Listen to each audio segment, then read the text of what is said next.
Good morning, good morning, good morning. Welcome to the live. Thank you for showing up. Appreciate you. Please tap the screen, share out the live, repost it. I will bring up my first guest at 1,500 likes. 1,500.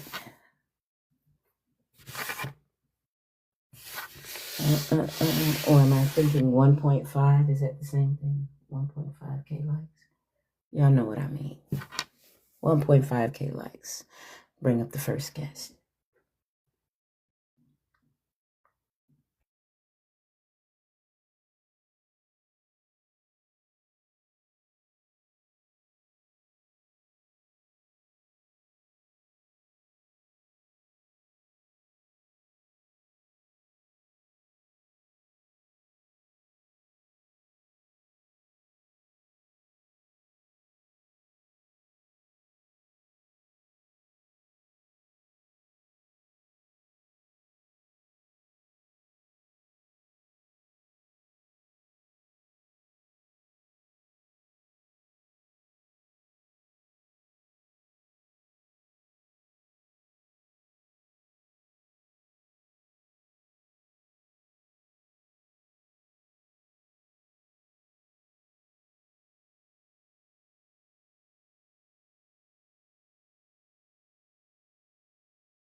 Good morning, Birdie. Good morning, Tay. How you doing this morning? I'm doing good. How are you? I'm doing good. I fell asleep in my Papa San chair, and I tried to get comfortable, and my shoulder uh feels differently about the situation now. That's the chair you and Dottie be sitting in? Yeah, the big round chair in my office. Yeah, it's it's good for a nap, but not for falling asleep for 5 hours like what I Yeah, just definitely not. just I don't did. Oh, I don't think any chair is fit for that. mm-mm, no chair is. All right, let's see who we got here. Oh, they left. They couldn't even wait. Okay. Well, then that's okay. We can just shoot the shit. I got um I got Cyrax some I forget the name of these little funny cockroaches that you buy at the pet store. And I got them covered in calcium powder. Mm-hmm. Or yeah, calcium powder. That's what she needs. And so I can't wait for her to chase this little cockroach around her enclosure. My son told me to give her just one to begin with because she's so little. Yeah, I would just do one maybe two. Um, Hmm. Putting them all in there, and she ain't gonna eat them all. No, it's just gonna be roaches running around the Mm-hmm. enclosure covered in calcium. Yeah, that's what calcium dust. It is fun watching Because them chase their food, though. Um, it is. Mine likes to hide, so she hides all day. But the second she hears those crickets come out, she pops out and runs around the cage trying to catch them. Mm-hmm. Like food, the food is here. I figure that's some kind of exercise. So I'm gonna get some branches and I gotta bake them at I think 250 degrees for 2 hours, like some branches from outside, so that I can give her something to climb on. And then I gotta, situate them in a way in there where she can climb on them. But that's to kill any parasites You got or to make sure you anything clean them like that too. might be on. Baking them Yeah. doesn't do everything. I forget exactly what you gotta do, but go look on YouTube and you'll find a video to show you how to make sure everything is out of it. Okay. Yeah, because I don't want any mites or anything like that making her sick. But yes, it's such a big enclosure. Like she needs something to climb on and walk across. Yeah, and if you Sky go ladder or something. buying stuff, that shit gets so expensive. Yeah, I saw that stuff. I saw that expensive shit. I'm like, look at this little rope ladder costing $25.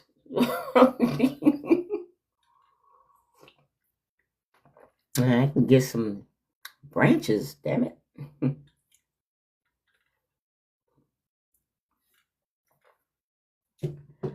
Oh, how is work going? Hey, Weezy. It's going. um Good. uh Everything in the store is broken down, so it makes it hard to do stuff. And then the lady that I work with is very ignorant, so it gets annoying working with her. Oh, the ignorant coworker. Not in the mean sense, but literally. Yeah. This is ignorant. You don't know So what you're doing. I'm just gonna tell you a few things that she said. She said the reason we have, as you call it, the big disease with the little name, Oh boy. is because Africans eat monkey brains. What? Yes. What? Yes. Yes. She also feels that people with STDs should not have to disclose said STDs to the person they're sleeping with, because you should just assume that everybody got something.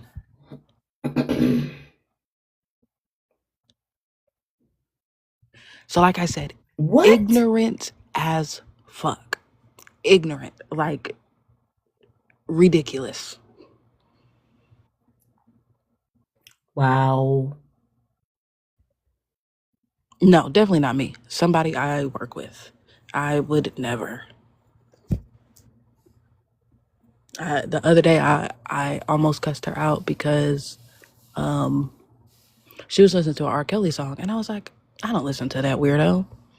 And she was like, why not? And I was like, because everything that's happened. When I was a child, I saw a video of him peeing on a little girl. And she was like, no, you did it. Nobody ever seen him do nothing. And I was like, lady, there is video evidence that went around showing, like, we all saw it. Look, back in the day when VHSs was still in rotation, okay?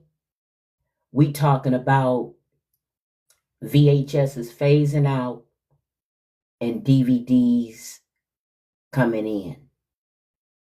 But people still have VHSs. When I saw it on my friend's house, because she showed it at I want to say a Memorial Day barbecue like party that she had at her house. What? And she was like, she did. She Just did. like it She was was like, all right, like y'all. it was a feel good Yeah. movie? Not like it was a feel good movie. She hadn't seen it. None of us had seen it. She copped it from somebody from Chicago or Detroit or one of them cities that ain't far from us. She's like, we gonna go in the house, we gonna watch this video, we gonna make the kids stay outside and play or whatever. I want to say About an hour later, it was quiet. The barbecue was quiet. It was music playing, wasn't nobody talking. I don't know what we thought. This dude really was violating a whole child that appeared to be around 14 years old. And I was sorry that I had watched it. I saw it because of the internet. You know, early 2000s, the internet was like the wild, wild west. I saw so many things on there that I should not have seen, right? How did I come across the video? I don't remember. But I remember at some point it was circulating. And it was something that I felt like everybody had seen, you know. You might not have watched the whole thing, but enough for you to see that it was a child in R. Kelly. Like, Yeah.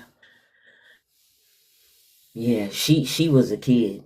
She was a kid. She was a kid. That was a whole fucking kid. yeah, That was a whole kid. and I think it's so weird when people are like, "Oh, he didn't do anything wrong. She sat there and took it, so she obviously wanted it." And it's like, do y'all not understand, like, and especially when it comes to a child, Yeah. she's I don't know, like, oh my God, I don't know. I don't think people understand how trauma and shit like that works. Right. Dreamy, you Yeah, lucky that you never seen it. Like, Dreamy, it's a good thing you never seen it. It's a good thing you never seen it. Because I was very sorry that I watched it. I was very sorry that I watched that shit. I don't know what. I don't know what. And I wasn't even quiet. I was the one in the room like, oh my God, her body is not even fully developed. Her body is not even fully. I was giving commentary like, so I probably wasn't making shit no better. You could see I don't know how that people she watch the whole was a thing though. child. You could see that she was a fucking child. You could see that she was a child. Yeah. And for you to say that it was going around on VHS, Me that too, Ivy. that is Yeah, wild. yeah.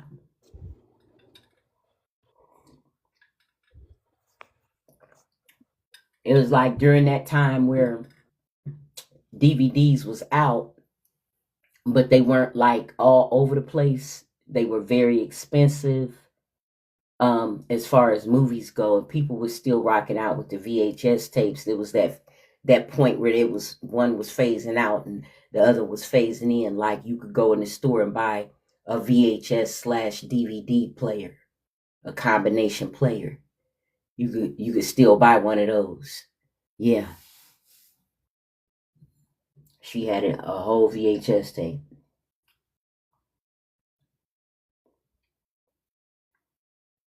That's disturbing. That makes me want to go like see what her search history is because I'm sorry, Mm-hmm. but I don't even know where you would purchase a video like that. And if somebody approached me to say, "Do you She want got this off the video?" street. It was in rotation on the street, Tay. Just like back in the day, people would go into the movie theaters and film movies and put them on VHSs and Damn sell loud bootleg waking up movies. people at 5:27. If you don't put a new muffler on that bitch waking me up. Talk about the Dreamy. car, nigga. Dreamy. Nah. Oh, hey y'all. Hey, A whole Dreamy. muffler that woke you Can up. y'all hear it? Can y'all hear it? Listen. Now you shut the fuck up. Don't you join the choir too? Come on, baby. It's 5:30 a.m. She just yelling along with you. She telling them She to shut is. up She see me too. hyper, so I'm sorry. Mama didn't mean it. I don't like when she bark early in the You morning. know our pets match our energy. Sure do. I'm sorry. Mama got excited, so you got excited. But you can't be barking at 5:30 a.m. She said, who we yelling at today? I'm sorry. That's my bad. That's my bad. Shut your ass up. Love you.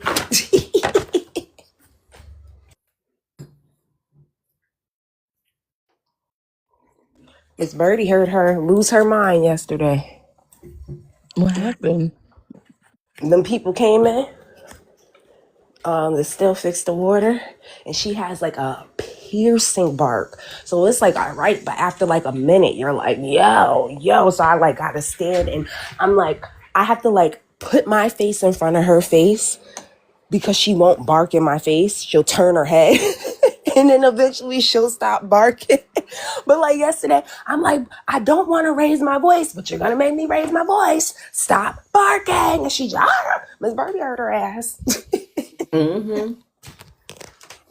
Yeah, she had frequency. Yes. Like, oh shit. Yeah. She barked like she a little dog. Yeah, she got Right, different like, types. exactly. You know, like if she's trying to be like a bully, it's that deep bark. But you know, I don't know if it's like a protection thing, but someone was in the house, so she was doing that high pitch. But she think everybody's supposed to say hi to her. That's the problem. Everybody ain't supposed to say hi to you, girl. Yes, they are. No, I don't want her friendly. She don't gotta be friendly, but they still need to speak to her. No, they don't. We gotta guess. Extina? Christian? Inferno? That's what I'm saying. Right. I be having to sound out these names, spell them out. Use all that shit I learned in elementary school. Hello. Hey, how do you say your name? Good morning.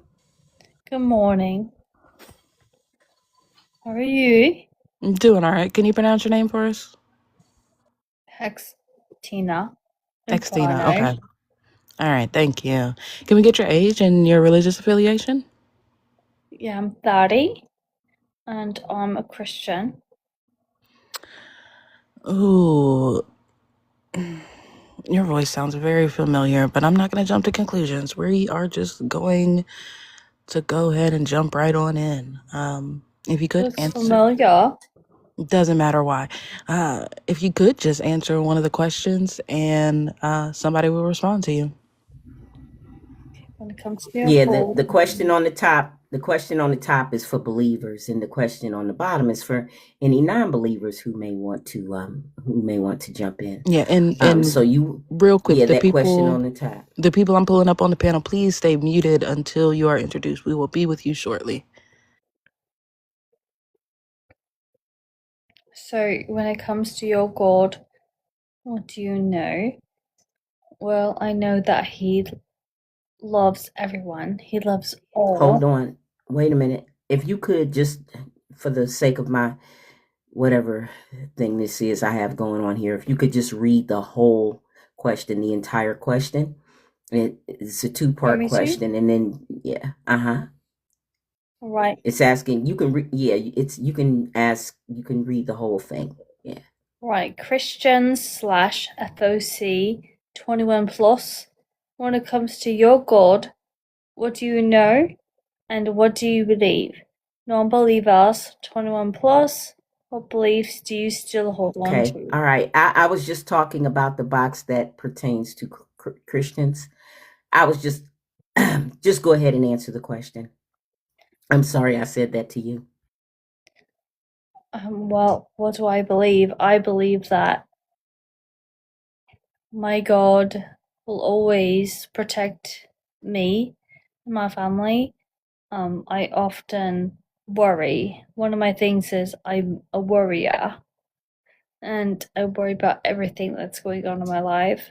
And I believe that my God will always protect me and be there for me even when I don't see it. And you know, there's so much going on today that is crazy and so scary. And just don't read into it. Don't.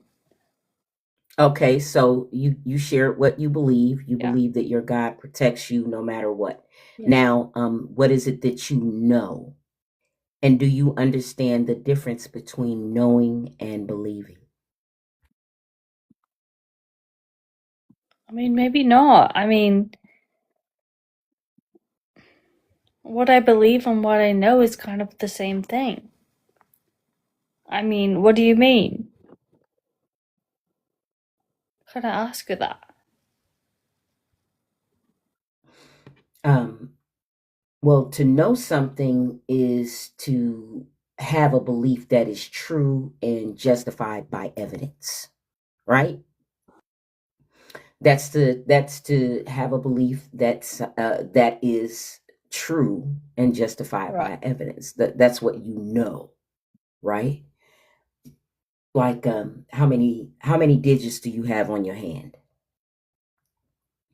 10. This conversation is going to have me on my second cup of coffee. On one hand is 5. Shortly. Together, yes, it's 10. On both hands, it would be 10. On one hand, it would be 5. I think that sometimes you can know something and you can feel it. No, no. Right? Knowing is, for example, I know that 1 + 1 = 2. But I would hope that it doesn't snow when I go to a concert in a couple weeks, but I don't know because the weather's too far out. I don't know what the weather will be like in 3 weeks, but I know I had the belief that it would be nice, but I know that 1 + 1 = 2. No matter what I do, I can't change that. But have you ever, like, gone outside and the snow just, like, hits your head perfectly? It's I just like the snow. Hey, snow. I hey, don't want to be cold. But, like, okay, have you ever, listen, like, listen, touched. hey, That listen, part, bro. hey, I don't like listen. the snow. Hold on. Stay muted until it All is your right. turn to speak. Right now, we are speaking with Xtina. If you are not Xtina or a mod, stay muted or you will be dropped. This is your only warning. Please and thank you. It is a lot of people up here, and we're just trying to keep track. Xtina, listen. I asked you how many digits do you have on your hand. I didn't say hands, and you proceeded to say 10. Okay. And I'm Yes, tempted ma'am. to do an assessment to make sure that you understand, the questions that I'm asking. So if you hold up one hand, how many digits do you have on it? 5. All right, thank you. Yes, ma'am. Now you know this because you can see the 5 digits. Yes. You can count to 5. You know that you have 5 fingers on your hand, or some people would say 4 fingers and a thumb. I don't know. Either way, you Yes, got ma'am. 5 digits. Yes, ma'am. All right. So that's justified by evidence. Okay. You can see that. All right. But when you believe something, all right, belief is accepting something as true with no evidence or no proof. Yes, ma'am. You see what I'm saying? And so that's the difference between believing and knowing. All right. So when it comes to your God, what do you know and what do you believe? All right. That's the difference. So when it comes to your God and you say what you know, that means that you know it to be true, and it's justified by evidence. You have evidence of what you know. You don't have evidence for what you believe. Okay. Yes, ma'am. So that's the difference. That's the difference between the two. They're not the same. All right. So now I'll let Yes, ma'am. you continue. I'll let you continue about what you know and what you believe. Have you ever felt something though? Like, have you ever? Xtina, what does that have to do with what you know and what I'm you believe? asking. Have you ever felt? Yeah, like right now I feel chilly. I'm about to get a sweater because right now I feel chilly.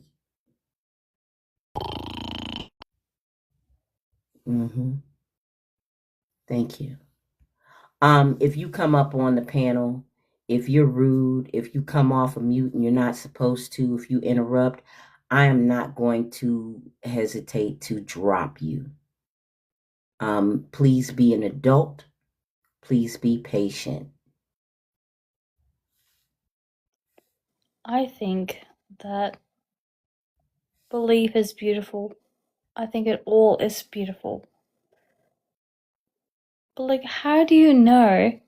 Like, first of all, Okay, all right. well, I'm you're not beginning to letting think that anything you else in. Can I no. have 30 seconds? Okay, I got but you're saying silly things. Okay, you're It's saying not silly silly. things. It It's is not silly to say silly. that believing is beautiful, rather It's not than silly. talk about what you believe. I already tried. You're not Okay. listening. No, I am listening, and you're saying crazy shit. You've been saying crazy shit since you came up here, and you're speaking as if you don't understand words. I do understand words. I can read the whole Okay, thing. then go ahead and have the conversation. I believe in When God. it comes to your God, what do you know? Start there and then move to what you believe. They're not the same.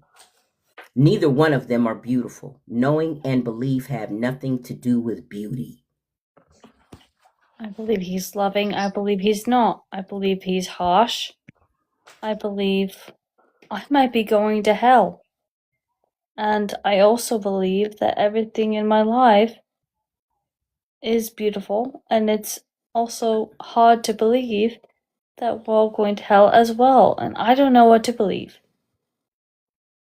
I ain't going down there with y'all. Yeah, I'm not going to hell. I don't believe what you believe, I so I'm just not said going I to don't hell know with what you. to I'm believe sorry that you either. believe that. Okay. All right. Now that makes sense.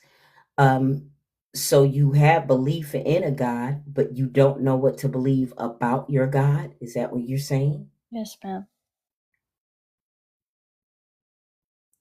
I don't So know. how does that work out for you being a follower of this God? I don't know.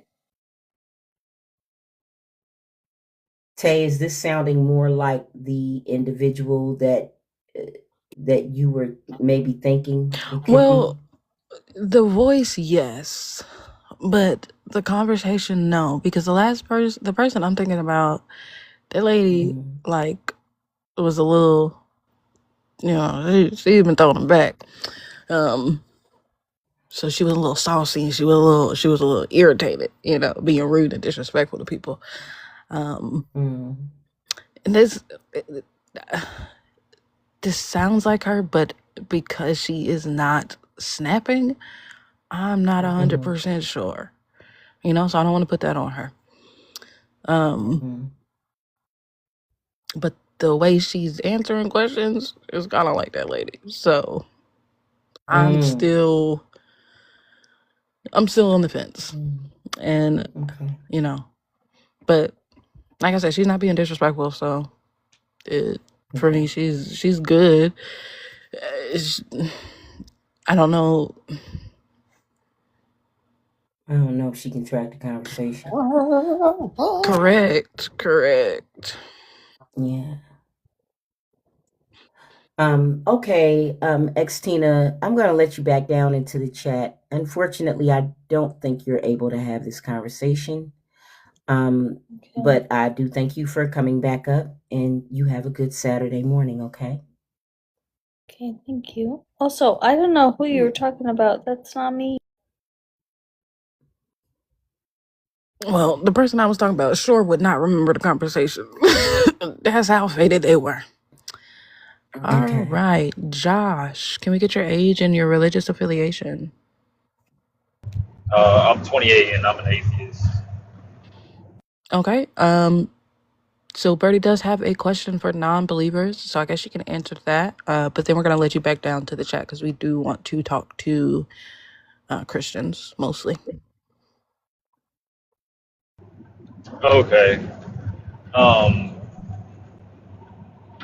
I don't really like when he says what beliefs do you still hold on to? Do you mean like from like when I feel like was a Christian or just like in general?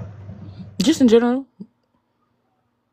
like are there beliefs that you held before you became an atheist that you still believe to be true? I wouldn't say any that I believe to be true,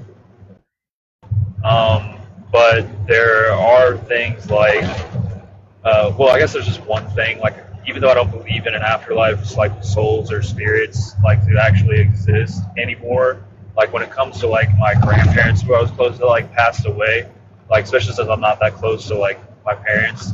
Um, I still like to like believe that they're like they see what I'm doing and how hard I'm working and that they're proud of me, even though I know it doesn't really comport to reality. I think that's fair. I think that's kind of like a coping mechanism, just a way to make you still feel like they're with you and you're close to them. So I think a lot of people do that, even if they don't necessarily call it a spirit or a soul or whatever. I think a lot of people still, feel like their loved ones that have passed on are somewhere with them. Yeah, absolutely. And I think a big part of it is just that because I know who they were when they were alive and like what they saw me go through in my childhood, like they would be in reality, they would be like proud of how far I've come. So it is, like you said, it is a coping mechanism in a lot of ways.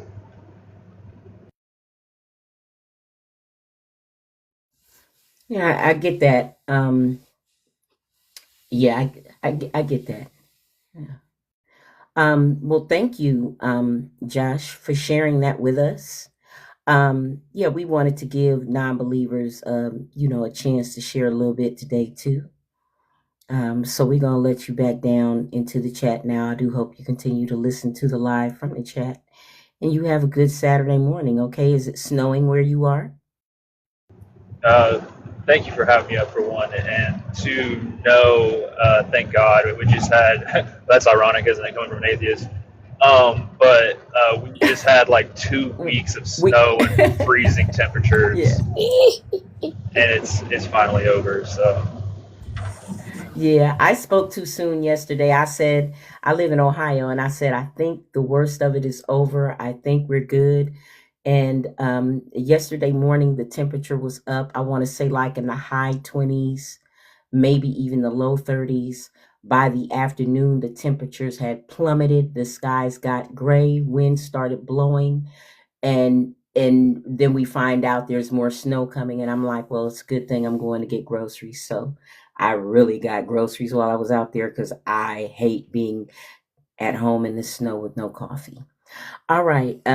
Okay. Thank you, Josh. Thanks for coming up, and you have a good day. Okay. I think it is hilarious when y'all say it's warm and then y'all say it's under 30 degrees. Hush, Yeah. mind your business. Mind your That's business. insane. That It's is just insane. Mind your like, that's business. not warm, Don't be friend. mad because you ain't about this That life. is not.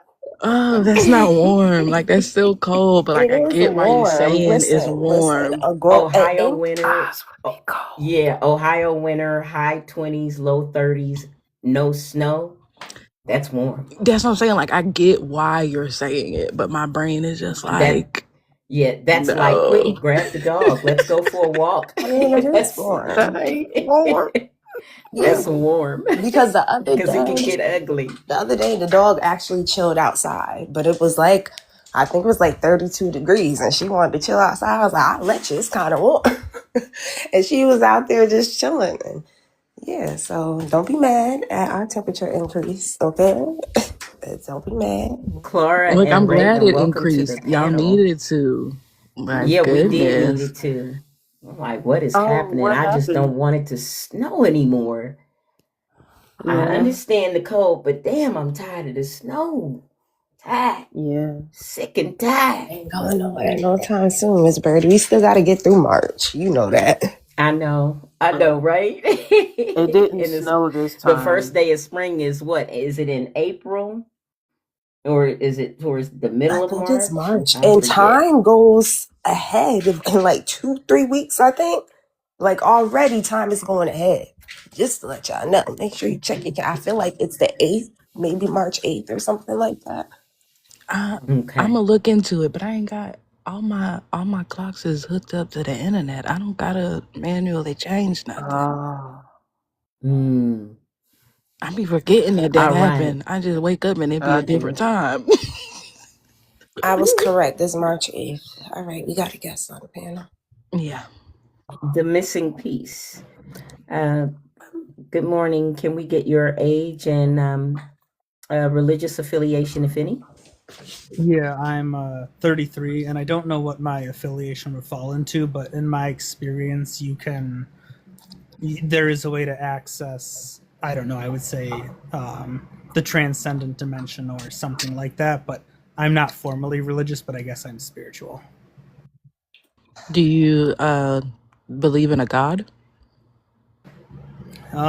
Probably not in the way that you're saying that. Also, I like the distinction you guys make between know and believe because, like, I was an atheist most of my life, and I don't think that I don't like beliefs. To be honest, I think that to have a belief is to cling to something that you don't know. So So, so you wouldn't consider yourself a Christian or a follower of Christ? I like Jesus Christ. I think he But had. but do I think he you was. but do you follow the teachings of Jesus Christ? Like, would you consider him your Lord and Savior? No, I would consider him someone who had God consciousness within him, but no, I'm not like formally religious in that regard. Okay. Um, so I guess we're gonna treat you as an atheist. If you could answer the second question, and then we'll go from there. Oh, I mean, I'm definitely not an atheist. I think that I don't think the world is a Yeah, okay, happenstance. I Actually, get that. um, You said you're spiritual.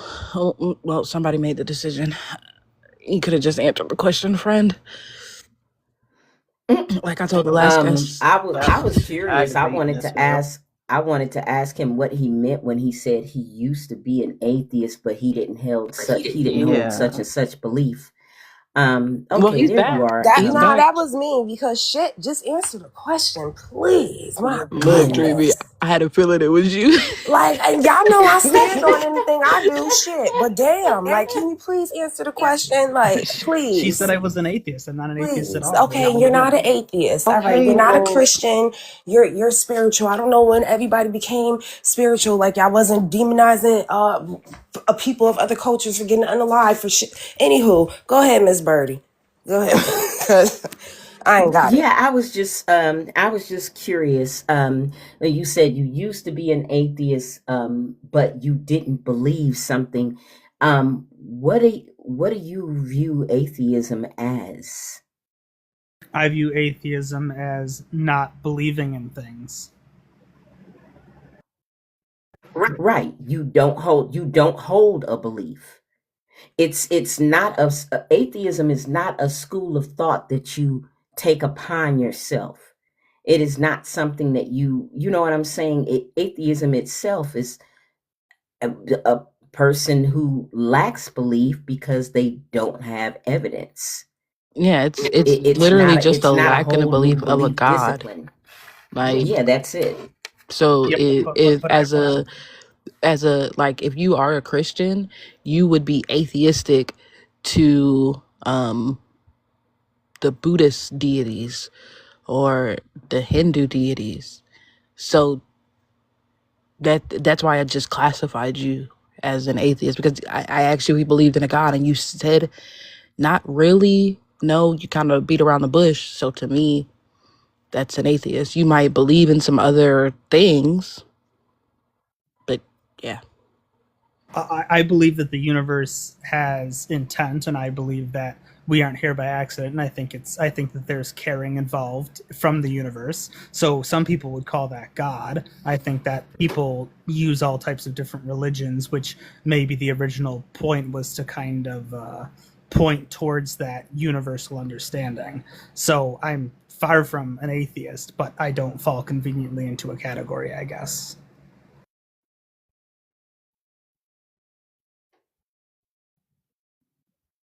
Basically, my whole pitch is that, you know, you should only trust what you know, which is your subjective experience. And I find a lot of times atheists like to cast aside subjective experience for third party for try You for sound like you got a problem with atheists. I do. Did you come up here to tussle? No, I just came up here to He talk to came you. up here and tell us he was spiritual. The fuck? I'll say this: I disagree with the vast majority of atheists and religious people that I hear talk. So I don't know where that puts me. So then that sounds like it puts you on the fence.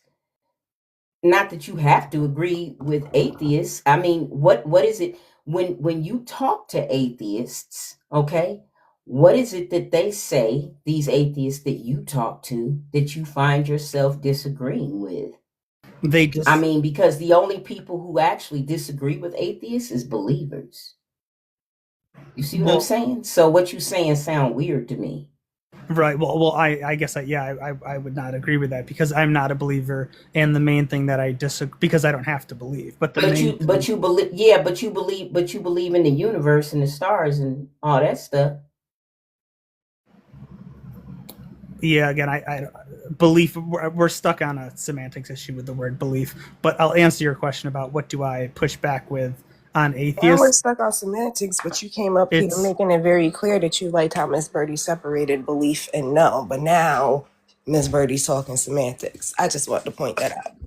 well, she's saying that Yeah, I'm a that's weird. believer, and I'm saying that I'm not. I'm saying I'm talking from my personal experience, which isn't a belief. It's something I know through my experience. No, So she it's didn't not a say belief. that you were a believer. She said the most of the time people that disagree with atheists are believers. So she Right. was wondering what it is that you disagree with.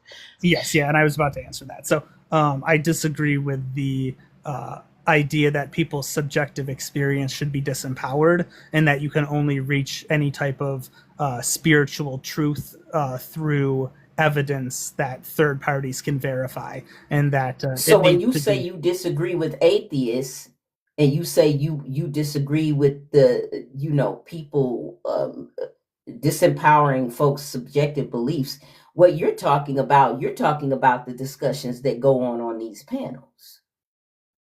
Yeah, not their subjective beliefs. I All disagree right. with So beliefs. Their I subjective think it's experiences. unfair. I think it's unfair for you to say that the conversations that atheists have with believers is some subjective disempowering of other people's beliefs. When we basically discuss the Bible and what the texts say in the Bible, we talk about science, we talk about information. And I agree with you guys on that. For again, I don't like beliefs, so I don't like things that you're clinging to or hoping to on any side. So when you guys push back against belief systems, Atheists don't have yes, But beliefs. yes, I understand, hold I understand. But but but hold but on. Didn't you say that you believe that the universe has intention in creating us and we're here for a purpose? A Yeah. controversial, please stay muted until your turn. We're talking to the missing piece right now. Correct? Isn't that what you said? no, I would say I wouldn't say it's a belief. I would say that's my experience. Again, I'm for you guys pushing back against belief. I was asked, what don't How I did like? you Hold how on, did you if I can just say one experience thing. that? If I can just say one thing real quick. I was asked what I don't like about what atheists say that I disagree with. And I'm saying the specific thing is when somebody gives their personal like they'll say something that happened to them and an atheist will discount it because the person doesn't have proof. That's what I push back on to answer that first question. Yeah, but I mean that's the conversations that we have are typically about proof and like someone's subjective opinion is not proof. So yes, that is why people push back on it. But not everything can be proved. Like if you say to me that you had a dream last night and I say, no, you didn't. Now, if you know you had one, is that a belief system because you can't prove it, or did you indeed have one? And whether or not you can prove it to me is irrelevant. Yeah, I mean, but who is sitting here having a live about whether or not people dream? We know that it is possible for people to dream. Like, that happens all the time. Yeah, there's literally like waves that your brain emits when you go through different types Right. of So like sleep. if I There have been had it studies on this. right, if last night I had the things hooked up to my head, then that would have been the proof of my dream. Right, and maybe if some of these people's experiences you had things hooked up to their head, maybe it would show something. But the point of that analogy was just that you can have something be true that you know without being able to give it to someone else. So I could switch out dreams if you guys want to push back on that. I could switch that out for conscience or morality. You think you have that, but you can't give it to someone in a physical form and say, look at my conscience. I could say the same thing for intuition. The point is, there's some things that are subjective experiences that can't be easily given to someone else, but when people try to disempower that, that's what I think is kind of like cheap and not reasonable. Listen, let me tell you something. If someone comes up here and they say, I know that my God is real, or I believe that my God is real because I have a brother who had one leg shorter than the other, and my mother laid hands on his leg and prayed, and I watched his leg grow out a few inches. If someone says that, I'm pushing back against that. I'm pushing back against that because that doesn't comport to reality. Now, that's an example of what you say that you don't like about atheists, okay? For the record, while you are applying that to exclusively atheists, most human beings do that. All right. No matter if they are a person who believe or don't believe, the minute that they hear or see something that they don't agree with, or that just doesn't sound right to them, their antennas go up and they say, hey, this doesn't sound right. I don't know if I agree with that. And that's not exclusive to being an atheist. Right. And I So with that being said, what you're saying in essence is that you have a problem with anyone who pushes back against someone's subjective experience, even if what they're sharing doesn't comport to reality. It's not just atheists. Now, you wanting to apply that to only atheists, that seems to be a you problem. I think your disdain towards atheists, it sounds you like, even when you say the word, there's something sharp in your voice. I think this is more some dislike that you have, maybe about these conversations that you hear, and the approach that we take at having them. The different personalities of the people who are doing the talking, the discussions. Maybe you just don't like that, but pushing back against something that you don't agree with or that you don't believe is true is something that any person can do, whether they hold a belief or not, whether they are this denomination of a religion, or that denomination, or some other different type. If they're non-religious at all, most people at some point, even if they hold on to the craziest ass beliefs, most people at some point will hear something and be like, yeah, I'm going to go ahead and push back against that. So, I mean, you can go ahead and hold your belief that it's something that only atheists do, and you don't like it because, and that's why you don't like atheism. But what you're talking about is something that human beings do across the spectrum of, belief, religion, non-belief. Yeah. Can I say something real quick? If you had Can I asked, I explain a would. story here? Wait. If I can just respond to Go, that. go, go. Okay, I just want to say I'm not against atheists at all. Some of my favorite. I love George Carlin. I love Chris. Oh my God! They keep muting me.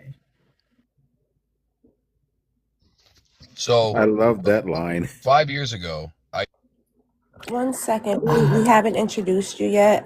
We have to do like an age check just to make sure you're old enough to have the conversation with us. And we also need to know if you have any religious affiliation, if any at all, controversial. So My bad, y'all. I thought I was unmuted. I was trying to get controversial to stay muted. I was over here yelling at my phone on mute.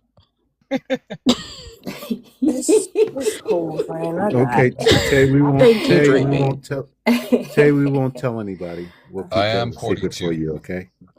We'll keep that a All secret. right, so I think who was here first? Was controversial here first? Yes, Yeah. Or was controversial Nick was here. of okay. Yes, they were. Okay. Good morning, Rich. Could I say something? Just Or good night for me. hey, Rich, how you doing? Raven. Also controversial. The people use captions as well as me. So if you wouldn't mind, just being a little bit patient and actually just like not interrupt or anything like that. The host as well as mods will interrupt you every now and again, but you will be able to, get out whatever that you want to talk about. Okay. So, Birdie, before we get to controversial, did you want to bring back up Missing Piece? I feel like he could close out on what he had to say. So yeah, let him close out on what he had to say. I'll send him an invite so he can come back up. All right. Okay, Missing Piece. I did wanted to give you a chance to finish up what you wanted to say. Thank you. Yeah, I was going to say I have nothing against atheists. A number of my favorite people ever are atheists. I was an atheist most of my life. I don't like any forms of belief. And if I had been asked what I don't like about people who believe, I could have answered that question too. The question I was asked was, what don't I agree with about atheists? And I said what it was. Also, with the example of the one leg shorter and one like making it longer and whatever. I agree with the Hitchens razor, which is that which can be submitted without evidence may be dismissed without evidence. I think that's a very good rule. So if somebody is telling you guys to believe something because they said so, I would agree with you not believing it. But when atheists take it one step farther and they say, well, I know that didn't happen because it's not in my experience, that also falls under Hitchens' razor and may be dismissed for the same reason as the original claim. The point is, you don't know anything that you haven't experienced. You only know for sure what you have experienced, and we should keep people on those lines. So can I ask you a question real quick, Missing? Sure. So if someone comes to me and says that he saw Rudolph and the Seven Reindeers in Santa Claus, I shouldn't just dismiss that because it wasn't my experience. Yes, it's not. It's you can dismiss it as irrelevant to you. No, I can dismiss it as not being true. How could you know anything for sure wasn't true? Listen, I can tell you right now, Santa Claus with Rudolph's nose shining bright, flying through the air, carrying enough toys in a bag on a sleigh to give toys to every human being, every child, and basically every human being on this earth is not true. Yes, I don't believe in that. If you want to be that pedantic with it, go ahead. But now you're getting absurd. There's absurdities in life. And what you're speaking about is absurdity. I can dismiss it, and I will dismiss it. Yes, I'm fine with that. Again, I agree with you. That's not a belief I don't understand. So I'm not supposed to challenge someone who, and I was in the room when Bertie heard that story. I would have no reason to challenge. I would just dismiss it if it didn't happen in my experience. If you come to me with a story and you tell me the story, and I look at you and say, I don't believe you, well, that's bullshit. Well, those are two different things. I don't know. What's the difference? I don't believe you are bullshit. What's the difference? The words? I don't believe you means I didn't have that experience. That's bullshit means you No, didn't have the no, no, no. experience. It's That's the bullshit. difference. No, it's still bullshit. Okay, well, I If you answered tell what me you that said. Santa Claus was flying, you watched him take off from the North Pole with the 8 reindeer, and you knew all their names and they knew you, and he took off, I'm gonna say it's bullshit. And if you got a problem with that in your life, I think now you are becoming absurd, and you're taking things to an extreme level. There's realities in this world, and there's no goddamn dragons breathing fire, burning down buildings, and there's no Santa Claus with the reindeer and a magic bag that can give 8 billion people presents. Anything that I didn't experience doesn't happen and isn't possible is a bullshit way to view reality too. Really, really. Yes. Let's burn it Okay. How long? I know, Dreamy, we're almost done. But How long we gonna be here? the missing piece, also, you need to understand this. We're not just coming up against people's subjective beliefs or things like that for no reason, right? We're just not having these discussions to be like, hey, what you believe is wrong and stupid, and that's all there is to it. We're having these conversations. We're talking about a specific book, a specific God, how that God exists in the minds of people, and how those people are affecting us all through their belief in this God. We're talking about a specific God, a specific system of belief that is manifesting in oppression, the oppression of women. It's manifesting in war. It is manifesting in genocide. It is manifesting through, excuse me, the rape of children. It is manifesting through policy changes, laws, and legislation that are having a direct effect on human beings up to them losing their lives. All right. So these are not So, just what religion random is willy that? nilly. I'm sorry. If you come off of mute and speak one more time, one of my mods will drop you back into the chat, and then it will be done and we'll go to somebody else. All right. So we're speaking about a specific religion and its effect. We're talking about it because it is now in the White House where religion does not belong. All Oh, right. It is fuck manifesting off, through. Jesus. Okay. All right. Your mother should have swallowed you or caught you between her tits. There you go. It is in Project 2025. It is in the Heritage Foundation. It is manifesting in modern day foot soldiers appearing in just about all 50 states of our United States. It is manifesting in the way of modern day concentration camps and people having their doors kicked down, literally being snatched out their homes and never ever being seen again by the people that they love. So we very much have, you know, a reason that we have these conversations. You know what I'm saying? There is a focus in these conversations. When we talk to people who say that their child is sick, but they don't trust doctors, and their child had a fever, and they laid hands on their child and the fever went away, and we get to having the conversation and find out that they also gave the child some children's Tylenol to help with the fever, but we question this person's decision to pray rather than take their child to the doctor to understand why the fever started, to get the child tested for a virus.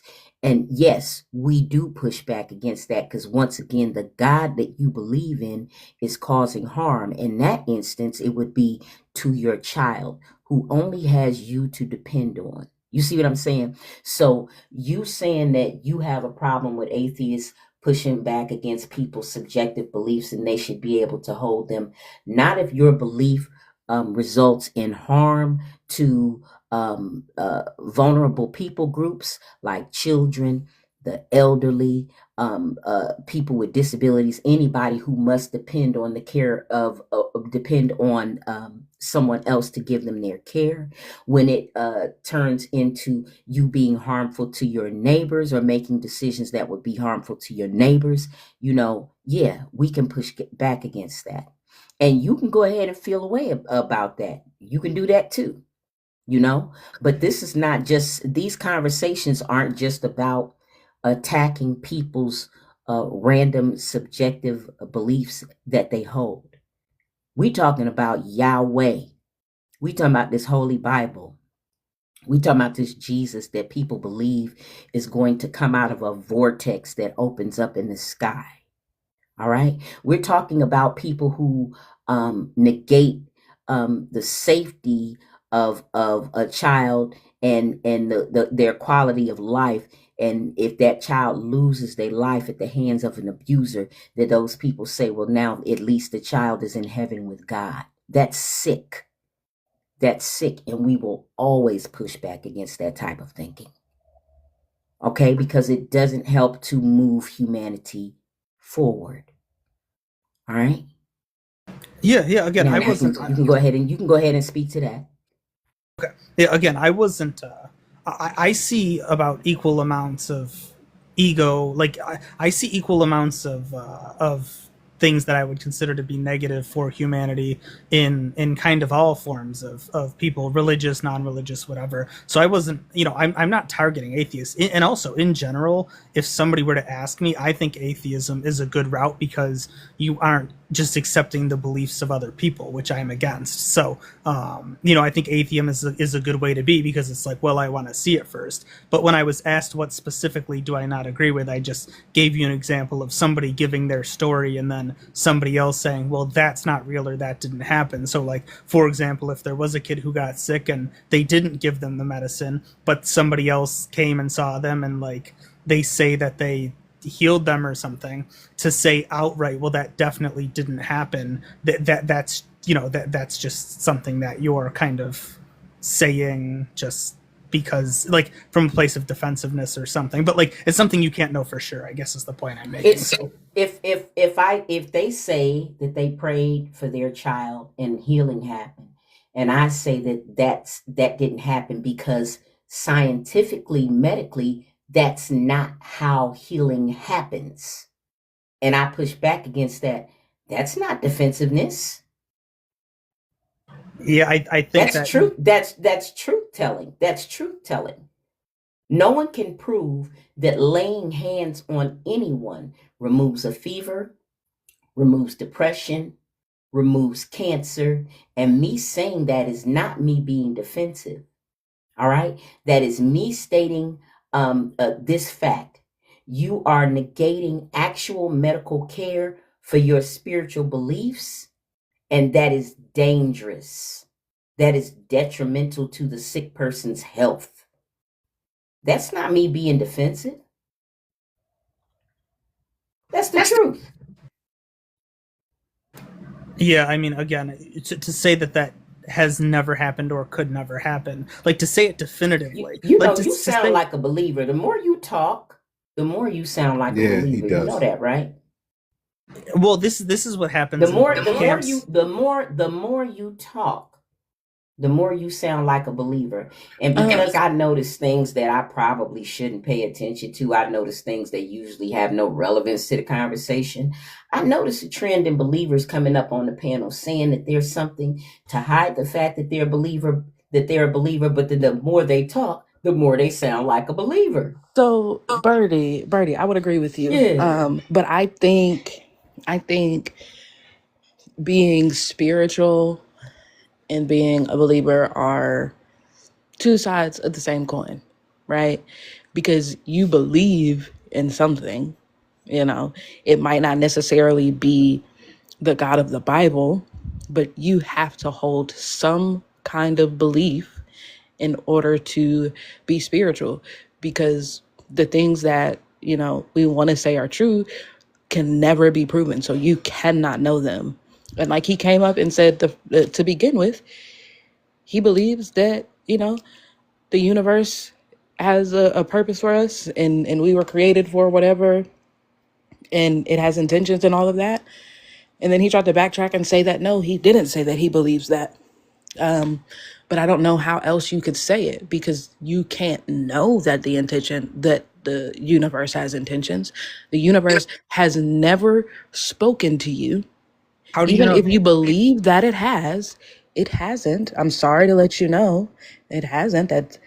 That's just, as far as we know right now, that is not a function of the universe. Maybe in 1,000 years from now, we'll see it differently. But as of right now, that's not how it works. Orbital, please stay muted until we get to you. We are speaking to the missing piece right now. We will speak with you shortly. If you can't wait, you will be dropped. Am I allowed to respond to that? The also, I am used to, I do hear this sometimes. A lot of times people like to caricature. So like if it's a religious person, then I'll be not I'll be an atheist, and if I'm an atheist, they'll say I'm a religious person. It's not new to me. I'm used to being caricatured like that. Also, Tay, that was a great example what you just did there, because you put your idea on my experience, and you said the universe has never spoken to you. You haven't had this experience. And again, the distinction I keep making is between belief and experience. So you can experience things, and then you don't have to believe in them.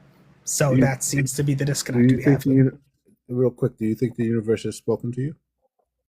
Not in that literal way that you're saying it, but I feel like I have had experiences that offer insights from the universe. Yes. Can I ask you something? How do you know it's the universe? Yeah, How do you know that it's the universe and not just your intuition, not just something that has happened to you in the past that is coming back to you now? What do you have to show that it is the universe? I think that those things are, I think intuition is the universe. ask you. Do you? Okay, so what do you think the universe is? What do you mean intuition? So the 43 billion observable light year universe that we know exists is your intuition. I'm saying that intuition is a fundamental way that the universe tries to guide and communicate, or something like that. So you think a 43 billion wide light year universe communicates with you and guides you? I think it communicates in you and guides you too with your intuition and your, conscience. Okay. Like I said, Don't do that. The missing link, the missing piece. Don't project yeah, what you believe onto others to substantiate it. yeah, Don't do that. yeah, yes, but yep. Well, he tried to make it about me. I was saying it's about everyone. No, it's not about everyone. It's about you. It's not about me. Just like Bertie said, it's not about me. It's about you. You think that. Do we understand that, like, the intuition is a psychological process? Like, it's your brain, like your brain's picking up on cues and things like it has nothing to do with the. I'm getting. This is upsetting me and my homegirls at this point. It feels very centering. Okay, it's getting fucking annoying. It really is, because what the fuck are we even talking about here? What are we talking about at this point right here? We're not even at the fucking topic anymore.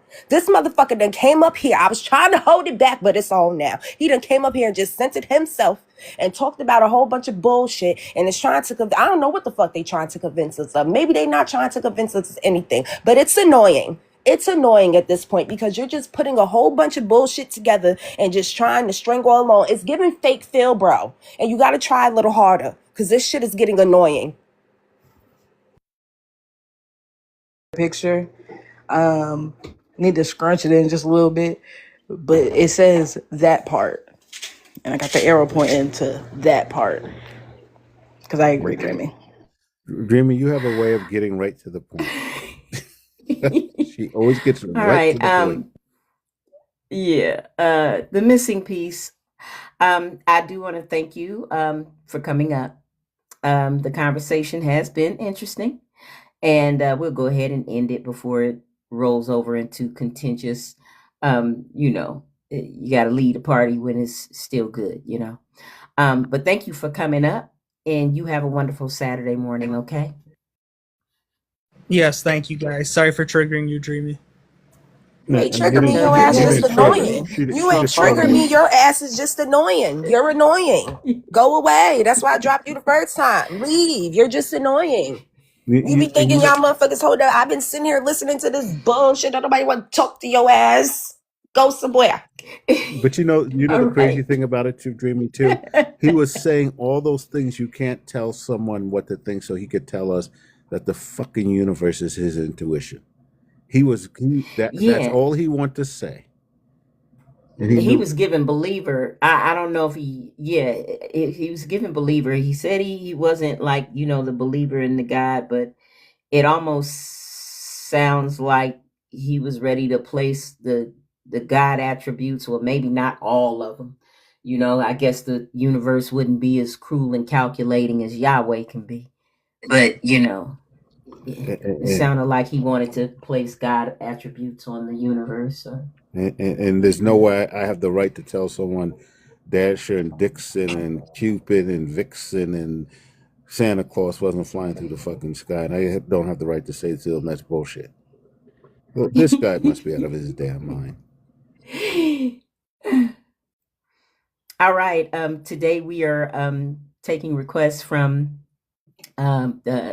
talking to both believers and non-believers. We won't talk to the non-believers as long, but we did want to ask the non-believers today, what beliefs do you still hold on to? And why? Right quick, no pushback. We understand that it's part of the deconstruction process to let go of one belief at a time. In the beginning of my deconstruction, I definitely immediately kicked God out, but I was holding on to Jesus. I didn't let Jesus go right away, until I came to this community and began to receive more information, like there was no historical, archaeological, or physical proof for Jesus's existence.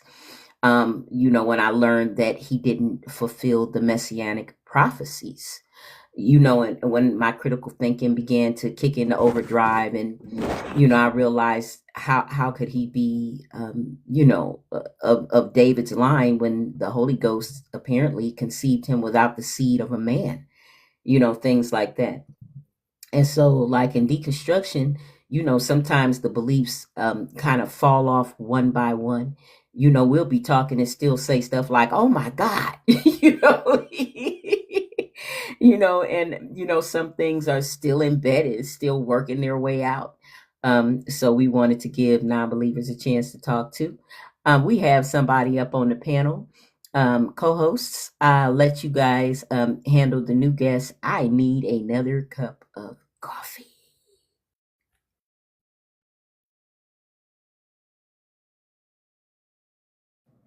Is that Starman? Oh yeah. What happened? Cause Yes, you yeah, but yeah, yeah, I'm not yeah, allowed. yeah.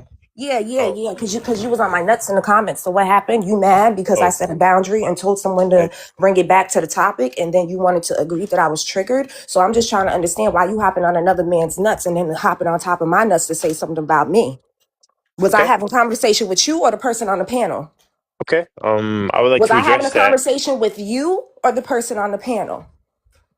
with the person on the panel, Okay, but okay, okay. Thank you. I'm 20, so I can't really be up here. But I do appreciate what you guys are doing, and I like your guys.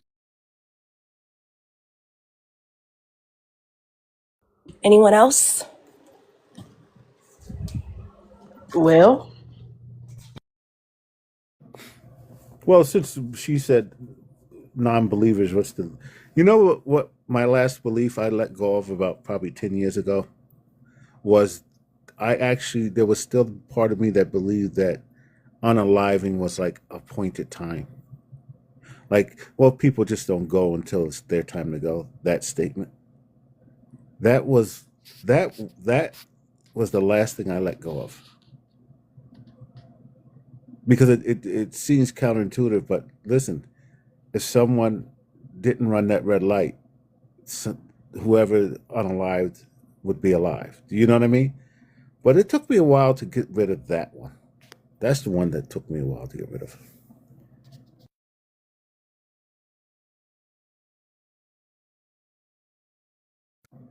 Anybody else think about that one? Unaliving and just there's no appointed time or whatever. Yeah. I know one thing. I got pissed off when I had the realization that, wait a minute. God has the ability to answer prayers and doesn't. He has the ability to heal and doesn't. And he knows when we're going to unalive, what's going to unalive us. If it's something that could be prevented, he doesn't even tell us. He just watches everything happen. um that was a brain fuck of a belief right there. The belief that God knows, every hair on your head, and he knows what day that you're going to leave the planet. And it's like, why do you have that information and you're not doing anything with it to help me? If you know that a person is gonna get pew-pewed in a bank robbery and lose their life, why wouldn't you? And it's somebody that believes in you, right? Prays to you. Why wouldn't you tell that person, don't go to the bank today?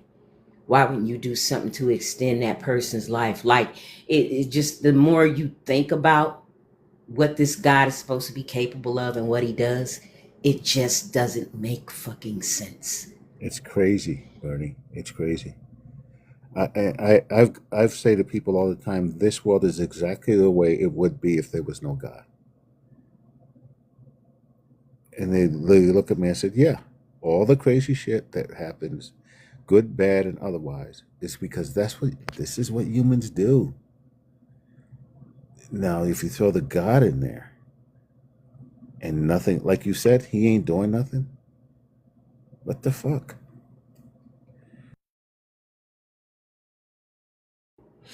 Chad, can we get your age and religious affiliation, please? Um, Katie was up here first.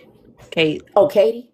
Kate, Oh, yeah. okay. I thought Katie was a friendly. Oh, I am a friendly. I Katie just is a haven't. friendly, but she believe in the Jesus. Don't be hiding, Katie. I do. No, Oh, I do okay. believe in the Jesus. I'm sorry, I'm Okay, let Catholic. let Katie go first.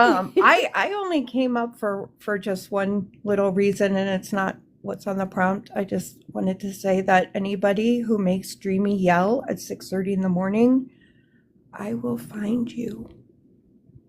You don't do that to Dreamy this early in the morning. I don't want to hear her yell. That's not my Dreamy. So don't do that. This is a civilized life, so I you leave me appreciate alone. I appreciate you, Katie. I Oh, love you, Dreamy. Okay, with that, I'm gonna drop. I love you, baby. Bye bye. I love you. That was sweet. Oh, my goodness, you gotta appreciate. She. All right. Well, I put this picture up only for that guy that left. So, Katie, please don't be offended. No, Katie's fine. She already knows. I'll say cracker for that. She'll be all right. Oh, don't y'all try to flag me now. Don't y'all try to flag me because I wasn't talking about nobody. Let me drop and come back. All right. Well, Chad, I guess it is your turn. Can y'all hear me? I see I got Yep. bars. Yes, we can. We All can hear right. you. Chad, can we get your age and your religious affiliation?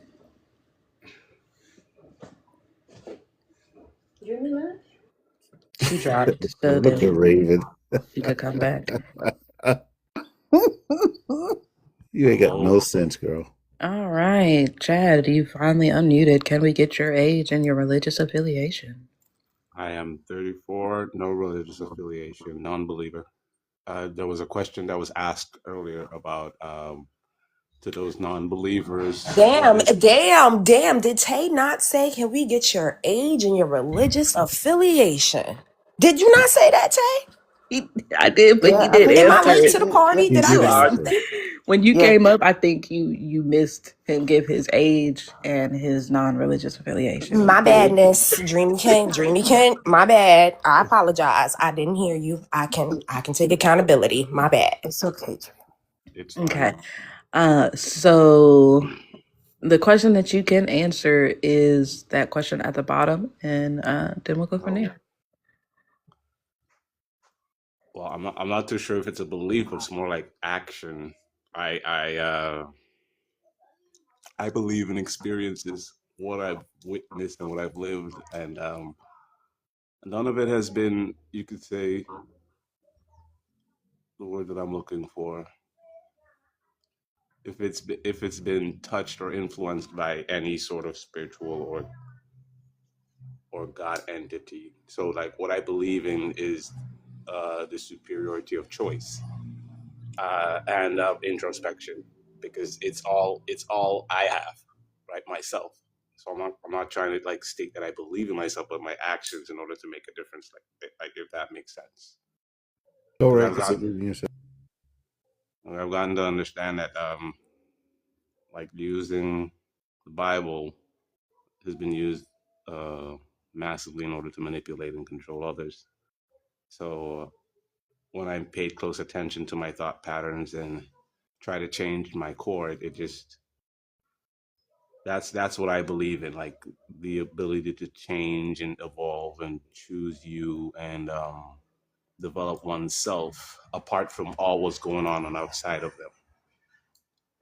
If I'm making sense, that's it. That's I wouldn't necessarily consider that a belief. Um, Okay. Using your experiences and navigating through life through what you understand. I would. It's sort of like That's not a belief. it's sort of like being brutally honest to oneself. Yeah, but that No. is not a belief. Okay. So Okay. Okay. you could have just said no. You don't hold on to any beliefs that you did in the past, Okay. and that would There have you been a go. perfectly fine answer. My bad. My bad. But I'm seeing the benefits of those actions, right? Like I didn't need to pray or Yeah, just because you're doing it, Chad. You're doing it. yeah. So, to Tay's point of view, that's just reality. You're seeing the the results of your actions Mm-hmm. and your labor. Mm-hmm.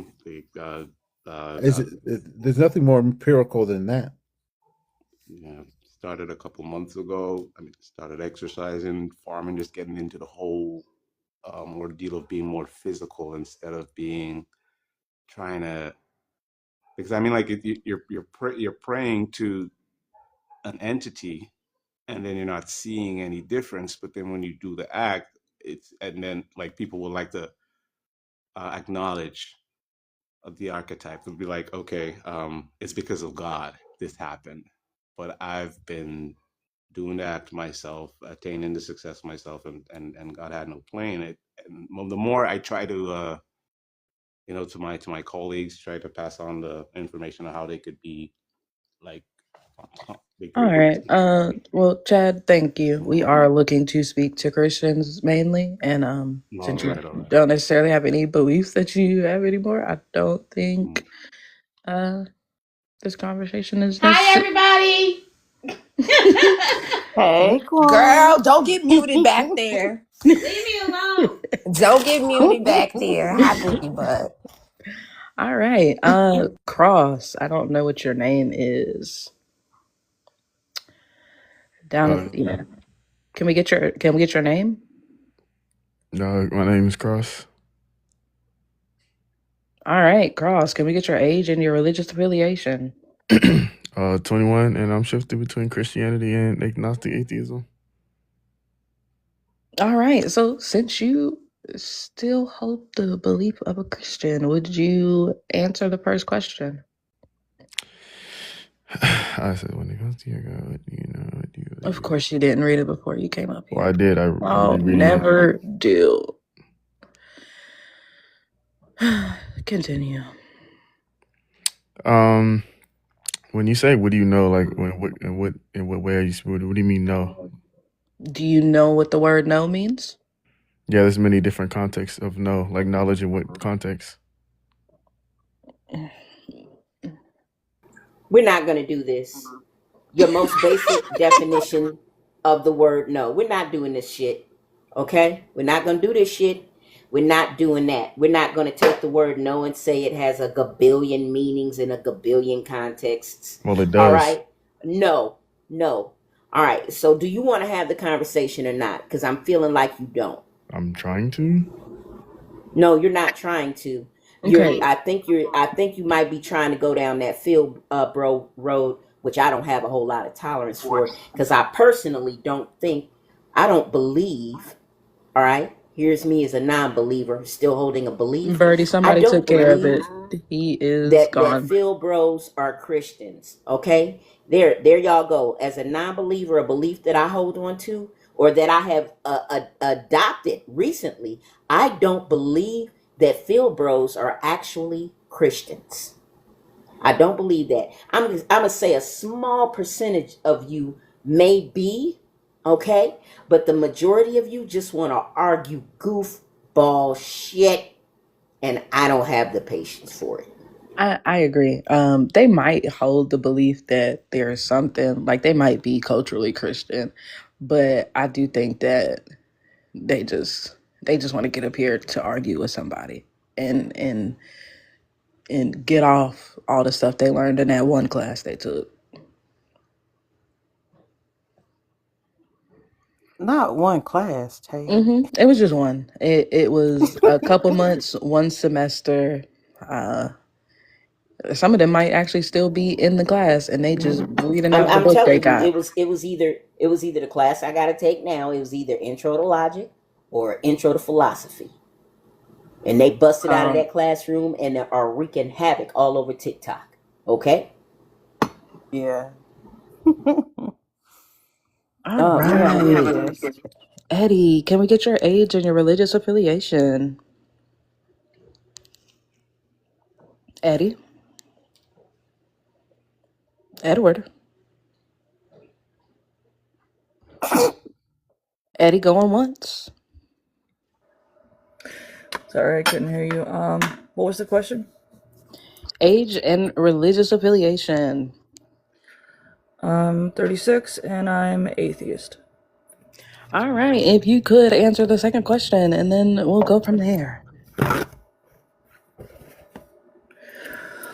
I used to be Christian, but I turned atheist.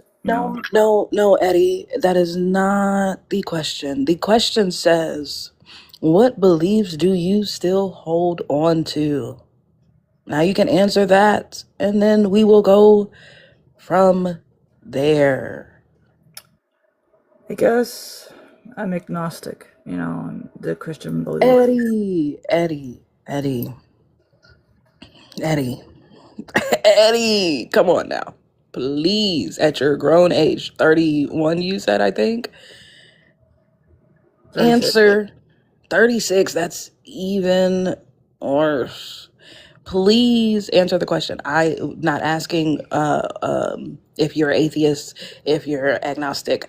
That is not what I'm asking. I'm asking the beliefs that you possibly still hold on to. Like, do you still believe that there's a higher power? Do you still believe that there's an afterlife? Do you still believe that there is a such thing as a soul, so on and so forth? Yes, Okay, which one? all of them. Oh my God. It's too early in the morning. What the hell you come up on this panel for? Playing. I'm in the background listening. I'm frustrated for everybody that's listening. Right. All right, Eddie. I don't know if you've gotten the sleep out of your eyes, but please wake up, stand up, do 2 jumping jacks, 3 jumping jacks, something, um, and then have the conversation. Unless you want to be dropped back down to the comments, because we I can will. also do that. I do believe there is a soul, and I do believe that there is a higher power. Yeah.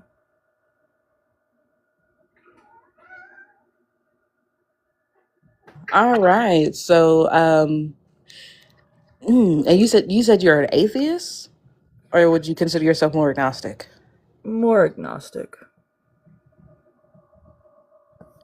So, do you believe that the Christ? Do you believe that the Christian God is the higher power? Well, based on the Bible, I would say the Bible's bullshit, and I would say that he might be, but honestly, I'm starting to lose more and more faith through the actions of humanity. How does humanity make you feel different about the God that doesn't? Because basically of the Bible, you know, and I other than the Bible, we have know absolutely nothing about any higher power.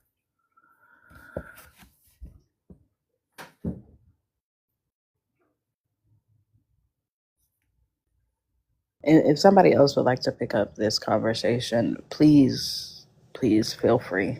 Say,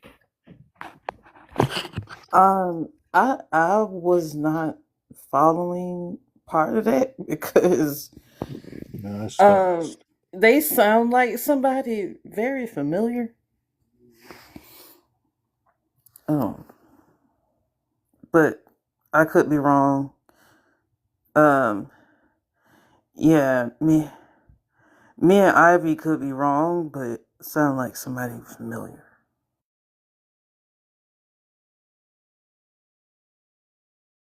I'm not sure, Clara. I think they dropped or did they drop or I ain't do it. Somebody else could have. yeah, I didn't do it either. Um, I didn't drop them. Yeah, Could I have was been trying to someone fix my else. captions because I was trying to figure out who that person was. They sound familiar. Me and I was making Ivy, food for they Cyrax and making sound. my coffee. Yeah, yeah. Me and Ivy was talking, and he was like, Good you know, morning, Quan. yeah, I don't know who that is, but hey, Quan. There's another person coming up. all right, the void. Can we get your age and your religious affiliation? 54, grew up Christian. What are you now? I still believe the Christian faith can get you there. I don't. Where are we going? You there? Like the stable singers. Where are we going? I don't even know what that means. Get you Well, where? Christianity, as far as God and heaven, well, I think a lot of it's being taught and interpreted wrong in the Christian faith. And I think that's why, Jesus says it's for those who got an ear. Okay, so you're a follower of Christ. I can follow Christ's teachings, yes. I follow Christ's teachings. But that's not the Okay. only teachings I'll All follow. right. All Hold on a right. second, Void. Yeah, yeah. Just one moment. Just slow down, just a second, okay? Okay. All right. So if you could, that first box that's up there, hopefully you read it before you came up on the panel. But if you could answer it, and then somebody will respond to you. When it comes to your God, what do you know and what do you believe? They never read it before they get on the panel. I don't know Never. why they do this. I don't No, understand. no. I know that I'm here. And I don't know if I created myself. So there has to be something more than me, higher than myself. For all of this to work, without the trees, we wouldn't be able to breathe. We don't even know what's making our heartbeat, making our lungs work. We found out about the trees. No, we So know all something that. higher had to create all this and make it work. You don't. Let him get it out. No, Hold on, Rich. Let him get it out. I'm not sure how he doesn't understand conception at this stage in his life, but let him get it out. Let him get it out. No, I understand conception. That's why I say I know that I'm here, but I don't know how I got here. And anything I've been told, taught, anything I see, I can only get that from the conceptions that I've been given. So that's why I choose. I can't say I believe. Well, Sir, when I say conception, I don't know, maybe I used the wrong word. I'm referring to conceive, as in a woman conceiving. After a woman and a man have intercourse, and that woman conceives. All right. When all right, when they have intercourse and that man releases his seed into the woman, and one of them sperm make it into that egg. All right. That's what I'm talking about.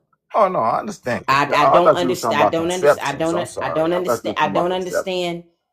No, I'm not concepts. Yeah, I'm sorry, I misheard. Yeah, I don't understand how you missed that when you say you don't know how you got here. But go ahead, we're gonna let you get it all out. Oh, I know how I physically got here. I understand that. I understand totally well how I physically got here.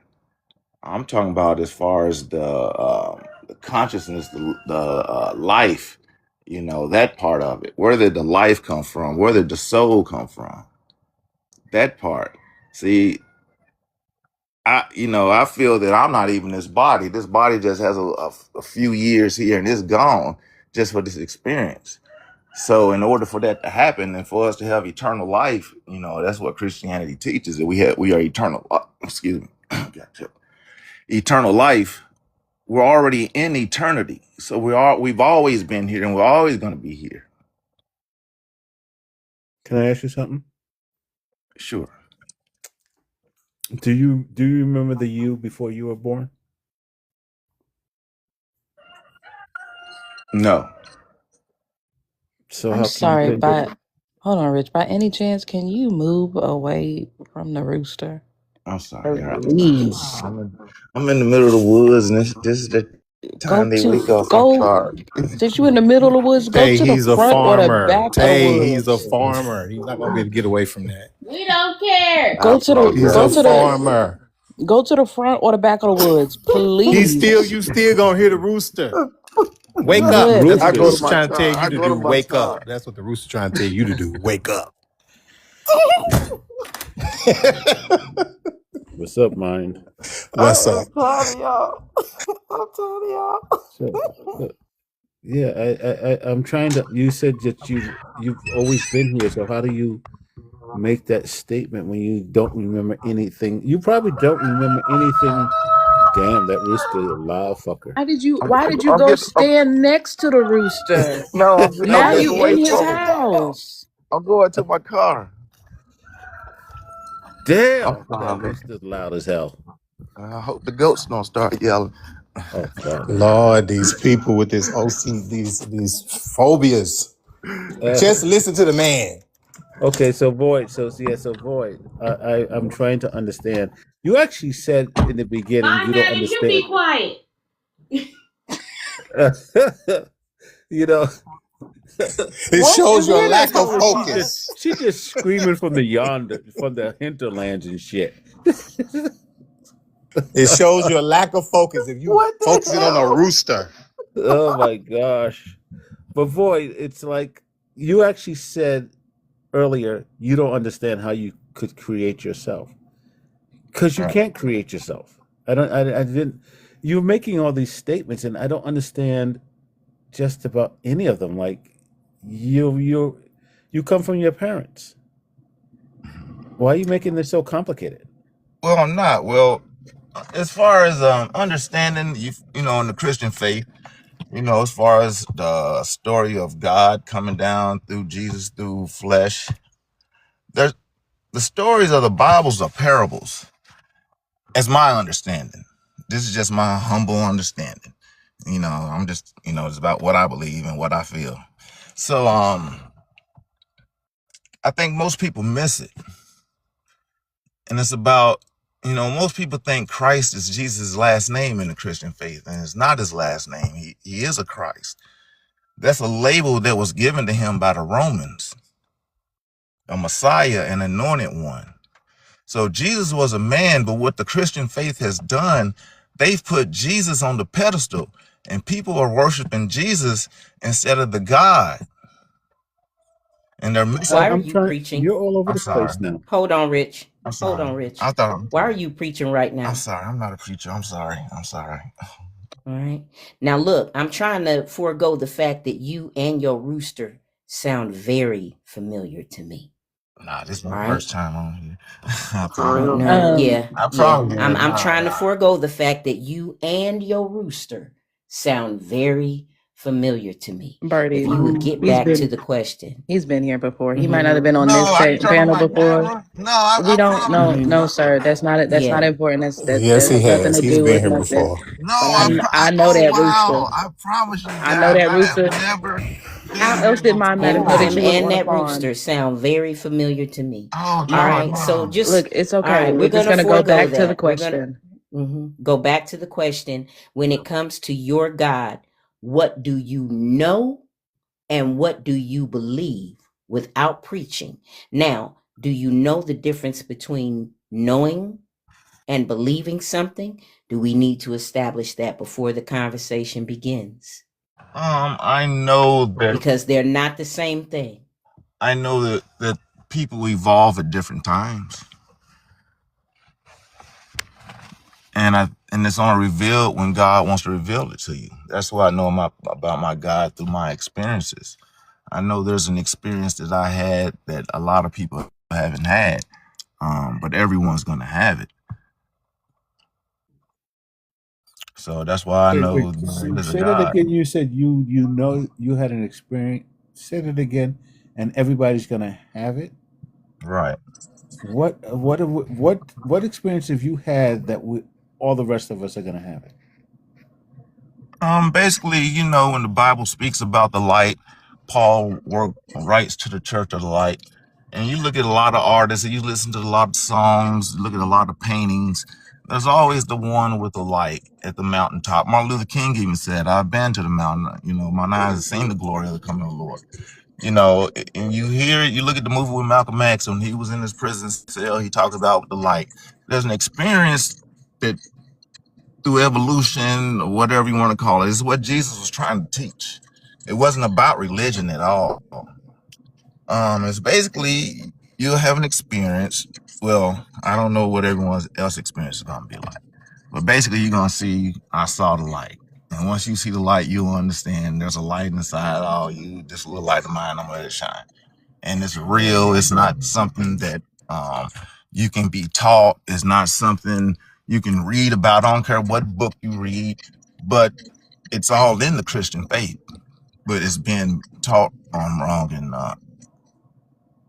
interpreted wrong. All right, so let me jump in here because you're saying that this is something you know, but Right. you're saying that it applies to everybody. This light is inside everybody, but they can't learn it. It can't be taught. Right. So how can you know something that can't be learned or taught? If it can't be learned or taught, it can't be substantiated. It can't be understood. So how can you know it? To know something is to have evidence, to have proof. All right. I've experienced So how can you know something that can't be taught, understood, or substantiated? because I've experienced it. I'm not trying to convince you all of anything. You all just asked me. The question is, what I do mean, I but you know? just projected it onto everyone around you. You just said that everyone has this light that you believe that you have, but it can't be taught. It can't be known. It can't be understood. Right. That's just blind belief, and belief is accepting something as true without any Oh, I'm not evidence, trying to get without you all. any proof. I'm Scott. I'm not I'm trying to. not saying that you're trying to get anybody anywhere. I'm just saying that you're saying that this thing applies to everybody, that everybody has this light inside of them. You were headed off down the preaching path again, but you're also telling people now this thing that's inside of you, it can't be taught, it can't be understood, it can't be substantiated, but it's inside you. You sound like a preacher. No, I'm not trying to. I'm asking you if it can't be taught, if it can't be learned, if it can't be substantiated, how is it that you know it to be, or how is it that you say you know it? Okay. How can you know it? And why do you believe that that's the truth? Because I experienced it. So you just have your own individual experience that also can't be Right. proven. It's just your testimony. Right. The question is, what do you know and what do you believe? And that's the questions I answered. It's what I know and believe. It didn't say what is, Mm-hmm. true, what is right, what it is. I was just answering the question. I'm sorry. Mm-hmm.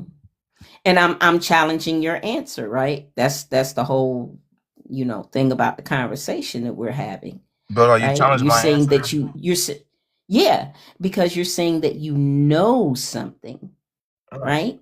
But what you know can't be taught, it can't be learned, it can't be understood. You know, it can't be substantiated. Right. So, therefore, how are you saying that you know it? Because knowing means that you have evidence. It's not for me to explain to you how I know. I just know. I just know because I experienced it. Then what's the point of That's you how I being up know. here on this panel? But hold on, Raven. This is my thing. I don't want you to convince me. Right. Okay? Right. I don't need to be convinced. Okay? Because we don't have I don't hold the belief anymore. I'm hoping that you will ask yourself this question. You're saying that you know something that can't be taught, it can't be learned, it can't be understood, but you know it. But knowing means to have evidence. So I'm basically challenging you to ask yourself, how do I know something when knowing requires evidence, but yet I say I know it, right? It's like saying that let's say you got a few dollar bills and some coins in your pocket, right? If you say I know I have some money in my pocket, you're correct. But if you say I know that I have $11.52 without counting the money, then you don't know that. You may have $7.19. All right. But if you say, I know I have some money in my pocket, and you're not saying what the amount is, and you really have some money in your pocket, then you're right. You have some money in your pocket. You know that you have some money in your pocket. But if you say, I have a specific amount of money and you haven't counted the money, you don't know that. So I'm asking you how it is that you know the things that you believe are true, but you don't have any evidence. You haven't looked at it to say, this is how I know. I ain't asking you to convince me. I don't need any convincing. I don't believe in any of this stuff. I'm asking you to ask yourself that. Go ahead. My only answer to it is I know because I experienced it. But she's saying you Hold can't. on. And Could what be your evidence? And what evidence? Hold on one Hold second. on. What evidence did your experience yield to validate your knowing? And within 2 months, I lost about 80 pounds, 80, 90 pounds. Not even going to the gym, just changing my diet.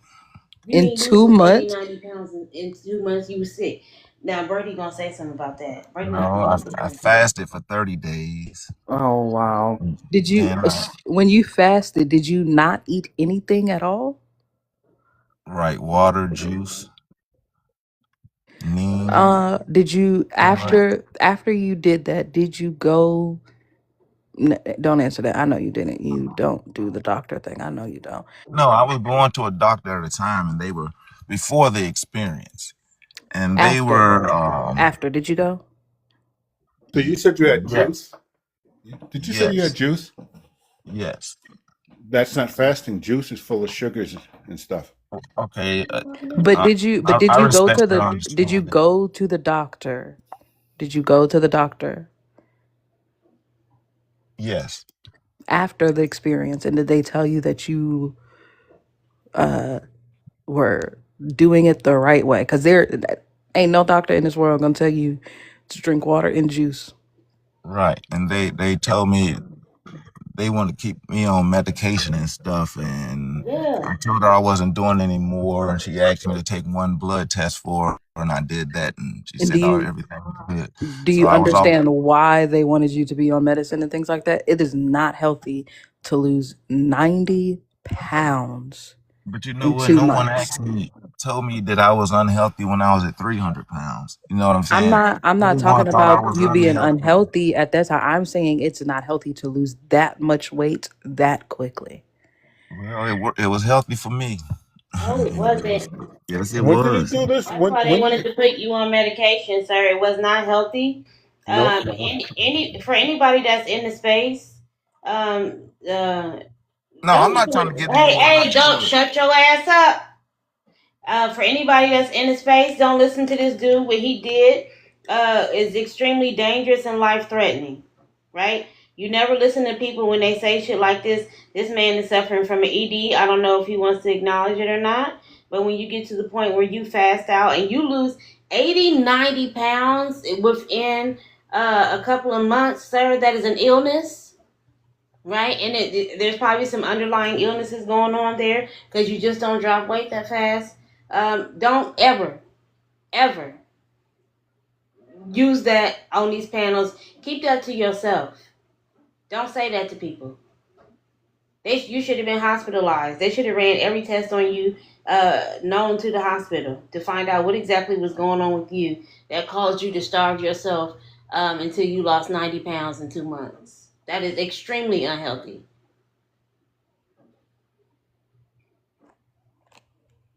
I honestly, someone telling me that they just had water and juice for 30 days. I'm not convinced that that's all they had, but maybe I'm wrong.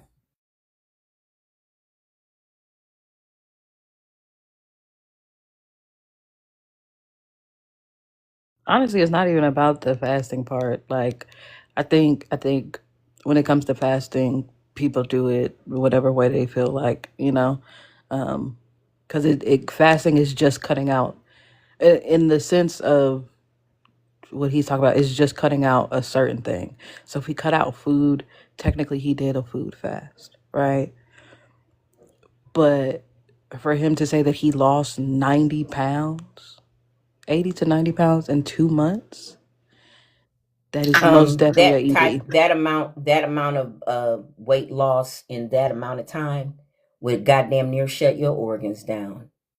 For That real. would shut your organs down, even That's why if I you don't. were a That's why I don't person who buy was this considered, water. even if you were considered obese, even if you were considered obese to begin with, if you lost that amount of weight in that short period of time, that shit would shut your organs down.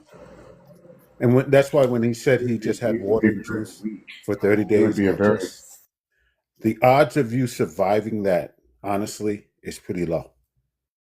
If you say, it matters on what kind of, when you use the term, Rich, Birdie was in the middle of her sentence. Hold on. Go ahead, Birdie. Was this some type of illness, or had you just decided to fast, or were you trying to rid your body of a diagnosis that the doctor gave you? I mean, you can't share bits and pieces of something that is so phenomenal. Show five cards and hide two behind your hands. What was going on for real? When I went in, first started going to that doctor, I was 300 pounds. And they were putting me on blood pressure medicine, cholesterol medicine, all type of medications. And I was like, nah, I'm not gonna live the rest of my life like this. So, I started working out, and during that time, So did you go to the doctor for the purpose of losing weight, or did you have a medical condition in relation to your weight? no, I was just going to the doctor, just, like a normal checkup or whatever. Just a normal physical checkup. Right. And then when you went to the checkup, you talked to the doctor about your weight? You were concerned, or what happened? What was going on at the time? I think I was having chest pains or something during that time. It was just a high blood pressure is what it was. I had high blood pressure at the time. Okay. All right. Yeah. All right. And it's a good reason to go to the doctor. Your weight was up, your blood pressure was up, you were concerned. All right. Right. Now, what did the doctor say? They just kept, get on this medication. And they kept, wanting to add more. We're going to add this one. We're going to add that one. I was like, nah. Mm-hmm. But blood pressure medication.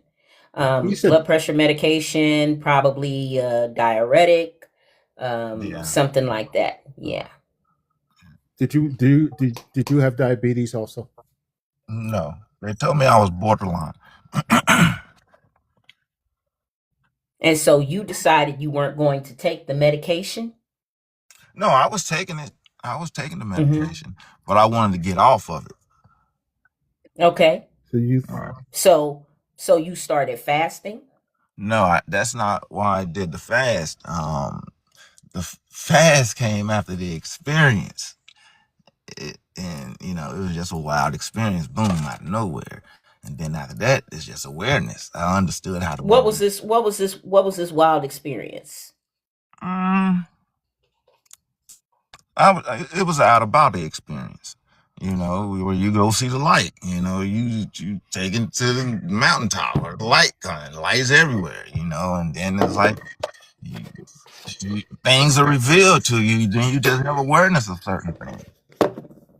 So All after right. that What experience, prompted this experience? What prompted this experience? Where were you? What state were you in? Were you in church? Were you at home I was meditating? at What home. what you okay?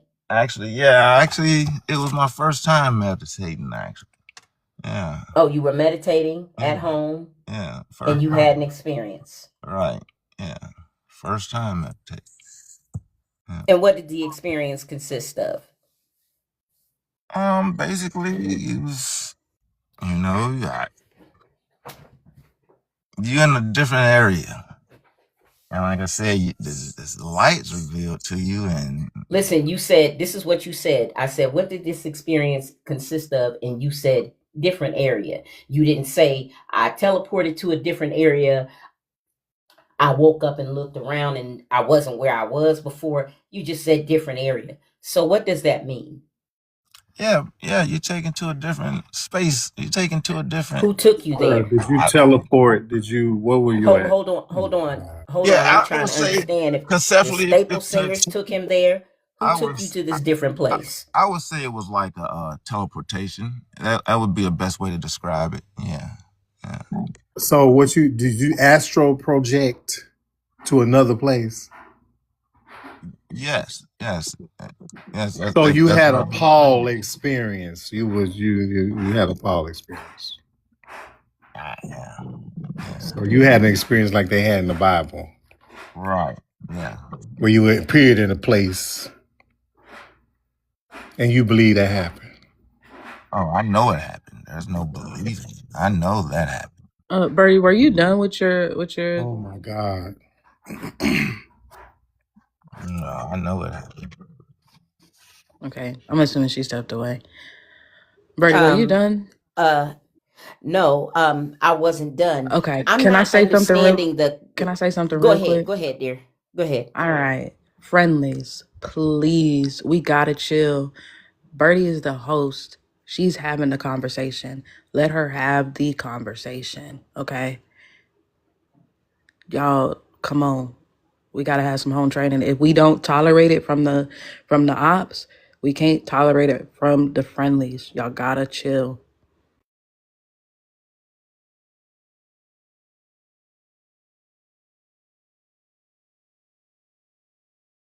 That's all. You got it, Bertie.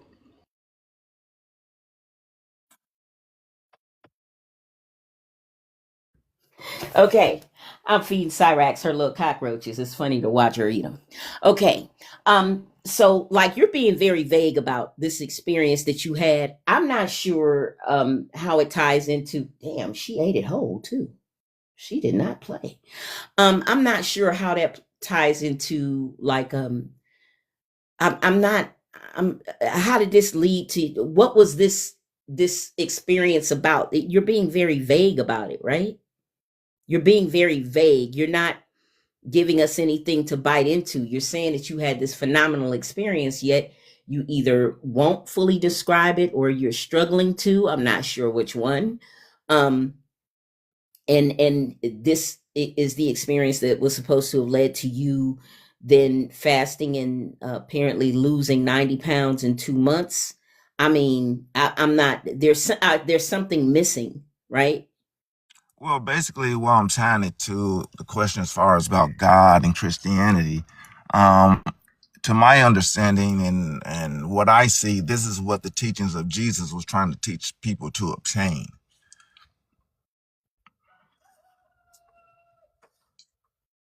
So you had an experience and you believe that this is what Jesus was trying to teach people to obtain, this experience that you had. Yes. Okay. Had you taken any psychedelic drugs? Had you climbed a tree? Mm, Sometimes some trees are absolutely phenomenal in that way. Had you been on some type of pain medication? Were you on a medication that had adverse side effects? no. Okay, so what did you come back from this ethereal experience with? What did you learn from it? What did you see? Well, I saw that, we're all one. We're all Okay, stop. This is your experience. right. We wasn't in it. We wasn't in it. Oh, We no. wasn't in it. So you're saying that you had an experience that only you that were a witness to, that involved everybody? Yes. And how did that lead you to fast? Because I understand. What was said to you in this experience? Did anybody speak to you? No. What was the purpose of the experience? Did you learn something? Did you bring something back with you from this other place? I would just say awareness, a Awareness of what? consciousness, just awareness of nature, life, time, you know, just the experience of life. I mean, such an experience, you should be able to be more specific about what happened, because right now I experience what you're talking about when I go around the corner and take a walk through the park in my neighborhood. It's wonderful. Yeah. Yeah. Yeah, you haven't seen anything until you've seen a red-tailed hawk swoop down on a tree and snatch a squirrel off of it. Okay? Very enlightening. Okay? Reminds you of your mortality quick. Okay? Yeah. Yeah. Here one moment, gone the next. That's why I don't worry about tomorrow. Okay, so I'm not getting anything out of this experience you had, so I'm gonna leave that alone. But as far What as led you to go? What led you to go on this fast? once I came back with the awareness, I understood how the body works. As far as digestion and just understood it on a molecular level, how the body needs just energy to live, and it's like putting diesel in a gasoline car and putting the wrong energy in. It's just and I understood how you know um a lot of things we were stripped of and taken away from us, just like a hard drive. You format a hard drive and you reprogram it. You can put any program you want it and make it run how you want it to run. And it won't even know the difference once you strip it of the Um, memory. hey, open book, how you doing, sunshine? Okay, I think I might be done with this conversation. Did anybody else want to talk to the void? Because you're not really saying anything that is substantial, right?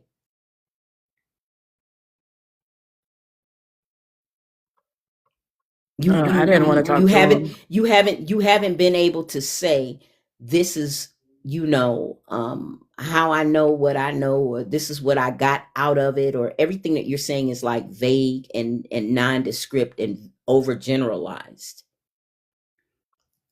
Well, I said I know because and of and and, experience. and while it is your personal experience, as you say, I personally don't believe it.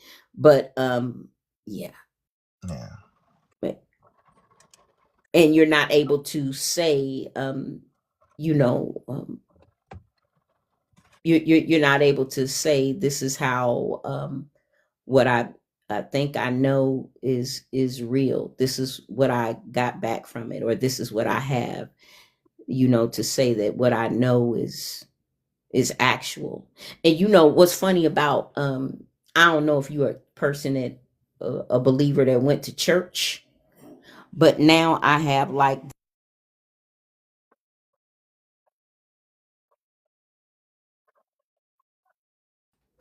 this whole new revelation on this new understanding on something that they used to make us repeat in church, and they would make us repeat it, and it went just like this. I know that I know that I know that I know. I know that I know that I know that I know. I know that I know that I know that I know. And we was running around saying that and didn't know shit. And it's like a mantra. You repeat it. Anybody that was involved in the church can tell you. It's something they teach you. It's a mantra. And actually, you don't know anything.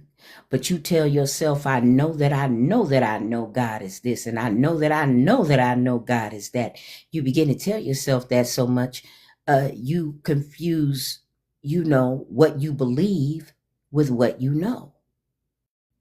Because you actually don't know anything. That's your belief.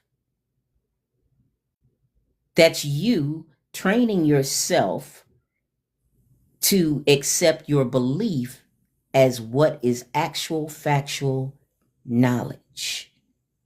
That is the purpose of any church, any pastor, anybody teaching any group of people to say, I know that I know that I know God is real, and I know that I know that I know God will do it, and I know that I know that I know God will heal.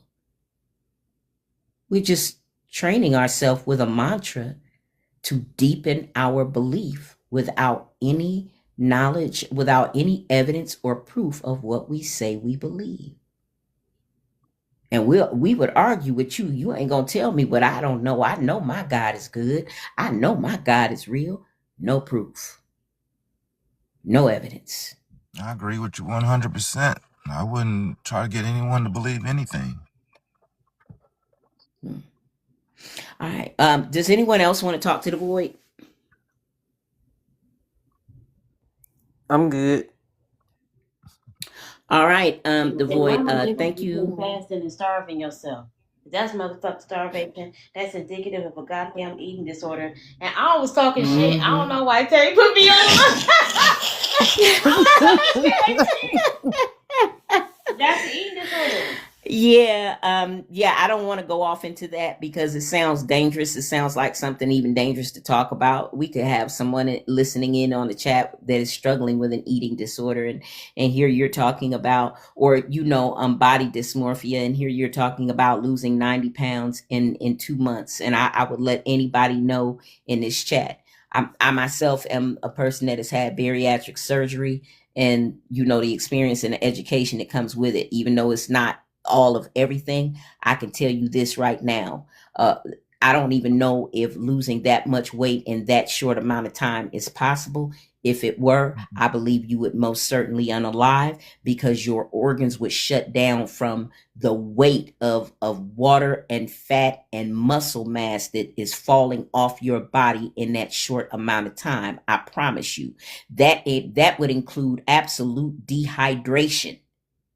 If someone lost 90 pounds in 2 months, we are talking about somebody who need a fucking Gatorade IV. We are talking about organ failure. Okay? So for anybody that heard that shit, I'm going to go ahead and completely step on that. If that happened to someone, they probably did not survive. We talking about muscle mass loss, fatty tissue loss, dehydration. Your body would have to fucking mummify for you to lose 90 pounds in 2 months. Damn near. So I just want to say that shit is not possible, not healthy. We talking about something, we talking about dysentery. We talking about people who get that's a form of diarrhea where it happens so much your body just dries out and you unalive. That would be somewhere along the lines of having dysentery or having nonstop regurgitation. They would admit your ass to the hospital and hook up all kind of IVs to you, trying to keep you hydrated and a fucking alive. So for anybody that heard that, I'm gonna go ahead and say don't believe it. Even though I ain't a doctor, I'm not a dietitian, but don't believe that shit can happen and you won't be unalived. Or that it happened. I encourage you to go and do some research. Get on Google Scholar and ask. Get on a medical website or something. Ask your doctor. Ask your primary care physician. Ask a dietitian. Okay? If it's possible to lose 90 pounds in 2 months, and if you could, what would that look like? I promise you it's going to be a shit show. And that's just from common sense. The Void, thank you for coming up. And I guess we'll talk to you and your rooster next time. All right, who's next? All right, Breacher. I think that's how you say your name. Oh yeah, good morning, guys. How you guys doing? Can you guys hear me? Yes, we can. Did I say your name right? Yes, you did. All right, can we get your age and your religious affiliation? Oh yeah, 36. I'm a Christian. All right, if you could answer the first 2 questions up there, and then somebody will respond. Oh yeah, so the way it works for me, as far as my Christianity, I first believed something. God came through for me. Then I have known it at that point. So could you be more specific and tell us what it is that you know and what it is that you believe? Oh yeah, sure. You'll be here all day. I mean, if I start, I know he's a provider. I know he's I know that he can do things that is otherwise impossible, because he's done it for me. And again, to emphasize, I first start by believing that he could, and it was manifested. So more specifically, if you want details, I have ascertained things in which I otherwise was unqualified for. So if you look at me on paper versus the requirement for achieving said things, I would match up. Nonetheless, believing God for it, I was given it. I could go on and on. I don't want to do a monologue here, but yeah, if there's any refutation, I'll be happy to talk about that.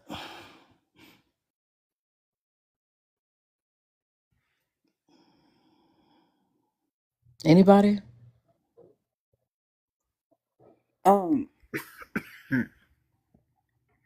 right. I'm about to switch out. Yeah. I got a question.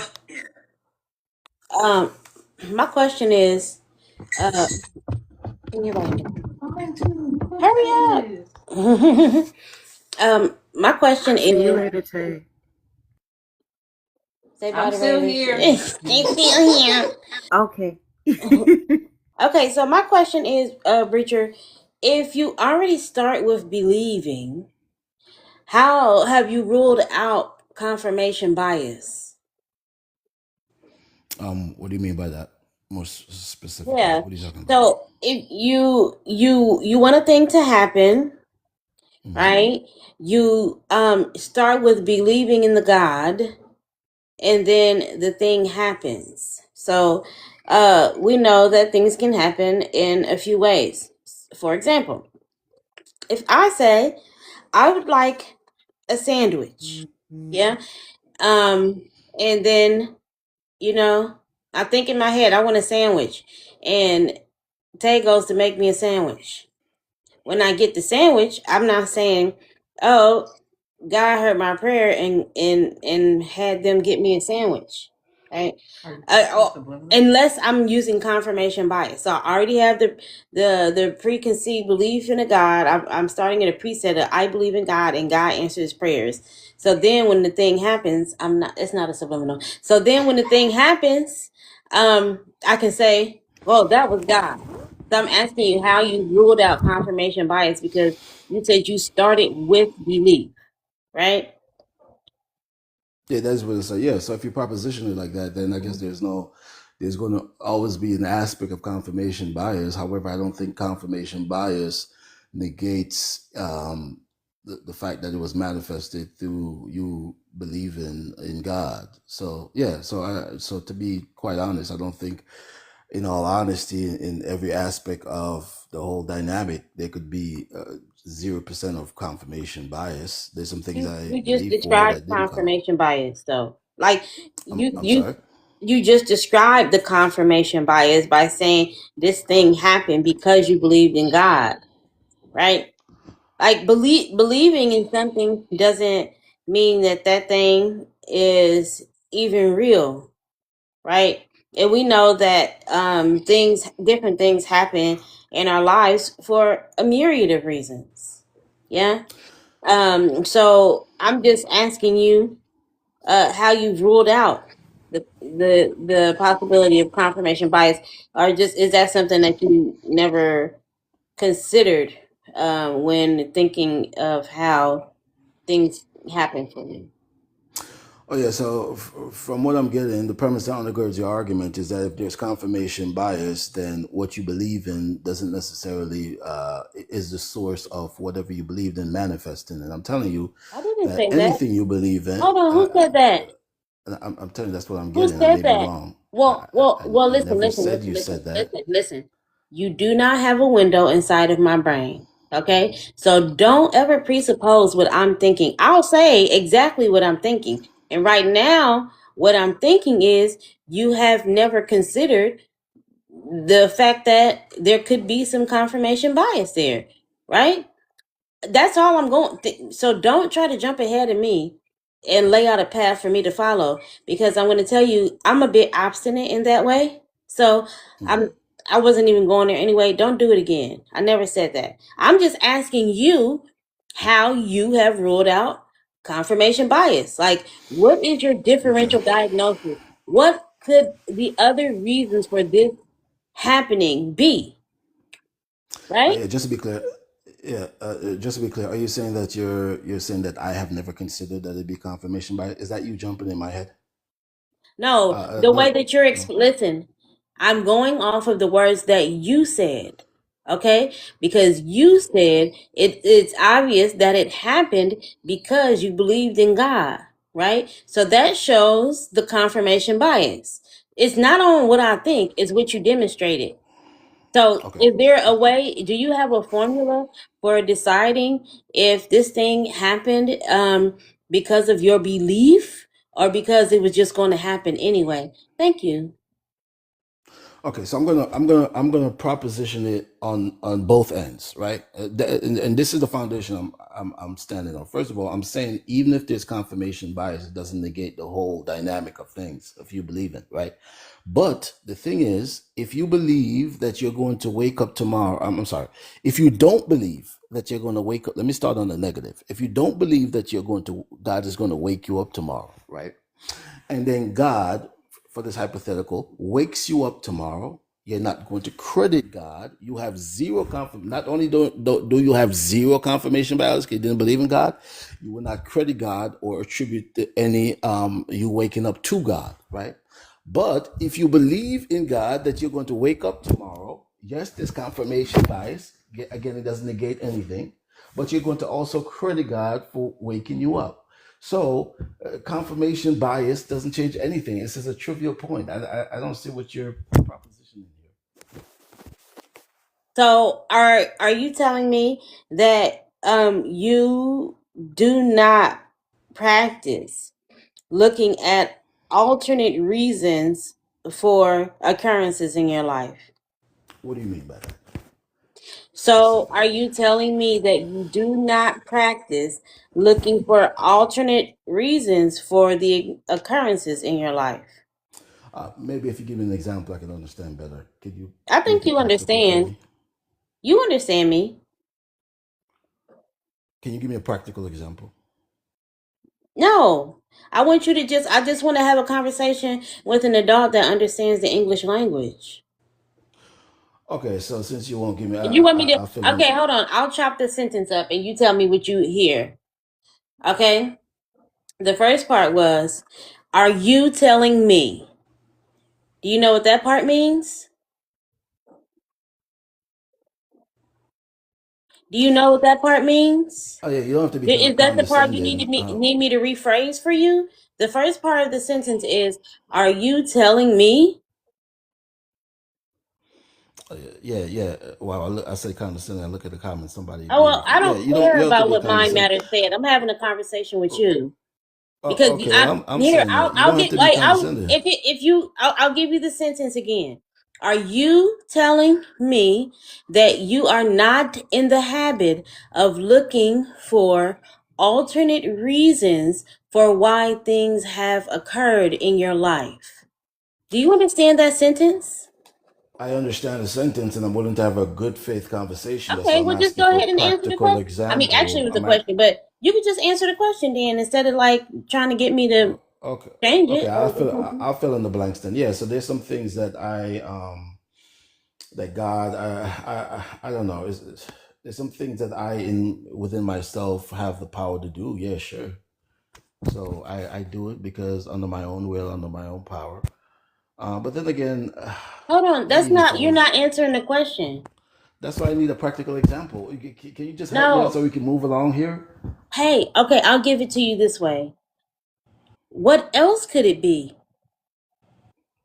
Right? So I'm talking about thinking about things. This happened, and instead of instantly attributing it to God, do you ever practice looking for alternate reasons for the occurrences that happened in your life? Okay, thinking about things, I believe in things. Yeah, everything I believe, I attribute to God. So that proposition would make sense. So if you had a cold and you took um Mucinex or something like that, and it dried up your sinuses, would you say God dried up my sinuses, or would you say the Mucinex really works? Oh yeah, no, I would say that I took Mucinex that dried up my sinuses. Okay. Um, do you consider that maybe it was God that dried up your sinuses? Yeah, to have my sinuses dried up, I didn't believe in God to have it done. I had the willpower to do so, so I I done it myself. So why don't you attribute that to God? Oh yeah, because people mostly believe in God most of the time for things that they in and of themselves cannot do. I'm So talking they about the believe in God. Mucinex. I'm talking about the Oh Mucinex. yes. So the music So I if in and when of the Mucinex myself can works, do why don't you attribute the Mucinex working to God? because I in and of myself can clear up the Mucinex by taking whatever medication. Boom. Okay. So let's say you go to enter into some sort of contractual agreement that will, you know, be beneficial to you and your family. You've already had the communications. You get there, everything checks out. The contract is solid. You sign it, and now you have a brand new opportunity on your hands. Do you attribute that to God? Me signing a contract, yeah, you, you started counting that too. How did I get the contract? But let's start counting that Because too. you have Sure, the I got. qualifications. You have the qualifications to do whatever job that is being contracted to you. And it's going to be very beneficial to you. So when you go there, you read the contract, everything checks out. Do you attribute that new success to God?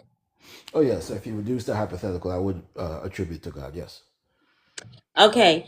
If you didn't have the qualifications, you realize you wouldn't have gotten the contract, right? On paper, yes. Right. So you would not have gotten the contract had you not had the qualifications, but you did the work to get the qualifications that put you in position to get the contract, yet you're attributing it to God. Oh yeah, so I wouldn't say that I did the work. I would say that God opened the door for me. So a lot of people with degrees right now cannot get the opportunity which they want. Not because you have certain qualifications that don't automatically mean you're going to get certain positions in life. That's just a false narrative. Okay, so what else could it be other than God that gives you this opportunity? Oh yeah, nothing else. God. Nothing else? Not the qualifications? If I'm looking for a welder, do you think a person that doesn't have the skill set of a welder would be hired? Okay, so you flip the vantage point of this hypothetical. Yeah, you're looking for a welder, so you go for a welder. Right. But there are But hold there are on, people. wait. It wouldn't the success be to the qualifications the individual has? Yeah, no contention for me there. Okay. So would you say the success would be also attributed for that welder to God? Then you flip back to the vantage point of the welder. Yeah, if the welder gets a qualification and the door is open where you hired them, yeah, and they believe in God, yeah, they would attribute to God. Yeah, see, they would attribute it to God. But that credit doesn't go to God because if they did not have the certifications, skill set, experience, or what have you, they would not get the contract, would they? Yeah, sure. And there's some welders who have the qualification that didn't get a contract as well. Yeah, well, I don't know because that's a pretty hot job career to have, you know. That you just can't walk down the street and find a welder. I don't know if you know.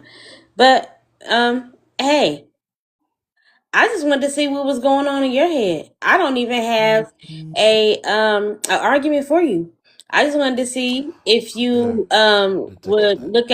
look at your own successes and say, you know what, I did the work, I stayed diligent, and I busted my ass to get what I got, and I'm proud of me.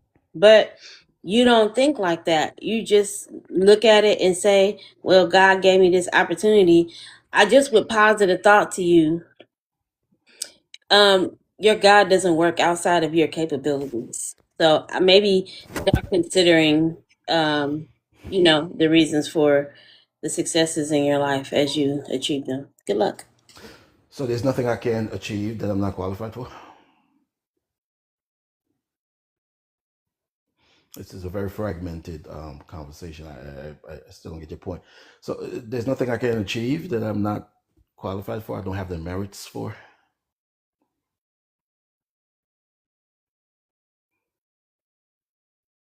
Yeah, I didn't think I would get a response. Yeah. Any other rough? Are you saying are you saying that you attribute what you get to God? Yeah. As far as the parameters of the conversation I was just having, yeah, every achievement I attribute to God. All right. So why would you ask a question that you have an answer to? Oh no, because of her last statement before going on mute that God does the work outside of my capabilities, which would But I mean, the indicate. question that you asked, the question that you presented to Quan, and then ended it with, okay, so that's what I thought. That's a question for you. No, but it That's a was question purely you need to based on direct to the. you. That's a question that you need to direct to yourself. If you attribute, everything that you achieve to God, that's a question you need to ask yourself or your God. Oh yeah. Everything I achieve, I attribute to God, even the things I'm not qualified Okay, for. so that's what I thought. That's what I thought. Yeah, but You she need said to that. ask your God. Well, I mean, you presented the question to her as if, so what? So now I'm not capable of doing anything or achieving anything. Hey, you the one that attribute everything you do to God. Okay, so ask him that. Right, but the things that I'm not He get qualified for okay. or He get the capable for, glory. I can He get, achieve yeah. through her. Even the things you're not qualified for, Yeah. even the things that you're not qualified for. Mm-hmm. If you think that giving that to God is something that you need to do, then still that question applies to you. Let me tell you something. I applied for this case management position in 2008. Okay, I didn't. I hadn't finished my bachelor's in social work, but I had years of experience working as a case manager. Okay, and I wanted this position. And when I looked at the job description, I had experience in every bullet point of the job position. So I said, F it, I'm going to go for it. And I got the interview, right? Even though they required a bachelor's degree. All right. I got the interview, and the interview went well, except I didn't have the bachelor's degree.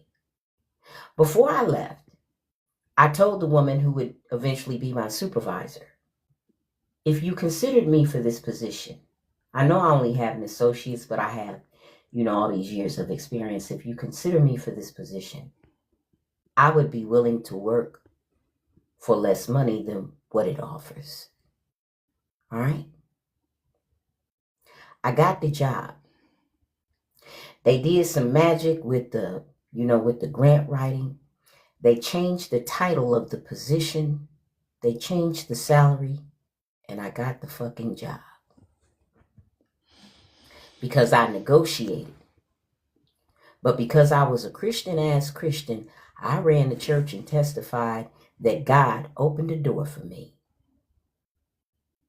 When I knew goddamn good and well that I underbid the people who had the appropriate education. Huh? I got that goddamn job. I underbid people with bachelor's degrees.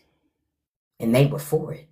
They were like, shit, yeah, we can get the same work, less money. And it was still more money than I had made in some time. It was a win-win situation. It was a win for me, and it was a win for them. And I ran back to church and testified about how God opened the door for me and gave me an opportunity. I lied. God didn't give me shit. I underbid a shit ton of people with the appropriate education. And the supervisor was on it.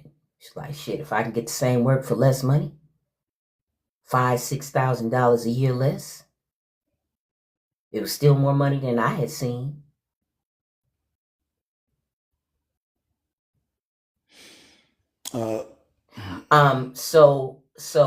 So yeah, even if you get something that you don't deserve or you're not qualified for, and you want to say that God did it, then yeah, you can go ahead and say that, but you probably did something to get what you got too.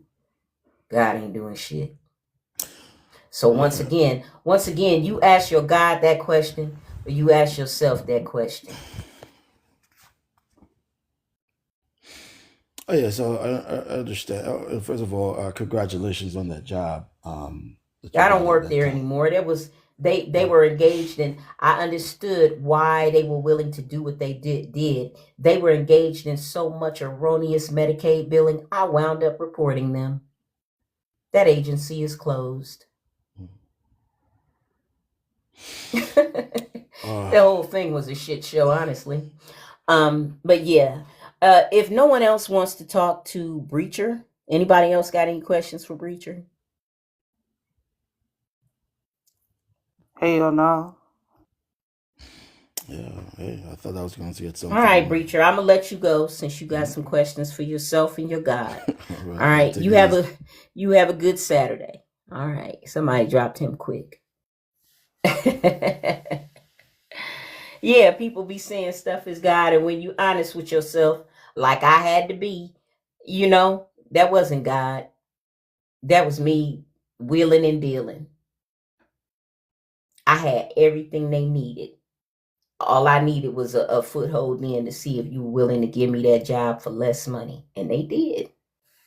They did. And then I got in there and I struggled to make the billing quota. The billing quota was you needed to have like 56% of your billable time needed to be like productive billable time, right?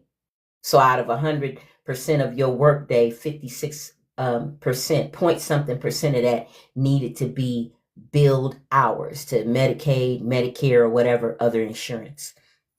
And I couldn't keep up with the quota. I didn't know how they was doing it. And they hooked me up with this other case manager who was going beyond the quota. And he would tell me what I would need to do, but he wouldn't tell me. And he would say, just watch me, right? We'd be at work. He would see a client come in for a meeting and say hi to them, ask them how their day was, what they up to. And then he go on about his business. They go on about theirs. He go back to his office and bill their Medicaid for 15 minutes. Talk to client, followed up on client going to a doctor appointment, ask client how meetings were doing so far, da da da da da. You just use the right kind of jargon and bullshit, and you turn it into billing hours. He was billing people for short conversations that they would encounter. If they encountered him in the hall, he would run back to his office and bill their Medicaid. If they told him that they were grieving because they lost a loved one, and he offered condolences, he would go back to his office and bill the Medicare, go back to his office and bill their insurance. He was billing for every fucking thing. And then I understood, this is how you making your quota. I made that quota clean and clear and free one time out of my 3 years there. I was only there for 3 years before shit began to go sideways. I began to fall out with the supervisor, same person that hired me. They were all unethical. I began to fall out with the other case manager, okay? Because you telling me to lie. I'm trying to do what you doing. I go out one time to see a client that's at a nursing home, right? And I couldn't find the place. Even with the GPS, this place was in the fucking sticks. And then by the time I did find the place, the time that I was supposed to meet with the client had came and went. All right. It was a weird building. I couldn't even find the door which door let you in. I'm ringing bells and shit. The whole shit was a shit show. I went back to the office and I just typed up a case note, met with the client, da da da da da. Fuck it. This is what everybody else is doing, right? The client was dead. The client was dead. If I had got in the building, I would have found out that the client passed away the night before. But I didn't know that. And I done came back to the office and I'm lying. Okay? I done wrote up a case note. You know what my supervisor did? She did something that no one else has the ability to do. She went in the database and removed my case note. No one else had that kind of access. No one but her. Once you put a case note in, it's locked into the database. She went into the database and removed my lying ass case note and told me to be careful next time. Yeah. And shit kept going sideways. And the things didn't go well. And before you knew it, the state of Ohio social worker and counseling board was involved with all of our asses. We all about to go down. Okay? Because when they seen that I, number one, couldn't keep up with the shit and really wasn't on it, and I started speaking on it, I started getting little write-ups for this, little write-ups for that. Yeah, it was a shit show. If I hadn't lied or if I hadn't negotiated to get a job that I didn't have an education for, I never would have been in there in the first place fucking with them people. And I'd have ran back to church and told people, won't God do it? Won't he do it? I put... They say no. You have to lie to yourself to make this God seem good. You have to lie to yourself and you have to lie to everybody around you to make this God seem useful, to make it seem like he actually is doing something. Mm-hmm. All I did was step into some shit that went sideways. And I mean, it went sideways. I eventually got terminated, and then they attempted to sue me. There was a countersuit. There was an issue of unemployment. which they wound up paying my unemployment for a whole year. Oh, it got real ugly. It got ugly. But that's what God was supposed to have done. You see what I'm saying? Yeah. And then I'm in church crying and testifying about how terrible the shit at the job is going. The job that God blessed me with. You have to lie to yourself to make this God seem like he's doing any fucking thing. You're going to be unethical. You're going to lie to people. You're going to lie to yourself. Yeah. If you're a Christian, come on up. Have a talk with us. That's why, Bertie, that's why I really didn't go in too deep with old boy, because, like, you know, of course, we've had conversations with him before, and I know how, you know, how contentious he is. And I know when somebody using weaponized incompetence, right? Because the sentence I was asking was not a complicated sentence for him. That moment told me all I needed to know. There was no need to, you know, pose an argument. At this point, I just want to see, you know, what you're thinking, and you know, and prompt you to think about, you know, why you think of things like that. Because I don't know, if I would think that if I am attributing something to a God, it better be something that I can do. You know, Yep. thank God I brushed my teeth this morning. God, I can brush my teeth. You know,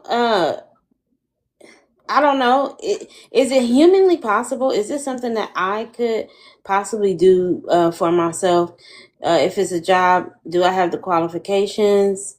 You know, do I have a, you know, a good history of getting shit done? Do I have good references? You know, if I got the sauce, then why am I attributing it to a God? And you know, I noticed that he talked about like competition. Like, you know, some people don't get it. Well, some people are better qualified. Like, you're not gonna get everything that you want every time.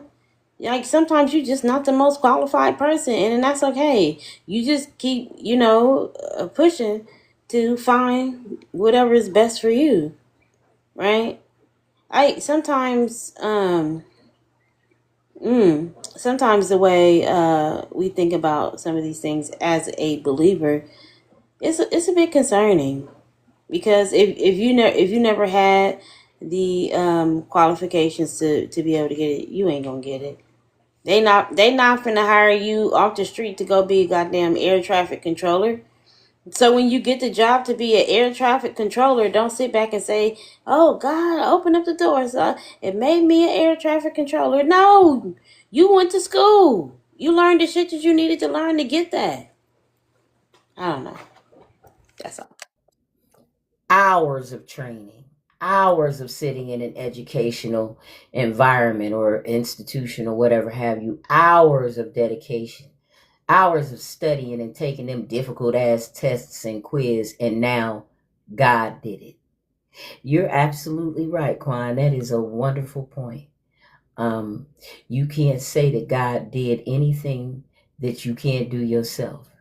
You can't go outside of your own abilities when you say what God did. What God does is literally stuck inside the parameters of your own abilities. If you believe differently, you got something different to show us, come on up and have a talk with us. That's right, Ivy. It's been you the whole time.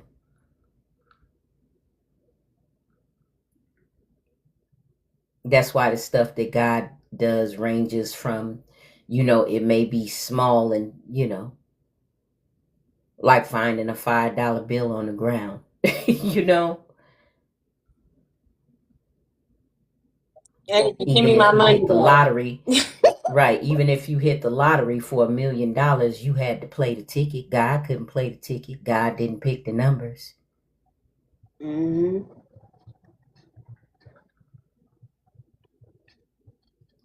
Mm-hmm. Christians, followers of the Christ, 21 and older. Come on up and have a conversation with us. We've been having a pretty good morning. Ain't nobody had to get cussed out or fussed at too much. Been having some good conversations, even though some of them been a little irritating, but it is what it is. Come on up and have a talk with us. Also, we're talking to non-believers, right?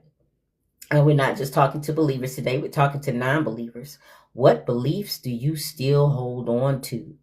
I guess that would pertain to where you are in, your deconstruction, or if you feel like you are deconstructed, but there are some things that you choose to hold on to. What are those things? Um, I tell people often that I was practicing Cometicism and the chakras and all of that stuff before I began to fully deconstruct. I still love burning sage. I don't believe it does anything, but I still have practices that I engage in, if you could call them that. I don't know. I guess a practice has some kind of belief behind it. I just do love to burn sage. I do feel like, I don't know, maybe I'm just smoking the kids out the house. I feel like I'll be clearing something out. It might just be my kids. Everybody Like, y'all get coughing. out of here. They Y'all get coughing out because of they here. choking. You talking about that's that demon. That's that spirit. Y'all get out of here. I love my candles, my incense. I love my stone jewelry. I love my my sound healing things, I have I have a singing bowl. I have a tuning fork. I want to hear my tuning fork. I was into all that stuff. Yeah. It's like when you let go of one thing, it's almost like you have to Tarzan swing over to something else, The vibrations. Scratch the itch in my head. Oh, I'm sorry. Did that bother you? Did that sound bother you, Raven? No, it scratched the itch in my head. It felt good. Okay. Yeah. Yeah. But also, I wanted to see if I can answer the prompts real quick, since we're some Christians. I still have the modesty thing from being a Christian. Thank you for the level up. Yeah. Hey, Constant. But like just like covering up and stuff, and not showing off your your ankles or what have you. And I used to always just listen to a lot of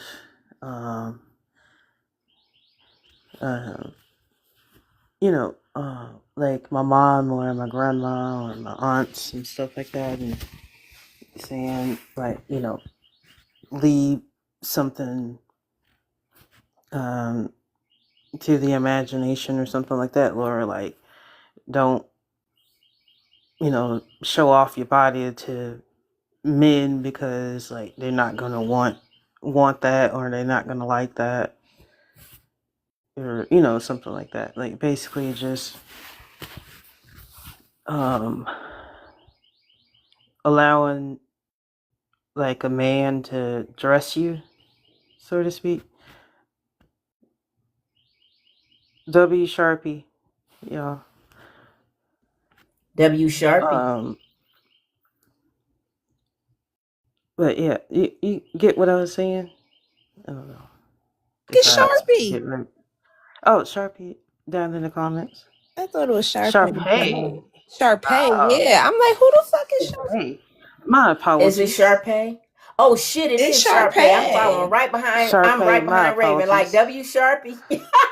Yeah, don't follow. I'm sorry, that just threw me all off. I'm so sorry, Raven. I was like listening when I said, no, it's okay. Sharpie, it's Sharpay. The hell? What y'all talking about? It's okay. It's okay. Yeah, don't follow behind me. But yeah, you get Do y'all understand what I was saying? As far as the I do. I do. modesty Like, thing. Yeah. yeah, there are other things, like there are other things that we hold on to. I kind of feel like inadvertently. Like, I have to, when I first came to the community and I seen how everyone asserted themselves verbally, I was like, what is this? This is fucking fantastic. People speaking what they mean and ain't apologizing for shit. I could never do this when I was a Christian. And I was very much that person that had gotten into like suppressing what I really thought, how I really feel, for fear that it may offend somebody, or I may appear in a way that was unappealing to people, coifing my behavior, coifing who I actually am. It may have something to do with how quick folks get cussed out now.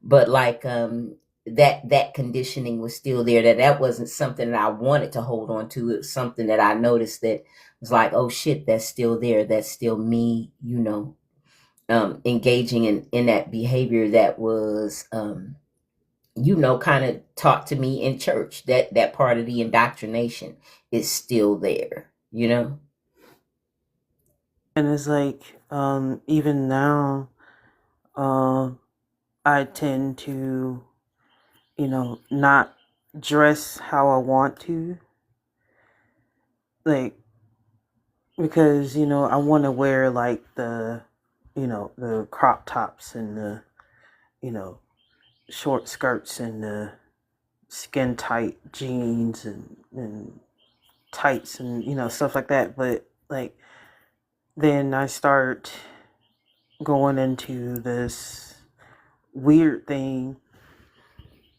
where I still don't, I want to say, like, I still don't like love my body, and I feel like I can't, I tell myself that I can't wear certain things because it won't look right on me.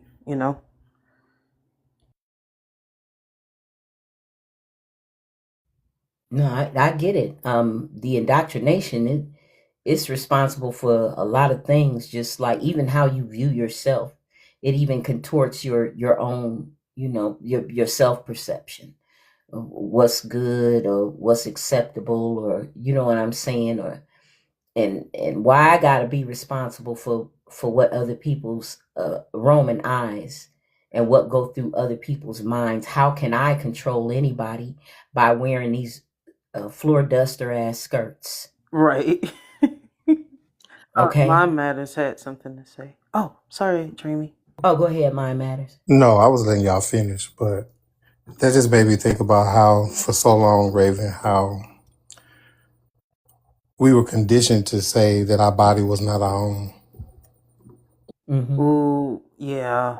You know what I'm saying? So it really caused you to have a disdain for your body. And especially if you already felt some kind of way about yourself. You see the reinforcement behind that. Your body's not your own. You have to present it as a living sacrifice. It doesn't belong to Yeah. you. So all of that plays into that. Okay. You Raven, I just want to tell you that people are horrible, right? For making people feel how they feel. One thing that I worked on, especially when I was younger, the way Dreamy is today is not how Dreamy used to always be. Dreamy did not have a lot of confidence, all right? Dreamy was bullied, picked on. That's why I'm able to talk shit, because motherfucker. But anyway, back to your point, right?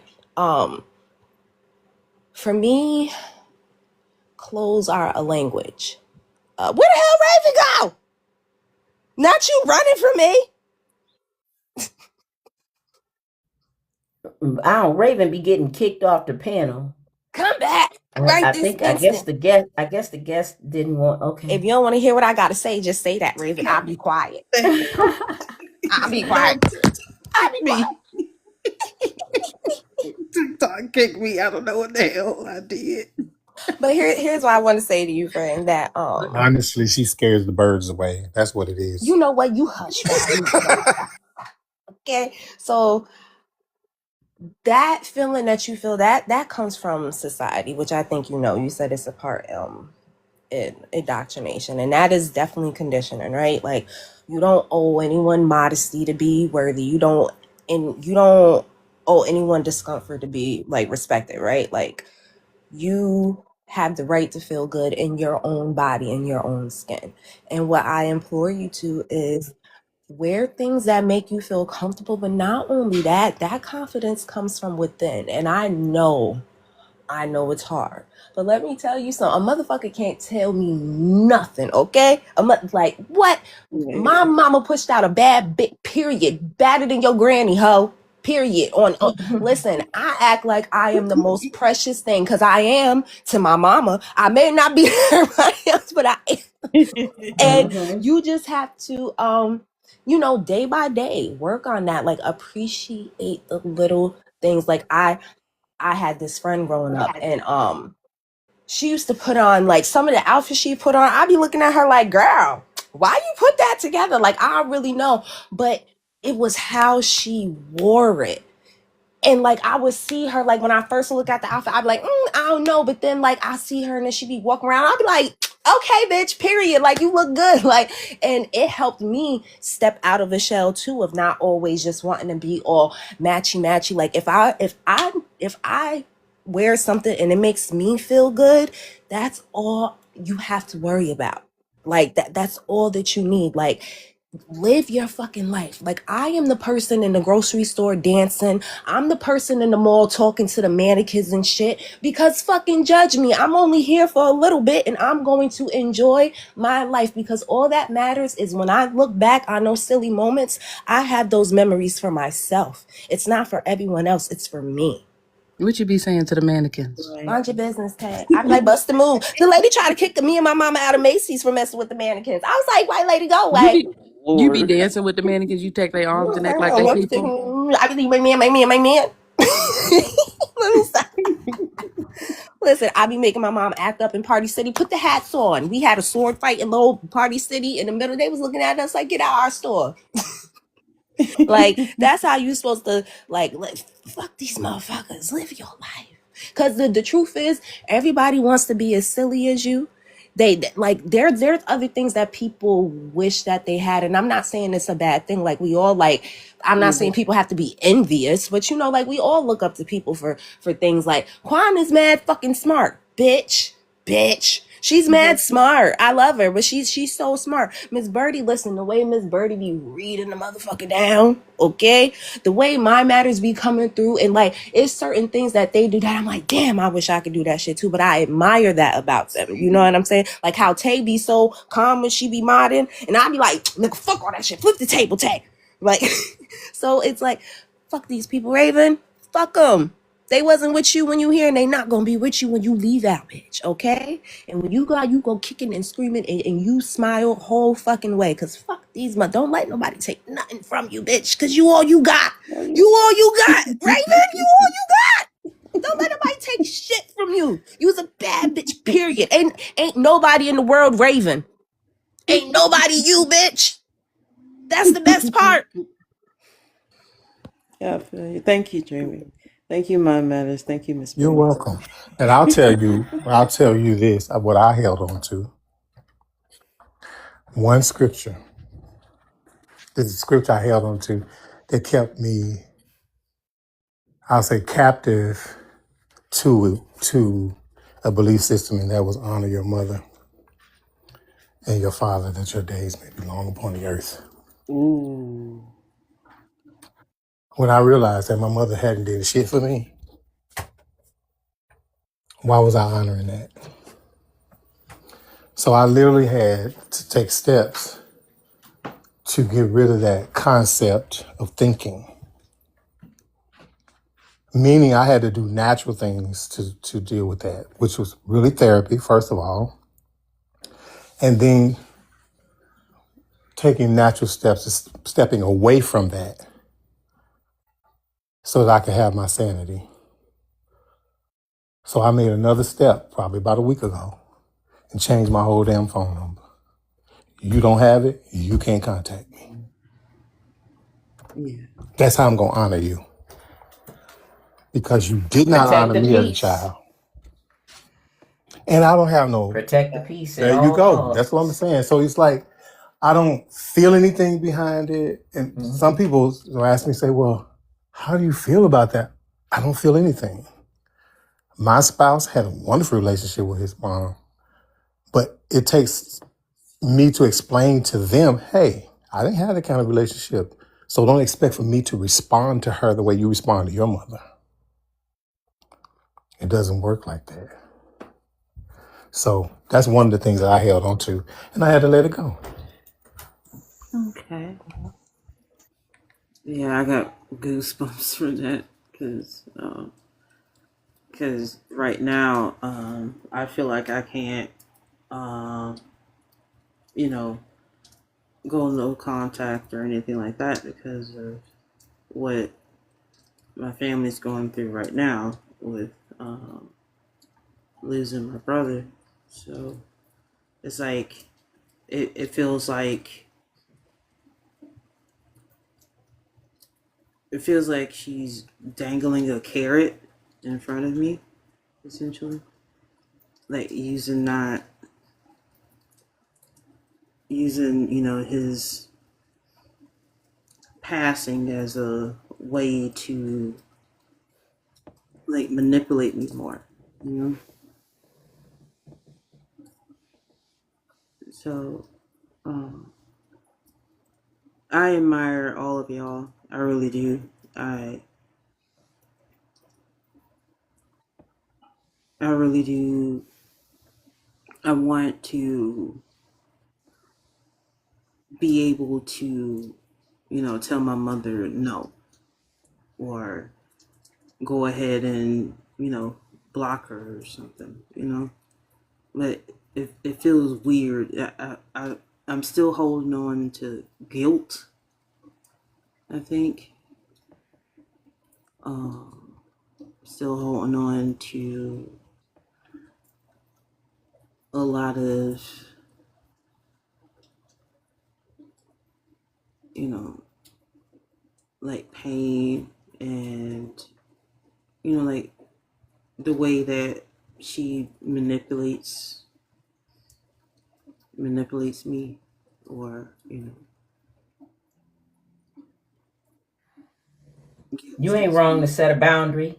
you know. It wouldn't be wrong for you to protect. It's just like Dreamy said, and mind matters. The more you deconstruct and realize, wow, I have one life, one opportunity to pursue my dreams, to be all that I can be, to experience all the wonder and the beauty that this big rock we live on offers. To learn, to grow, to travel. I have one life, and religion convinced me that it didn't belong to me. And now that deconstruction is showing me just how valuable, how much life there is to live, I don't give a fuck who you are. I literally communicate with one group of people on a daily basis, and I gave birth to all four of them. I have sisters, stepsisters in my city that I haven't talked to in years. I have nieces, nephews, friends that I haven't talked to in years. I'm talking like since the shutdown, right? And at first it hurt, but the more I began to deconstruct and I began to, closely assess those relationships, the state of them, whether or not they were reciprocal, whether or not they were healthy, and me trying to please you all the time, me trying to gather family members together all the time after my stepmom passed away, their mother, whatever have you. All of that hard work, to get people to see that you're a good person, accept you, love you like you love them. Fuck all of that. fuck forgiveness, fuck all of that. I don't have time to waste any more of my time and energy trying to get your approval or trying to be whatever the fuck it is that you think I should be or you want me to be. I have this one life, and I'm not going to let you tear up the peaceful moments that I can have or intervene with me learning to accept myself and love myself, because you do have to do that in deconstruction. You realize how much the way that the religious thinking and just kind of tore you down and made you see yourself as, you know, this fucked up sinner, and you over here trying to put yourself back together, see the good in yourself, and get rid of that thinking that says that you're not good, you're not worthy, nobody but God is good and worthy, and God deserves everything. You literally are cannibalizing yourself for this God, you know, your esteem, your confidence, you know, how you value yourself. You just get rid of all of that just to say God deserves everything. A God that we can't even prove this motherfucker exists. And that's my life. Right. That's what I want my life to be. Right. And capitulating to people that hold the belief in this God and their thoughts of what they think I should be. Raven, do whatever the fuck you have to do to maintain your peace. You know what I'm saying? I was an adult before I realized that, yes, some people are not going to have good relationships with their parents because their parent may not have been nurturing, may not been a good provider, probably didn't care, might have, even worse, might have been a narcissist. Not all parents are, maternal or paternal in a nurturing way or present. You know what I'm saying? I didn't think about it because I think my parents did the best they could. They was always there. You know, I eulogized both my father and my stepmom's funerals, wrote their obituaries, you know, was there for my biological mother when she passed away with my siblings. We was young. I think the oldest of us, we went from like age 19 down to 8, 4 of us, you know. But yeah, I mean, why am I wasting my life away believing in a God who may not even give me my basic needs unless it's in his will, when I could just get up and live my life, do what I need to do, get what I need to get. I could pour all that praise and worship into myself and empower myself, straighten my spine up, get up off my fucking knees, stand up straight. I deserve the praise, I deserve the worship, I deserve the glory, and I deserve a good life. And if that means wiping motherfuckers off the slate, changing my phone number, watching you outside through my ring cam as you knock on my door and I don't answer it, yep, let's get it. You know, Bertie, you said something. You said something about him not even taking care of your basic needs. Just think about it. The only way he gonna take care of your needs unless you give to him. Yeah, I gotta give a God something In order to for him to eat. meet my needs. That's some fucking archaic thinking. There you go. We might as well build a pyre and go outside and start sacrificing animals and hope the rent get paid. What the fuck? Well, it is.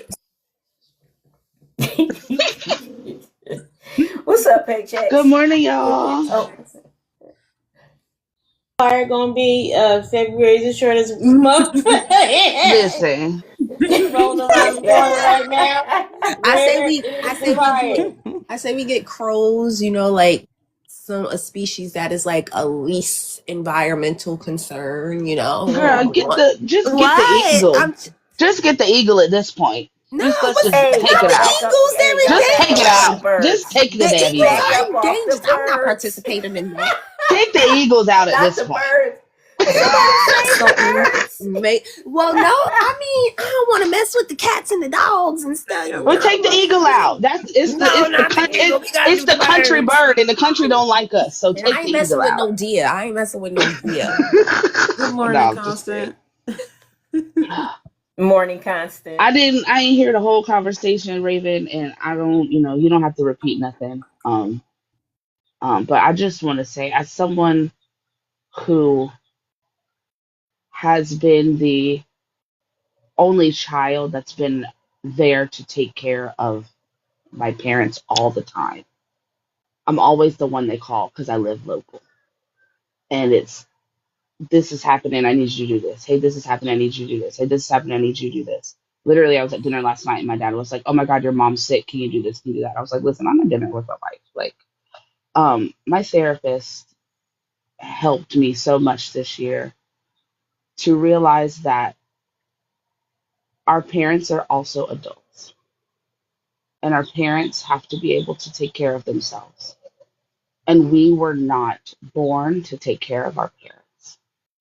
And setting healthy boundaries for yourself is what's going to be best for you. Because if you're not okay, you're not ever going to be able to take care of somebody else.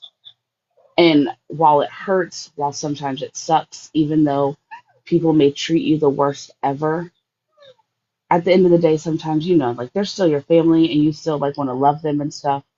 But sometimes you have to love them from a distance. Sometimes you have to separate yourself from people and set those hard boundaries to make sure that you're okay. You can't be at everybody's beck and call, making sure everyone's okay, making sure, you running up and down the street, checking on this person, checking on that person, bringing the family together, doing this, doing that. And at the end of the day, you're home crying and no one's checking on you. Who's calling to check on you? And when my therapist told me that, I was like, you know what? That's true. Like, people don't call and check on me. I'm calling to check on everybody. I'm like, are you okay? What's going on? How can I help you? When something crisis happens, I need you to do this. I need you to do that. I need you to go pick this up. I need you to run here. So and so's in the hospital. I need you to do this. So and so's not feeling well. I need you to go pick them up. So and so's this. So and so's that. And it's like, what about me? Like nobody. Why y'all don't care about me the way you expect me to care about y'all? And until people begin to reciprocate what they expect from you, then they don't deserve what you can give them. And when I tell you I've cut so many people off, friends, family, whatever, because I got tired of being used and people not reciprocating what they expected out of me. And it'll happen. And I know that there's a lot of like some hard things happening right now with your family and Yeah. just protect yourself. If you need to be in contact with people for the sake of contact for the situation, then do it to the point that's going to, get information across. Stay in contact for informational purposes, but don't feel like you have to take care of people that are not taking care of you. I just really wanted to tell you that. Yeah, don't feel like you have to take care of people that are not taking care of you. And that goes for whoever it is. It could be your mom, your dad, your family, your partner. If people are not taking care of you the way that they expect you to take care of them, then they don't deserve to be around you. And until they can reciprocate that, and until they can show that they are worthy of being in your presence, then they don't deserve to be around you. And when you set those boundaries, the people that have the biggest problem with those boundaries are the ones that don't get the benefit from you anymore because of those boundaries. And the ones that don't have problems with the boundaries are the ones that understand. And until the people that have problems with your boundaries learn and grow on their own, you're not going to be able to help them grow. Sometimes you have to leave people where they are and allow them to grow on their own and come to their own terms. And that may be months, days, years, whatever. But you got to take care of you, baby. You're still young. You have a long life ahead of you. And I don't want you to get wrapped up into parenting your parents, momming, auntie, parenting your family, people that are technically supposed to be parenting you. Like you are not your parents' parent. It is not your job to take care of their every beck and call if they're not taking care of you.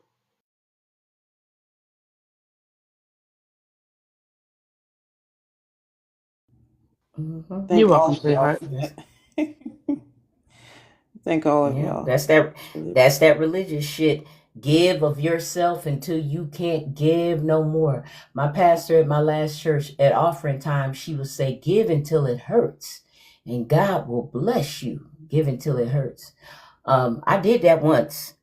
My lights got cut off when I did. So but that's what the church do. Give to God and give to the church. Give until it hurts. Give of yourself and God will bless you. And I've seen people do it. I've seen really, really good, really kind people overextend themselves. Every time the church doors open, they there organizing, cleaning, preparing, volunteering, constantly, always there. And all of it is to in hopes that this God will see them. You know that the people see you. You ain't getting nothing back from them. You're trained to believe that your reward is going to come from the God. And I watched people give until they were exhausted, give until they in the hospital. You done ran around for the church so much. You done took care of so much of the church's business. You can't go home and clean up your own home. I've seen people give so much until they begin to have conflict with their spouses or their partners. You're always at the church. You're always doing something for the church, you know. But that's what a lot of people do, and you get used to that. That's fucking abuse. Giving out all the time and nothing coming back in.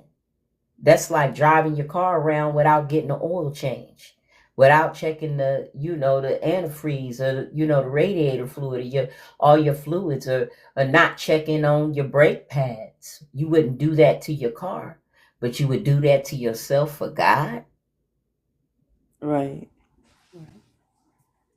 Fuck that. Yeah, I mean, my father is a pastor, and like I think 6 weeks ago now, he fell and hurt his hip and hasn't like been able to really walk. He's been in and out of work, and not one solitary person from that church has called him. Not one person has come by the house. Ain't nobody came to see if he's okay. Ain't nobody brought no meals, nothing for 6 weeks. But anybody in that church needs something, my dad is the first person that they call. The first person. Whoa. When I took my like, because my dad is the family care pastor, so he does all of the counseling, all of the things like that. The Mm. the pastor has called him one time. Ain't nobody else. Nobody's come to check on him. Nobody brought no meals. Nobody asked my mom if she's okay. Like my dad can't even like help her do anything around the house right now. Like he's in so much pain. He may actually. I don't. They just did an MRI trying to figure out what happened. Like they don't even know what's going on. But I told them the other day, I was like, those people don't actually care about it. They care about what you can do for them. They don't care about y'all. And I was like pissed because my dad be at everybody's beck and call for that damn church. Every single time he is doing something for somebody, running here, running there, doing this, up late, waking up late, staying, everything, going to the hospital, running all around the damn state, making sure everybody's okay. And ain't nobody came by the house. Ain't nobody called him, make sure he's okay. Nothing. Like it's just, you can't expect yourself from people. And when stuff like that happens, you really have to sit back and think like if people aren't if people are not reciprocating things in your life, and I mean maybe I'm speaking to myself, but if people are not reciprocating things in your life and you are giving, giving, giving and taking care of people and doing things and there's nothing coming back from that relationship, that friendship, that job, you gotta let it go. You gotta You're let it gonna go. tap out. You have to, because you're gonna burn out, and at the end of the day, you're gonna be the one hurting, and nobody is gonna be there to take care of you but you. No one's gonna be there to pick you up but you. You got to take care of you first. And if there's anything that I mean, I'm shit. If I could tell myself, I guess, or anybody, take care this year. Like focus. Let's focus on us this year. Let's make sure we're okay. And if we can make sure somebody else is okay while we're okay, then that's cool. But like we gotta make sure we're okay. It's a lot of crazy shit going on right now. The world is in shambles, Mhm. and everyone right now is looking, especially to the black community, to stand up for everyone. But they don't be doing nothing for us. Like we have got Mhm. to self preserve. We have got to self preserve right now. Like Yeah. we have to. And I love that we can have these conversations. And I do. I love y'all. Y'all are great. I really do. Like y'all are some of my closest people on this app. And I know I don't be around a lot. I got a lot of stuff going on right now, but I really do. I appreciate y'all so much. You good. Everybody has a Appreciate you lot too. going on. We appreciate you too, Paychecks. If we hey, good morning, Constant. Good morning, Zay. If we have any Christians in the comment, I mean, yeah, in the comment section, if you want to answer the question, when it comes to your God, what do you know and what do you believe? Knowing and believing are not the same thing. Also, non believers, if you would like to come up and answer a question and talk it up a little bit, Devancia was up here earlier. I guess she had to go. I'm sorry I lost you, Devancia. I'll catch up with you. Non-believers, if you would like to come up and answer this question, what beliefs do you still hold on to? Not asking why, but just asking you to, share. Could be a number of reasons, but yeah, an example that I gave is when I first came to the community a little over 2 years ago.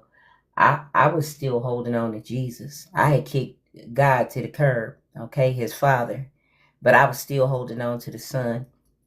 And then as I began to just learn and listen and receive all the different information and listen to the deconstructionists go through the Bible and take a closer look at what was in there, I eventually let the Jesus go too, you know.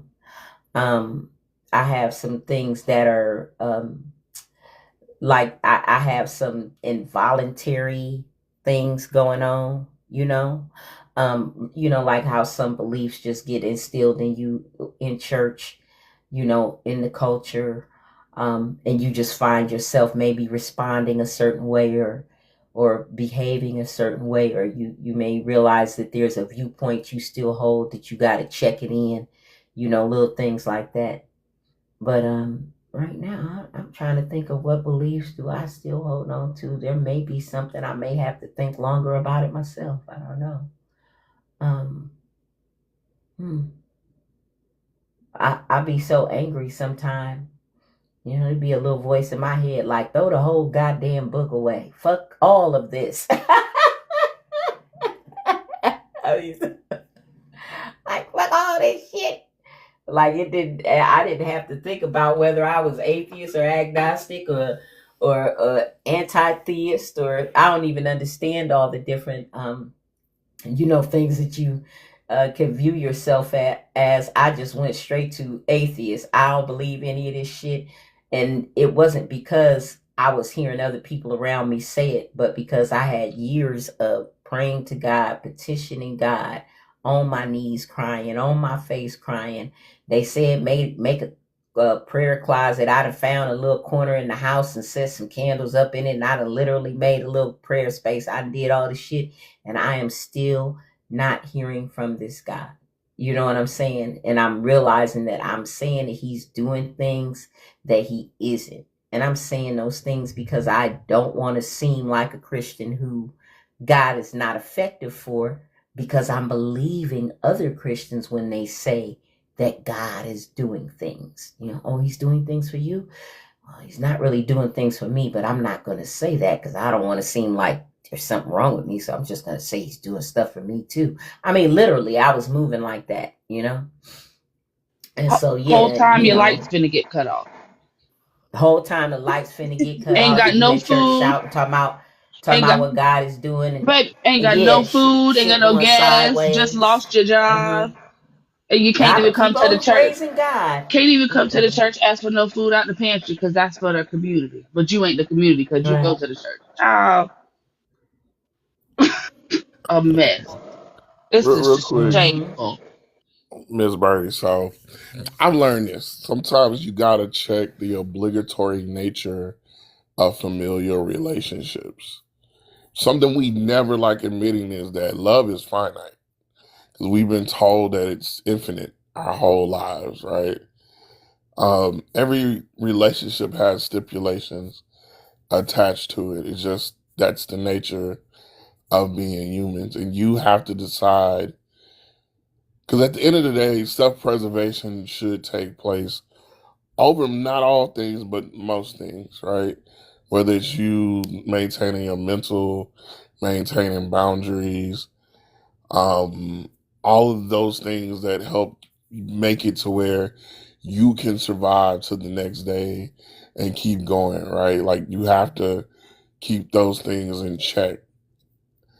Otherwise they'll be a detriment to you. You in deconstructing, you got to know when that's happening. You have to be very self-aware and gain the tools that will help you learn to acknowledge when that is.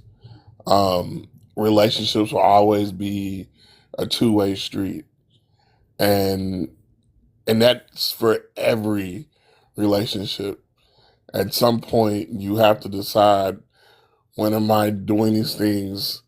When are these obligations this important to me versus are they hurting me? And there are people that will take advantage of that. And you sometimes you just got to put your foot down. It is what it is. Yeah, just self-preservation. I agree.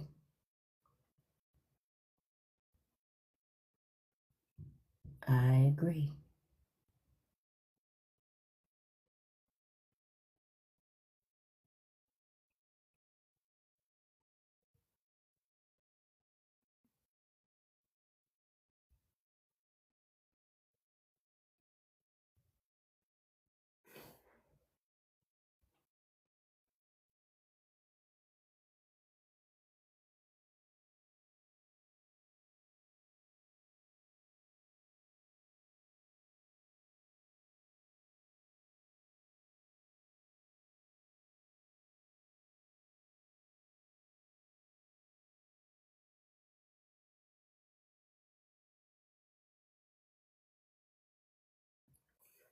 All right, Christians, if you're in the chat, don't be afraid to come up and have a conversation. We want to ask you, when it comes to your God, what do you know and what do you believe? Right. Knowing and believing are two different things. And earlier I had shared how when we were in church, I don't know if they still do it in church nowadays because I haven't been in church in a while, but it never changed over the course of time that I was churching. It never changed that when they would teach you to say, I know that I know that I know that I know. I know that my God is real, and I know that my God is this, and I know God will do that. I know that I know that I know. Everybody walking around talking about, I know that I know that I know. And knowing takes to say that you know something, you need evidence, right? You need to be able to prove it. You should be able to demonstrate, to show, this is how I know. And what we were being trained to do in repeating the mantra, I know that I know that I know, is to relabel our belief as knowing. When churches and preachers and teachers teach you that and tell you to encourage yourself with, I know that I know that I know, you are being taught to relabel your belief as knowing. Now, belief is accepting something is true without any proof or evidence or anything, right? And religion teaches you to say that your belief is also your knowing. And when we talk to Christians, you can hear the confusion between the two, that many Christians actually think that their belief is knowing. Right? Ms. Birdie, there's a grooming nature to this religion. It's very Yeah, it is. much. It like puts things into your mind at a very early point, and especially if you are a Christian that's young and you learn all these different mantras. It's really, really fucked up and it's weird because you see the God do it in the Bible. Like he gives step by step ways of how he took Israel as a baby and then he makes Israel his bride. He talks about it in Jeremiah, he talks about it in Ezekiel. Often in the way he refers to Israel, and it goes from I loved you as a child to now he's an abusive man, and the way he talks to Israel and says things to Israel and does things there is very abusive. It is a very strong aspect of, to me, what appears to be a grooming thing, especially when we apply these mantras. I know that I know, lean not to your own understanding. God's ways are not our ways. It grooms you to be okay with being abused and having quite a bit taken from you while not receiving anything in return. God blesses those who he will bless. He has mercy on those who he will and those he won't. He don't. And so just those kind of things. The poor will always be with you. Just those kind of statements. It's weird. Yeah, and you don't even realize it. You don't even realize it.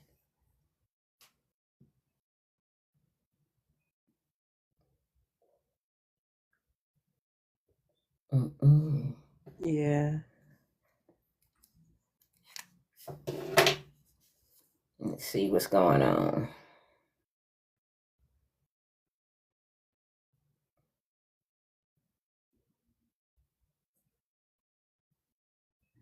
Good question, Sharpay.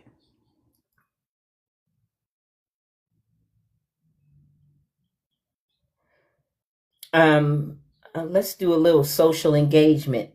Everybody in the chat, tell me what the temperature is wherever you are. You don't have to tell me where you are.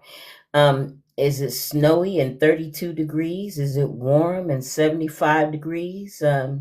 What kind of weather y'all experiencing where y'all at?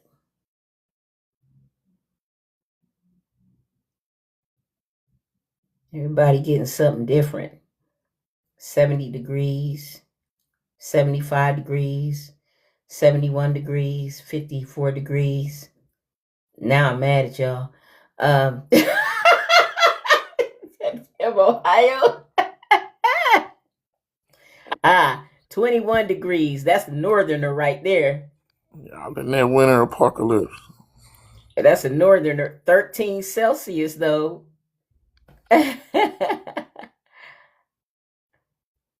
Let's see who else up north. Lightly cloudy and 50. That might not necessarily be the north.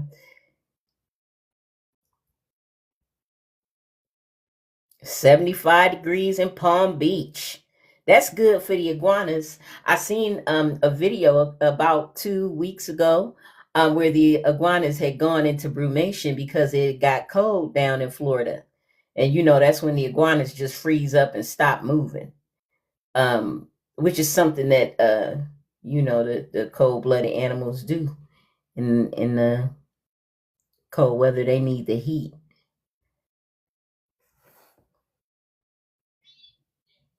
Oh, the iguanas freeze and fall out the tree. They just fall out the tree and just be there. Like, I guess I'll thaw out when it get warm again. 42 degrees, 28. People have been catching them and Bipolar eating them rain, though. snow. Yeah, They've been putting I them on think that's pizza and stuff. unfortunate. Yeah, I think that's unfortunate that people are eating iguanas. It's like, damn, is there anything human beings won't eat? When I found out that people were eating bear meat, it's like, what the bear do to y'all? All this time, Smokey the Bear just been trying to save our lives and tell us only we can prevent forest fires, and y'all turn around and eat them. You dirty dogs.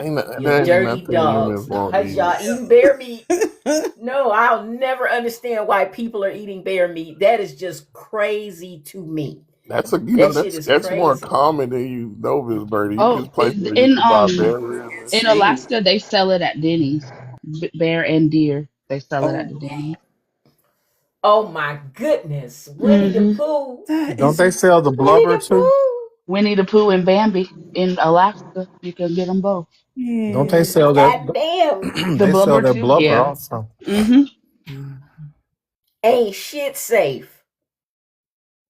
And then y'all might as well, y'all talk about things that people eat in different places around the world. Like there are places where they may make a meal with grubs or a different type of insect. Go for it. Just go for it. Just eat the grubs and insects too. Don't No judge the animal people is to safe eat that. around. Yeah, No, ain't shit safe. Ain't shit safe. not around the Y'all carnivore. gonna y'all gonna fuck around and put the damn bear on the endangered species list and Right. shit. Y'all gonna like y'all eat the bears.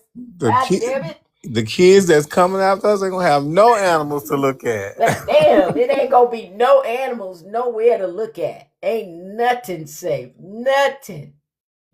Okay, y'all eating ostrich eggs and shit. The ostrich can't hatch their babies. Nothing. Uh, yeah, I thought I had heard it all. As a kid, I knew people was eating gator and eating snake meat and stuff like that. I knew about that as a kid. It's like, damn, is there something we won't eat? Okay. Miss Birdie, I gator's got good used to the though. Gator is what's that? delicious. What's good? Gator meat is Oh, delicious. see? It All is. right, gator So nuggets. I heard about gator nuggets. I'm like, what the hell is going on? deep fried, it's good. I don't know, Miss Birdie. Gator meat is good. It's good. Oh What it man. tastes like?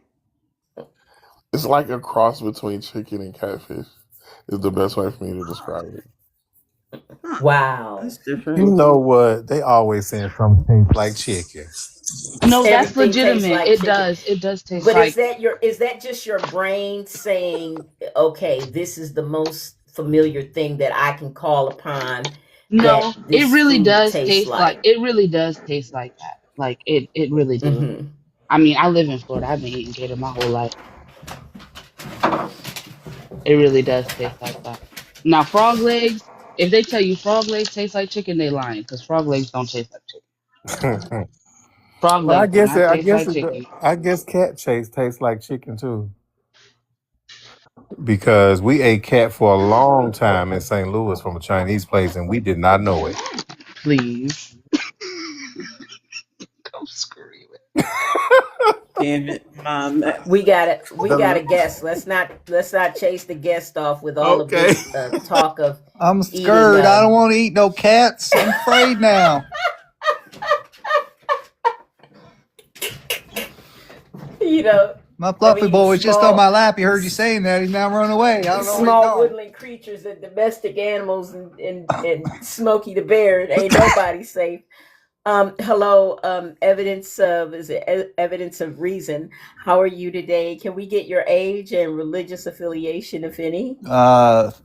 Thank you for saying, if any. I'm 49 and none.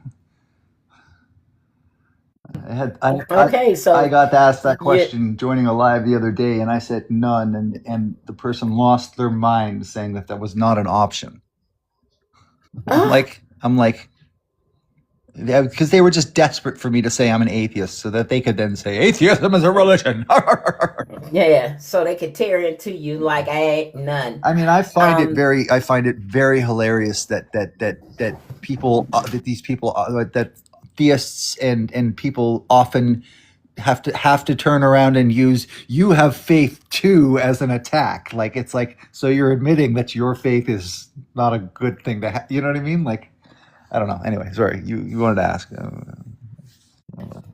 All All right.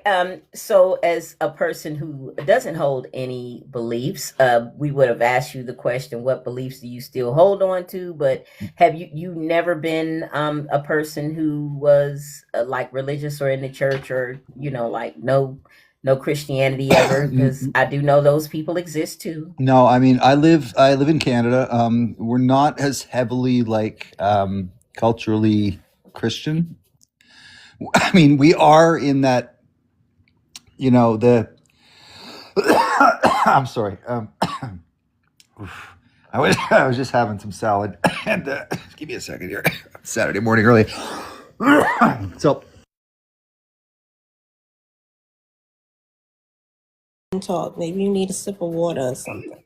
That salad tried to take him out. yes, the That salad is salad went down the wrong pipe and salad was is like, "Got you delicious now." though. I grew it myself. Oh, I'm getting so good at that. Problem is, it takes me 4 months to grow a 3 month supply, so I need a bigger tent. Anywho, so what I was saying is that Canada, we're not so culturally Christian, but it's still like, reference God is just sort of like ambiguously referenced everywhere. We do Christmas and Easter and all of these Christian holidays and everything like that. But I was raised without like any reference to religion. Like my parents are both like, I guess, call agnostics or atheists. I don't think that there's a difference between those words, but I didn't really have any exposure, or nobody ever told me what God was supposed to mean or supposed to refer to or anything like that. So I like knew about the concept. But I was never like raised with it. And I read the Bible when I was 14. I went to Tobago and I got a really bad sunburn. So I read the Bible in the hotel room, and that really just turned me off. Like the story was awful, and I was like horrified that this is what people were worshiping. So, and it just sort of it turned me into sort of like I guess I would call myself a mesotheist, if anything. But there are lots of things that I believe in. I just try to hold beliefs that I can reasonably have a chance to demonstrate are true. Yeah, I get that. That makes sense. Let's see here. We have another person on the panel. That girl OB. Hi. I just Good asked up because morning. good morning. I just asked up because I saw that you had an opportunity for non-believers to talk about things and what they still hold on to, but I'm happy to wait my turn. I don't have anything urgent to say. I would. No, it's I could it's actually. Sorry, Trish in the comments just asked what a mesotheist is. It's miso, like miso, like misogynist, or any. It means hate. I hate the idea of a god, like, or at least the God that's described in the Christian Bible. I think is a monster, and I think that if that creature exists, then it actually would be my enemy. I would not worship it. I would declare it to be my enemy. Yes. Yeah. So you're an anti-theist. No, anti-theists are just sort of against the idea of theism. I actually I'm a mesotheist, so the specific God described in as a like the specific But concept you of it. got it. I You got hate beef it. with it. Like I got I you. think that creature is a monster, and I hate it. Right, so it's a little bit more specific. Gotcha. Yeah.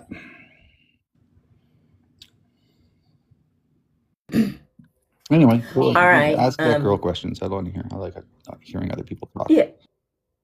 Okay.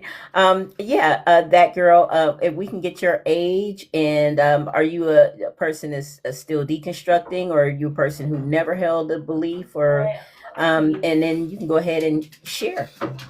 Okay, I'm 57. I wasn't really raised in a religion. I actually had to beg my mom to go to church with my aunt, who was a neighbor. And my mom would say things like, and my mom was a Christian. It's not that she didn't believe. She didn't believe in the, performative nature of the church. So it was important to her that I not be committed to a church before I was old enough to know what that meant. So even though I was raised in a Christian society and I thought I was Christian for most of my life, I began deconstructing probably around 2014 due to the racism that I saw coming out of the Christian evangelical wing of the church.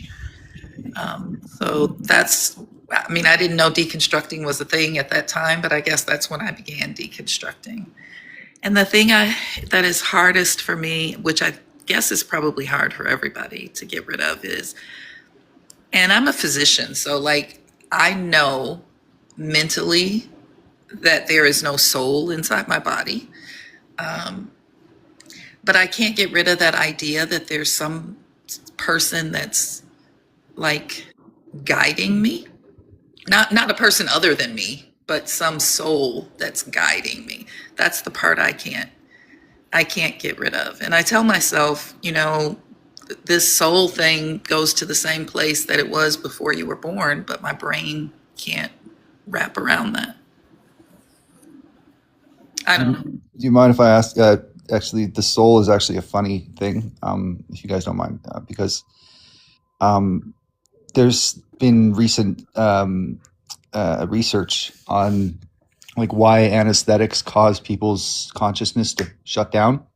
I don't know if you've ever had surgery. I went for a colonoscopy and they injected me with the stuff, and then like I blinked, and then I'm like, okay, so when are we doing the test? And the guy said, oh, we've done it. It's an hour and a half later, right? I was just gone. I was not there. There was like, it's not like sleeping. It's different, right? And they're trying to figure out why. So they've realized that it actually affects, there's like a protein structure or there's something in the brain that acts as almost like an antenna that vibrates at certain, and this is a crazy thing, they're discovering that consciousness might actually be something that is external that we are able to tap into because of the structure of our brain. It might be, it's just something that they're studying, but this is actually backed by peer-reviewed, actually good science, right?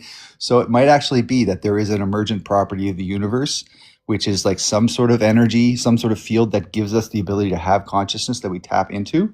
And if that's the case, then I don't see why we couldn't call that unique intersection between the matter of our brains and the energy of that field as the soul. I mean, I wouldn't say that exists before you do and it persists after you, but as far as, you know, you having a physical brain and it being where your consciousness is, but that consciousness being a part of something bigger, then that sort of, do you know what I mean? Like the intersection between the energy of that field and the physical. I'm sorry. I have a quick I question. actually don't know what you mean. Oh, okay. Go ahead, So Dreamer. you have a peer review paper, or you There have a is. peer review article that demonstrates that consciousness persists No, it's independently of the brain? no.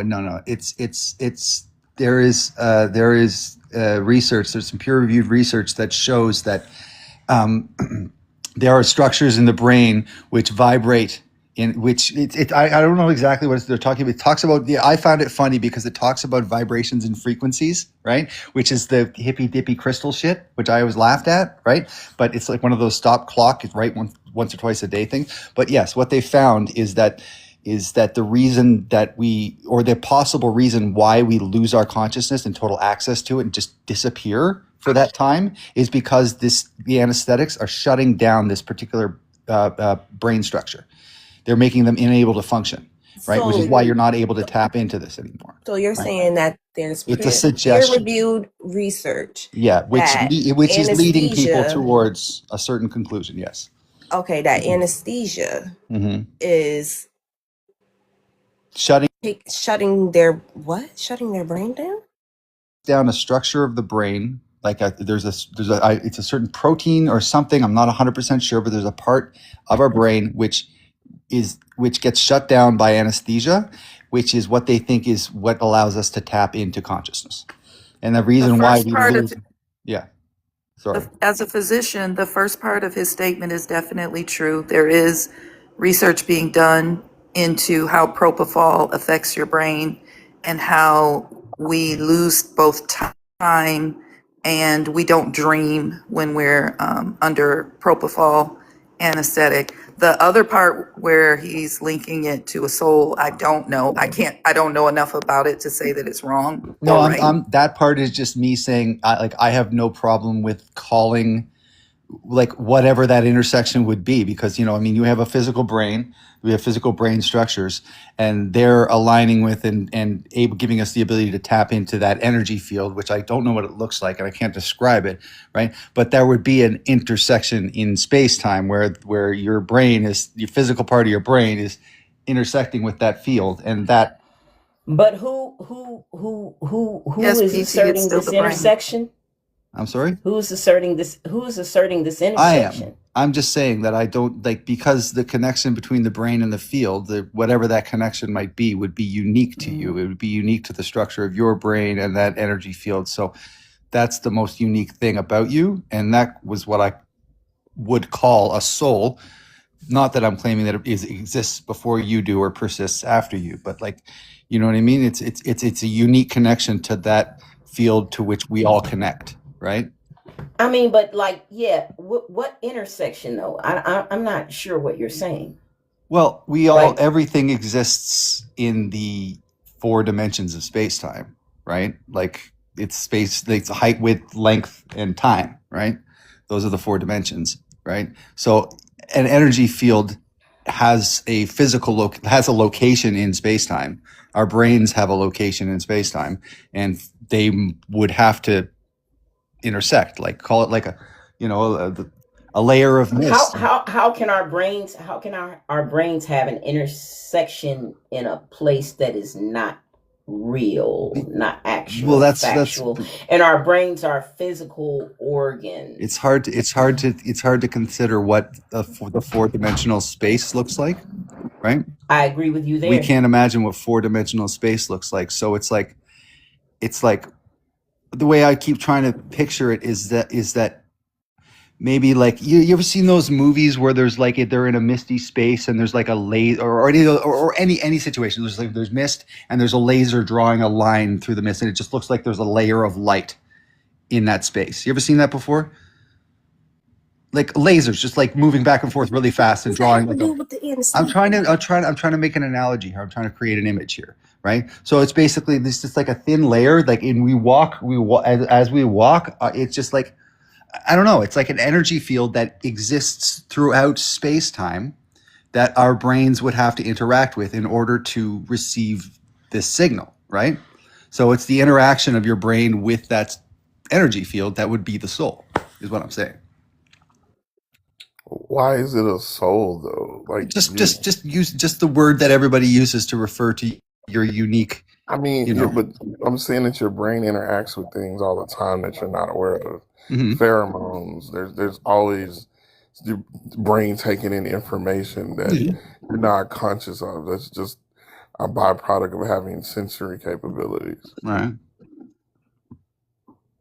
I'm sorry. So is he saying that when people go under anesthesia, they're in a space-time continuum? Is that what is happening? I'm just saying we're just no longer able to connect it to the field. Well, yeah, because the anesthesia, it's you got neurons, right? And it's messing with what is it, the GABA receptors or whatever? Like, I'm confused. Well, I don't know.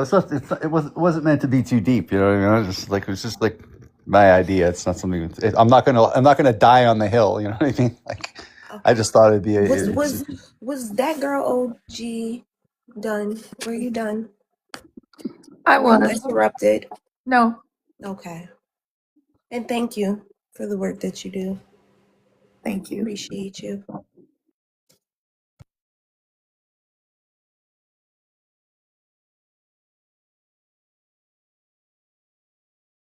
Ask questions on the topic. Can I ask a question that I've been dying to ask my Yeah, atheist I people wanted to. follow? I wanted to. You definitely can. I wanted to speak on this space time thing here. Can you close that door for me? Um, what you were saying is like sci-fi metaphysics, according to where did he go? Guest asked me to find the source. So I just teacup to Yeah, go find the source that I'm looking yeah. at. I typed in what you said into GPT. And it said, it responded, yeah, what's happening is a hard pivot from evidence to sci-fi metaphysics. This is a classic move when the conversation gets uncomfortable. It's referring to the conversations that I have, so we can ignore that part. Yeah, it's But probably better to type the yeah, question in but and then put minus AI on the in no, the search field, because then you no, won't have no. the AI summary. I don't need to do that. Like, I mean, what you just claimed is that the brain can exist in a four-dimensional space-time in which there may be a soul, correct? No, no, no. Okay, so what did you say? I said that I would have no problem calling the unique interaction between your physical brain and the energy field from which consciousness is derived, the soul. I would have no problem calling that interaction the soul. I'm not claiming it is. I'm just saying because it is something that is. You did say that the brain could exist in a I said four-dimensional our brains space-time in exist. Our which there brains may be a do soul. exist in four You dimensions. said that. All of our everything Okay. exists in four-dimensional space time. All right. You said, okay, in which there may be a soul. No. Okay. Yeah, you said that. Oh. You did. Can somebody help me? If I'm wrong, let me know. If I'm wrong, I'll apologize. I think you guys are talking past each other. Yeah, because I just explained what I meant. I might have said something different. I apologize, but what I mean is that because it looked like and now I said the other thing is I'm not saying this is a fact. I'm just saying I think it's cool that research is leading us to maybe thinking that consciousness might You be said something. there was a peer-reviewed article. Yes, there is a peer-reviewed study that they're doing on propofol, like the doctor said, showing why, and they've found in that study that propofol shuts down a certain structure of the brain, which they think might be the reason why we lose access to consciousness during that time, right? Which they think, and this is all peer-reviewed, so this is good science. So it's something that you can talk about because it's good science, and I think that that's cool. And I think that if that is the case, and we do get our consciousness from an external energy field, then the interaction between minus energy fields and everything. What? Minus energy fields and all of that. What that girl OB said was that, yes, there is this element in which propofol, that the function of dreaming, right? You don't dream when you're under anesthesia. OB girl, you have no time. That girl OB, Yes, did you say that? that's what I said. There is a difference between when you're asleep and when you're under the influence of propofol. And that's all the article was about. It didn't address anything spiritual. I'll try to find the article if I can. And that's what I was saying. I'm not an anesthesiologist or a neurologist, so I'm not an expert on this area. It just came up in my journal and I skimmed over it. So that's the only part I'm supporting. I think that he is just not trying to convince you that the rest of what he's saying is true, but in his idea, probably you while eating salad, because salad can take you down some rabbit holes. I think that he is looking for a connection of the two. And what he said is he would be okay calling that connection the soul, that thing that gets turned off with anesthesia. He would be okay calling that the soul. Is that what you're saying? He's not trying to convince you that that's the soul. If this is the case, no, I don't think he's trying to convince anyone, but it definitely, I'm trying to understand why he's sharing this information that he, honestly, I'm trying to understand the purpose of you bringing the information to the panel. I'll explain. Because I have terrible ADHD And when somebody says something like, I can't remember what that girl said, it will trigger a thought in my brain, which creates an avalanche, and I'll like have like 15 different cascading thoughts, which then lead me to want to make to say something that comes into my brain as an idea that I had 6 weeks ago. Oh yeah, cool. And then it makes me want to interrupt people and then prattle on for 15 minutes. That's a problem that I have, and I'm sorry. But at the end of the day, what I was just saying is like, I think it's a cool idea. This would be really nifty if it was true, because I'm not, against the idea of any sort of, like, call it supernatural, but like it would be really cool if consciousness was something that was external that we could all tap into, because that creates a lot of possibilities. It creates a lot of new doors that we could open as far as research and the capability of the human brain and how we can communicate and all these other things. So Sounds like an inference, not necessarily oh, that's the direction. absolutely. No, it's just an inference. It's a cool idea. It's not something I believe. It's something that I Thank think you, would be cool Constant. if it was true, right? And I think what I said that sparked that was the prompt is, what beliefs do you still hold on to? And I said, I can't get rid of the idea that there's something guiding my ship Bigger than yes, inside of me. exactly. So I Right. think that's what triggered that thought in him. Exactly. That's exactly. Thank you for having short-term memory, that girl. I don't remember what I did 20 minutes ago, but I'll tell you where I buried that sack of nuts 2 years ago. I'm like a squirrel. Good morning, Lords. How you doing today? Why a mesotheist would be concerned with the soul anyway? Because they're, I don't know, they seem to be separate concepts. They could be separate concepts. When do you?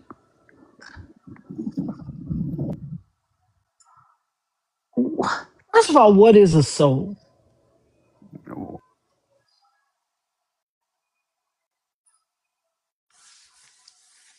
I'm sorry, I muted you, Evidence. Go ahead and unmute.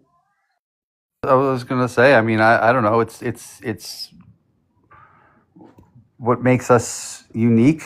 What makes us us. I mean, it's sort of the sum total of who you are.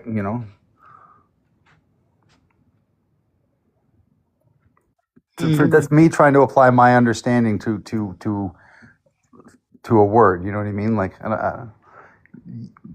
depends on who you ask. I mean, a theist would say it's I don't know, the identity that was given to you by God. That's what I'm sure. That's how you would answer that question, right? No, I'm not a theist. Oh, okay. No, Well, I don't know. I'm not a theist. Your soul is the uniqueness of you. It is you. It's it's the thing that makes you you, and it's the thing that's gone when you die. It's. I don't like metaphysics or anything. Like, you know what I mean? Like, but it's. I know, but is it though? Is that the thing that's gone when I'm die? When I die? Well, I don't know whatever it is that's gone when you die. There, when that that no longer exists is what I would call the soul. No matter how you feel about people, how you interact with people, and how Yeah, I don't. I don't. So you mean my life? I've seen a lot of dead Because bodies. my life is what's gone when I'm no longer here. Right. But also the uniqueness of your personality and your memories and everything, the embodiment of your identity and everything else, which is completely unique to you, is also gone. And that's not something that can be quantified, really. It's not something that can be measured. It's just sort of the sum total of your existence has all been put together to create, the idea of you that you hold in your head, right? I mean, that's the I am, and that's funny. There's another funny reference to the Bible. The I, it is the I am that is you. But see, that's what I'm saying. I am, There is no way. That's what I'm talking about. Mm-hmm. See how you went back to the Bible? I just oftentimes when I make arguments and references, sometimes I find myself saying things that theists say when they argue, but I'm saying them from a different perspective, and I chuckle because it's still the same words. It's just funny because often that can happen. Why do Is that though? Is that there's no way for anyone to tell me what a soul is unless they use God. There's no Why way Why? for do we look anyone to so tell me different? what a spirit is unless they use God, because very seldom do we use these words outside of a theist lens, right? That's very true because they are theist. They are the theist concepts generally. I Yeah, mean, and then no theist can tell you what they are. that's not necessarily bad. I mean, there are lots there.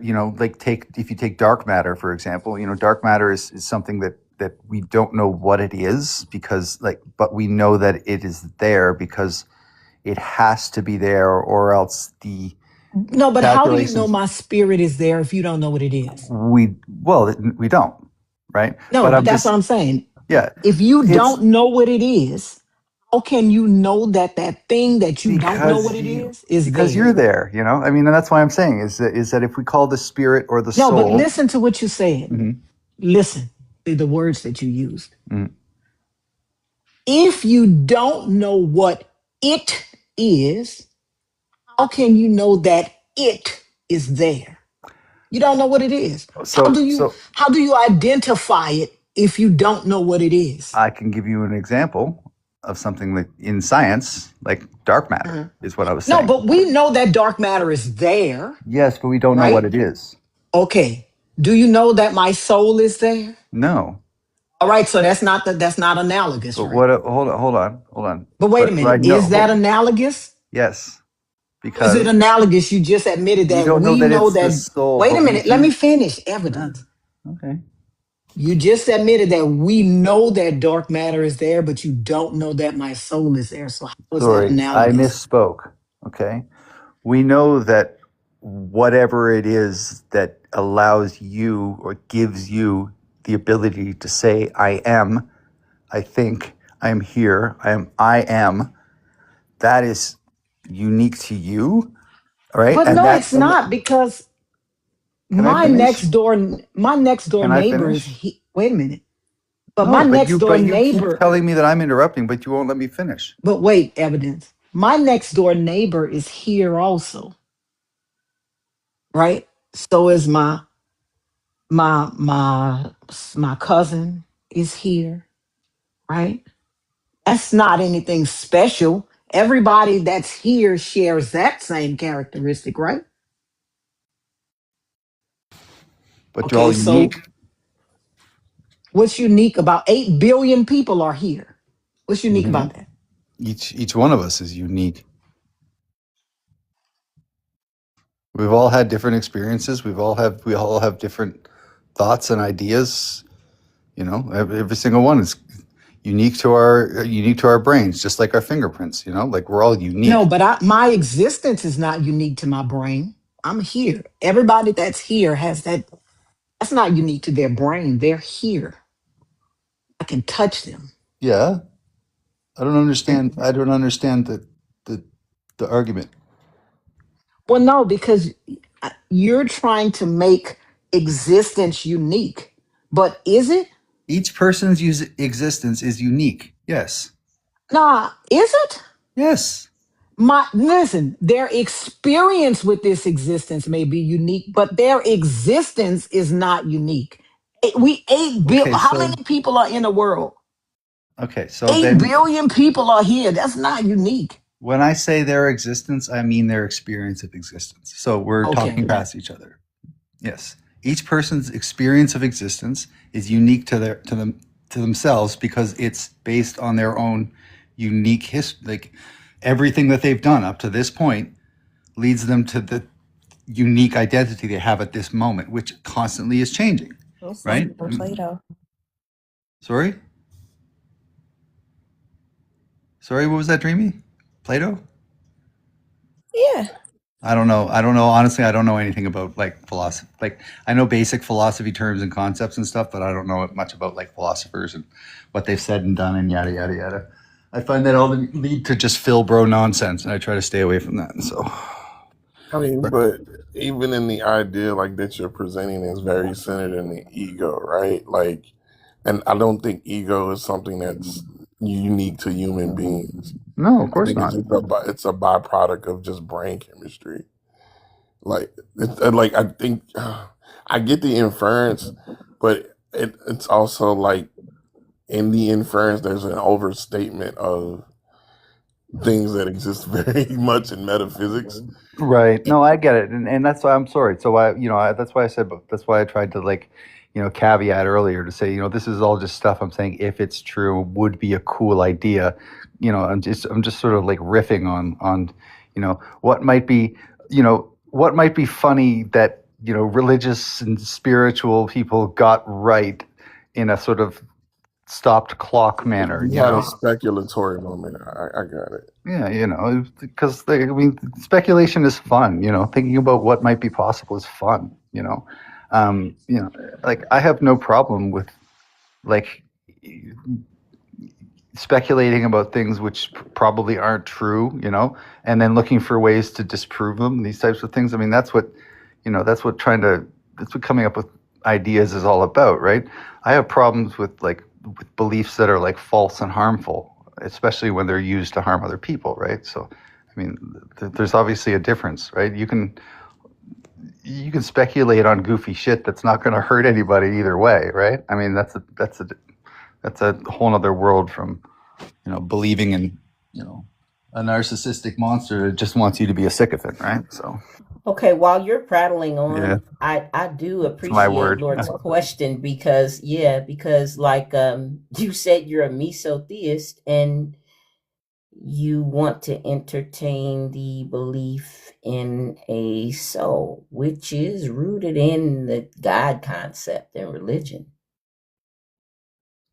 Cool. No, I like that. So I just used the word because it already exists in the lexicon. I mean, like, so you could have just came up here and answered the question, what belief do you still hold Mhm. on to? You still entertain the belief that a soul may exist, but instead we done went on this wild ride. Yeah, that happens though. I'm sorry. No, If it was no, a it negative, doesn't happen. It doesn't happen because, I have a background, I have a topic, and discussions like these, I actually don't care for. so I apologize. Then I am sorry. I engage because you say things that make me ask questions Okay. and make the panelists ask questions. But this is not what my live is about. But here we are now.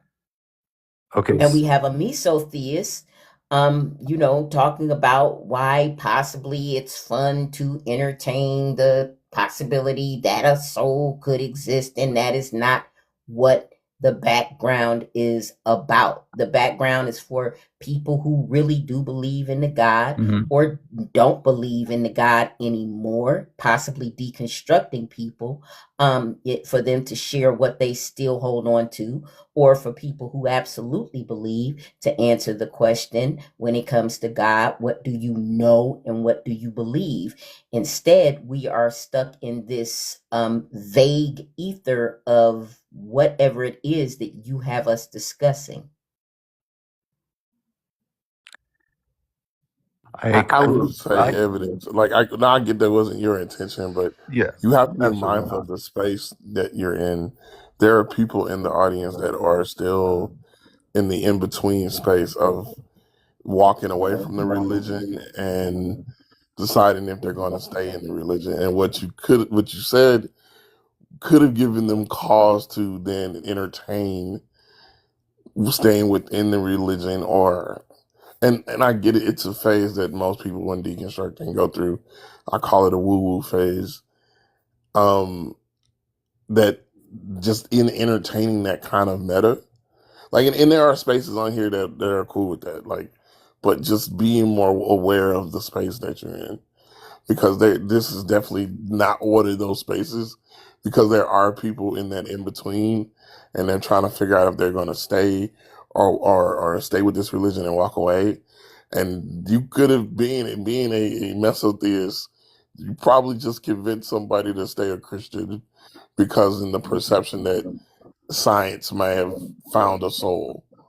So I've, And as I I know that as I wasn't your said earlier, intention. I will do that. This exactly what you've described, and every time it happens, I anyway. I'm just gonna leave your panel, and with my apologies for coming in and doing this because it's not was not my Thank intention. you. Have a good day. Have a great day, guys. I'm sorry. Bye bye.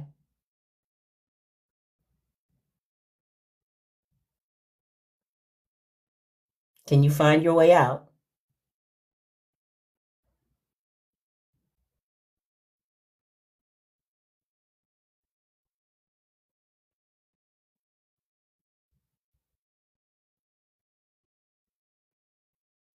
Good morning, Birdie. Good morning, panel. How's everybody? Yes, Good like, morning, Gaslight. Yeah, it's like, hey, Lawrence. hey y'all, how y'all doing? I'm learning new words today. I never heard of a messy misso. A miso, a miso is. Listen, I never heard of that either, but someone who hates the idea of God, you sure love souls. I just Right. coined a new term, God of the Traps. Yeah, you get caught into that And stuff. Gaslight, you had it right the first time. A messy theist. You A come up messy here theist. sabotaging the whole goddamn thing with your nonsense, Exactly. derailing shit. I don't like that behavior. Yeah. Yeah, it's got a crazy road. I mean, I look at my deconstruction. I didn't go into the spiritual. I guess I'm just a simple person. I threw everything down. I threw down souls, spirits, everything. I didn't have any woo woo zone, as you say, constant. I like all of this is bullshit, and I just threw it all in the trash and walked away. And I was talking with you remember Sweet Pea, Birdie? Yeah, She was in my DMs, uh, talking with me mine about. too. Oh yeah. And she sent me a message. I didn't respond to it. Yeah, she's weird. I don't know why she think she can bring two opposing entities together. To it's just not possible. You you getting ready to cause something that's gonna be counterproductive, and I just don't see why she thinks she can bring believers and non-believers together for a common cause, or put them on some type of common ground. That's not going to happen. But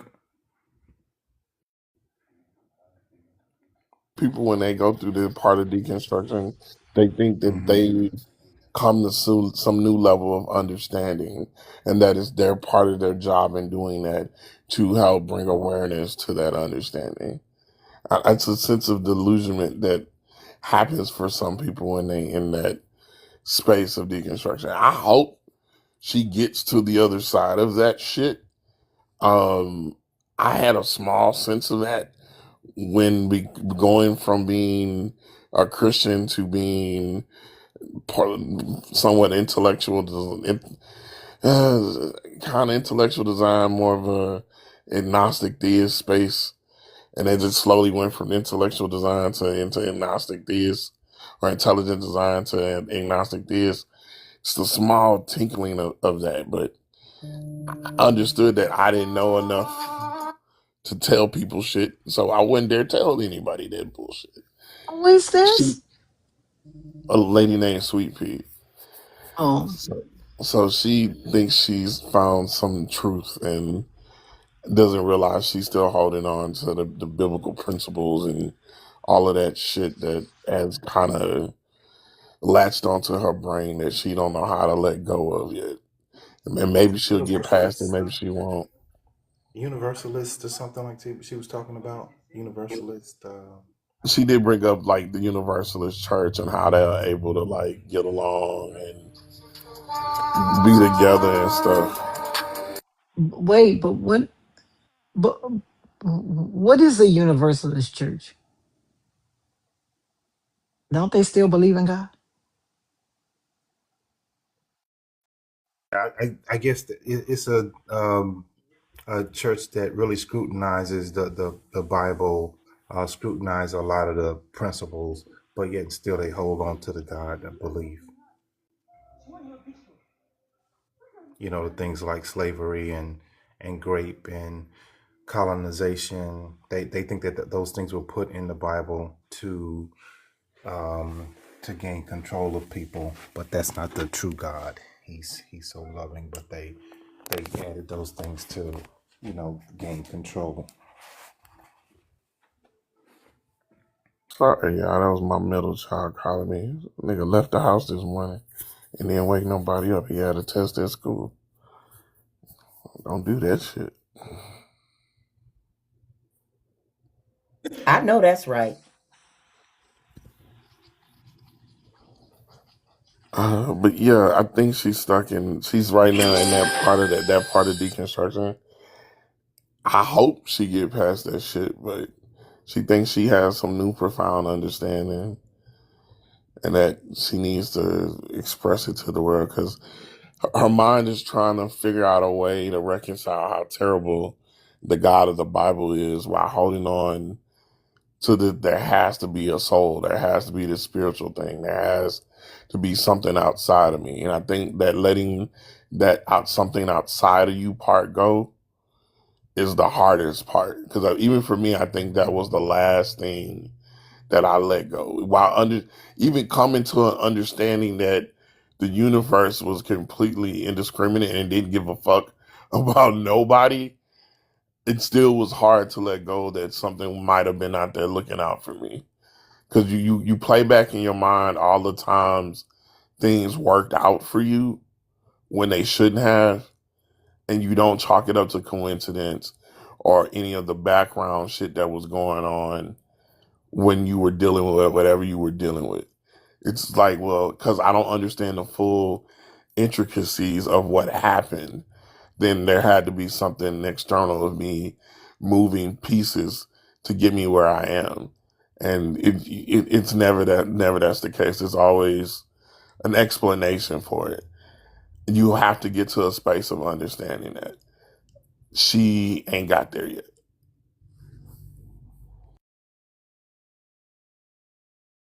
I don't know. I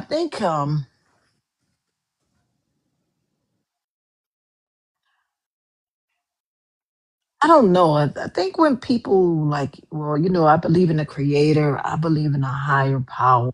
And I just want to ask them why. Like, why do you believe? Why do you believe in a creator? Or why do you believe in a higher power? Higher than what? People scared, Lords. They like the world is a big ass place and it's something people are fearful to take on their own. Like one of the hardest truths is realizing in a way you come in the world by yourself. You're gonna leave this motherfucker by yourself. You're gonna have family and shit along the way to help you through this shit. Maybe friends, the people that you make your family. But for the most part, you come in this motherfucker by yourself, you're gonna leave by yourself. And it's scary. It's a very scary, daunting task in understanding that, especially the way the world is presented to most of us. It's presented as this larger than life, bigger thing. It's older than us, and we have to figure out our way through this shit. And that fear motivates this idea of you needing to have something take care of you. So you do latch on to what you're taught in church. You do latch on to religions and these other things. And then when you add ego to the mix of that shit, well, I have a consciousness, I can perceive things, and this somewhat self importance. It's a bad. I guess a bad experiment coming together, but it's just the way people, I think, have learned to perceive things. It doesn't make sense at the end of the day, but Yeah, especially because a lot of people don't never leave the place they were born. yep. I think theists ask you that because they want to make sure you're not too prideful, that you don't think that you're the last word on anything, that you understand that something has to guide you or something has to be on top of you.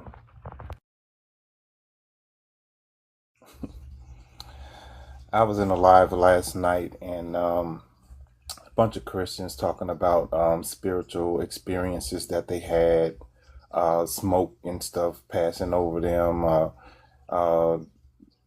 one guy was talking about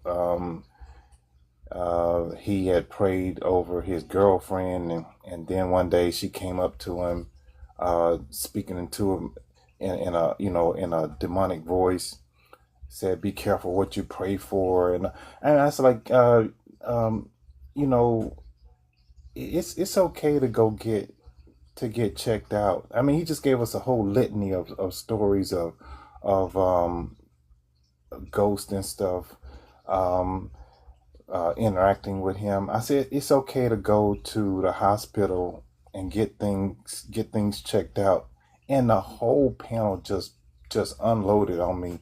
You don't tell people to make them feel bad about them having spiritual experiences. And so I say, look, it's not that you are feeling bad and feeling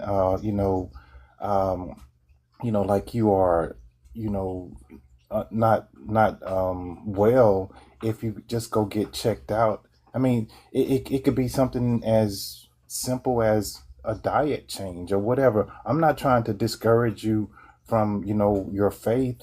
I'm just saying go get some medical evaluation and see if something else is not happening with you. And they just went off on me like, look, this is what's happening to them. I said, so why do you go to the doctor for other type of evaluations with your blood sugar and all these other things, and some type of physical thing, you get therapy for it, but why don't you get therapy for your mind? And it's just it's like one of those sacred places that they self-diagnose themselves all the time, and be okay with the spiritual woo-woo that happens inside of their minds. And I don't think I asked uh, um, a bad question by just asking people to go get medically evaluated. I thought it was Well, no, you a do, healthy because thing to remember, ask. if you said that anybody but God was talking to you, right? Right. Then they would think that something is wrong with you. God is the only person that can talk to you. God is the only person that can make you do things. God is the only. If you say that anybody but God is talking to you, they gonna 5150 your ass.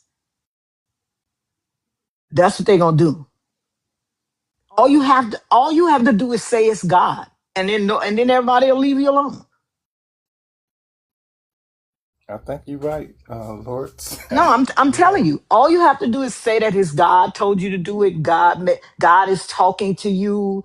Doing. If that was anybody else, they would say that something is wrong with you. But all you have to do is say that God is talking to you. God is the one doing this. Then everybody will leave you alone. What do you mean? What, Hey, Benz everybody. Norton? Do you not understand English? What's up? I Hey, said, what do you everybody. I mean? don't know What? what's happening. I don't know what's Well, no. happening. TikTok is trying to shut this live down. Like I'm actively fighting with this button where it just keeps saying it's not responding. The phone is charged, it's not overheated. And I have been hitting the wait, wait, wait. So if it shuts down, I'm gonna try to come right back in because sometimes you can do that. But I just wanted y'all to know that I'm actively fighting with TikTok. It's not the puzzle either. I haven't gotten a puzzle yet. It's probably time for a puzzle, but yeah, Tap the screen so that they can know people are here. we should be way past 112 Yeah, I point think it's K. Like, because they they have to interact with the right. that's that new American algorithm. Uh-huh. Yeah, I'm fighting with this little button like I would be fighting with somebody on the mute. It's like close the app. I'm like, wait, close the app? No, close the app? No. That's what's happening on my end right now. It's really weird. I've never seen this happen before.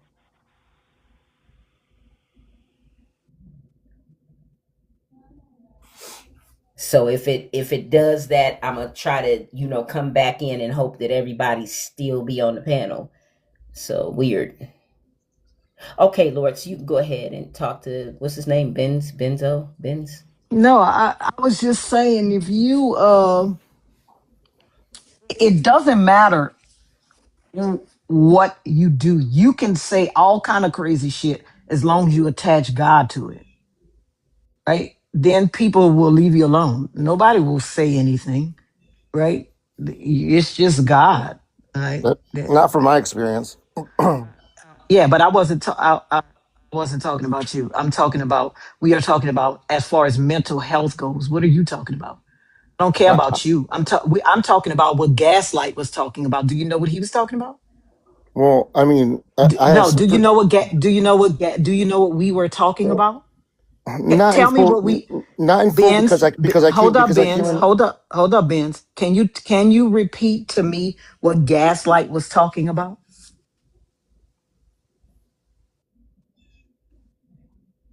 Can you repeat what Gaslight was talking about? No, yeah, I really just want you to repeat to me what Gaslight was talking. Benz, can you repeat what Gaslight was saying? No, I can't because I came in halfway through what he was saying. I only heard the last I know. three So sentences. then how are you having a response to me when I was responding to something you didn't even hear? Why are you coming in here telling me about you when I was responding to someone else, to something you didn't even hear? My I don't apologies, man. care about I don't care about your experience because we weren't talking about that, Yeah. right? Yes, ma'am. Okay? Yes, ma'am. You came up here to try to silence me when I wasn't even talking to you. I was responding to someone else. I wasn't coming at you sideways, ma'am. No, but I'm saying you come up here to respond to me when you half-assed the conversation. You came in at the ass end of the conversation, and instead of you sitting and waiting for a bit to see what we're talking about, you got to come up here and tell me what about your experience when we weren't even talking about that. Yeah, fuck me then, right? Yeah, Yeah, fuck me. basically. Yeah, As that's long as you know, that's the Christian way. I'm not a Christian. You sound like one. No, I'm not a Christian. You fucking Actually, sound I like one. don't. I'm just saying you should wait before you jump up on a panel and try to respond to something that you don't even know what's happening. That's all I'm saying, right? You were about to boom jump on. I saw you in the chat. Not my God. You don't even know what we're talking about, right? But as long as you know, fuck you. Long as you know. Oh my God. Maybe they are demon possessed lords. Maybe they are. And he doesn't even know what you were talking about. He in a panel. Not my God. We weren't even talking about your God. We were talking about his children. This is how I know y'all don't listen. My daddy used to say that you come in on the ass end of the conversation and want to put your mouth in it. We weren't even talking about your God. We were talking about his children. Man, y'all gotta let that male centered shit go. Like it's the only Bible verse I'll still hold to be true. Slow to speak and quick to listen. It's just Y'all gotta stop doing this shit. Y'all don't know what the fuck going on. Shut the fuck up. It's 5, 10, 15, 20 minutes and listen to what we're talking about. But no, you gotta come up here and tell the woman, tell the black lady something. You don't even know what you're talking about. Get the fuck out of here.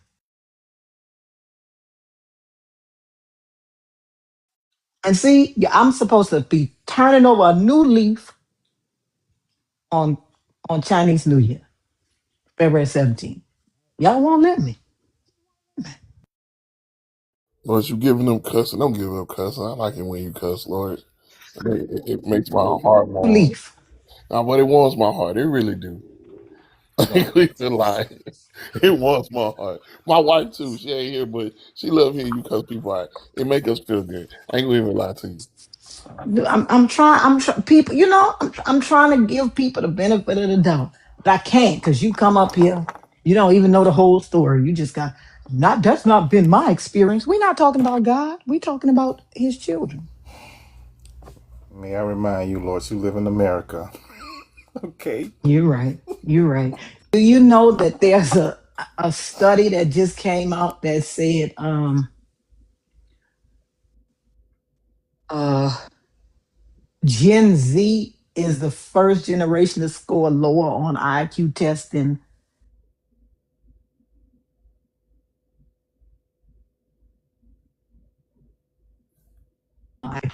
than the previous generation.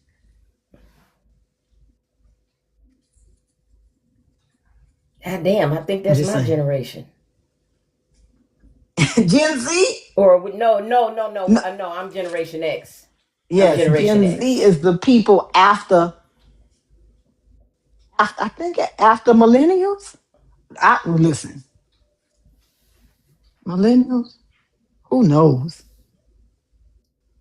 Who knows? But Kay. Let me introduce Kay right quick. Hi Kay, can we get your age and religious affiliation, if any?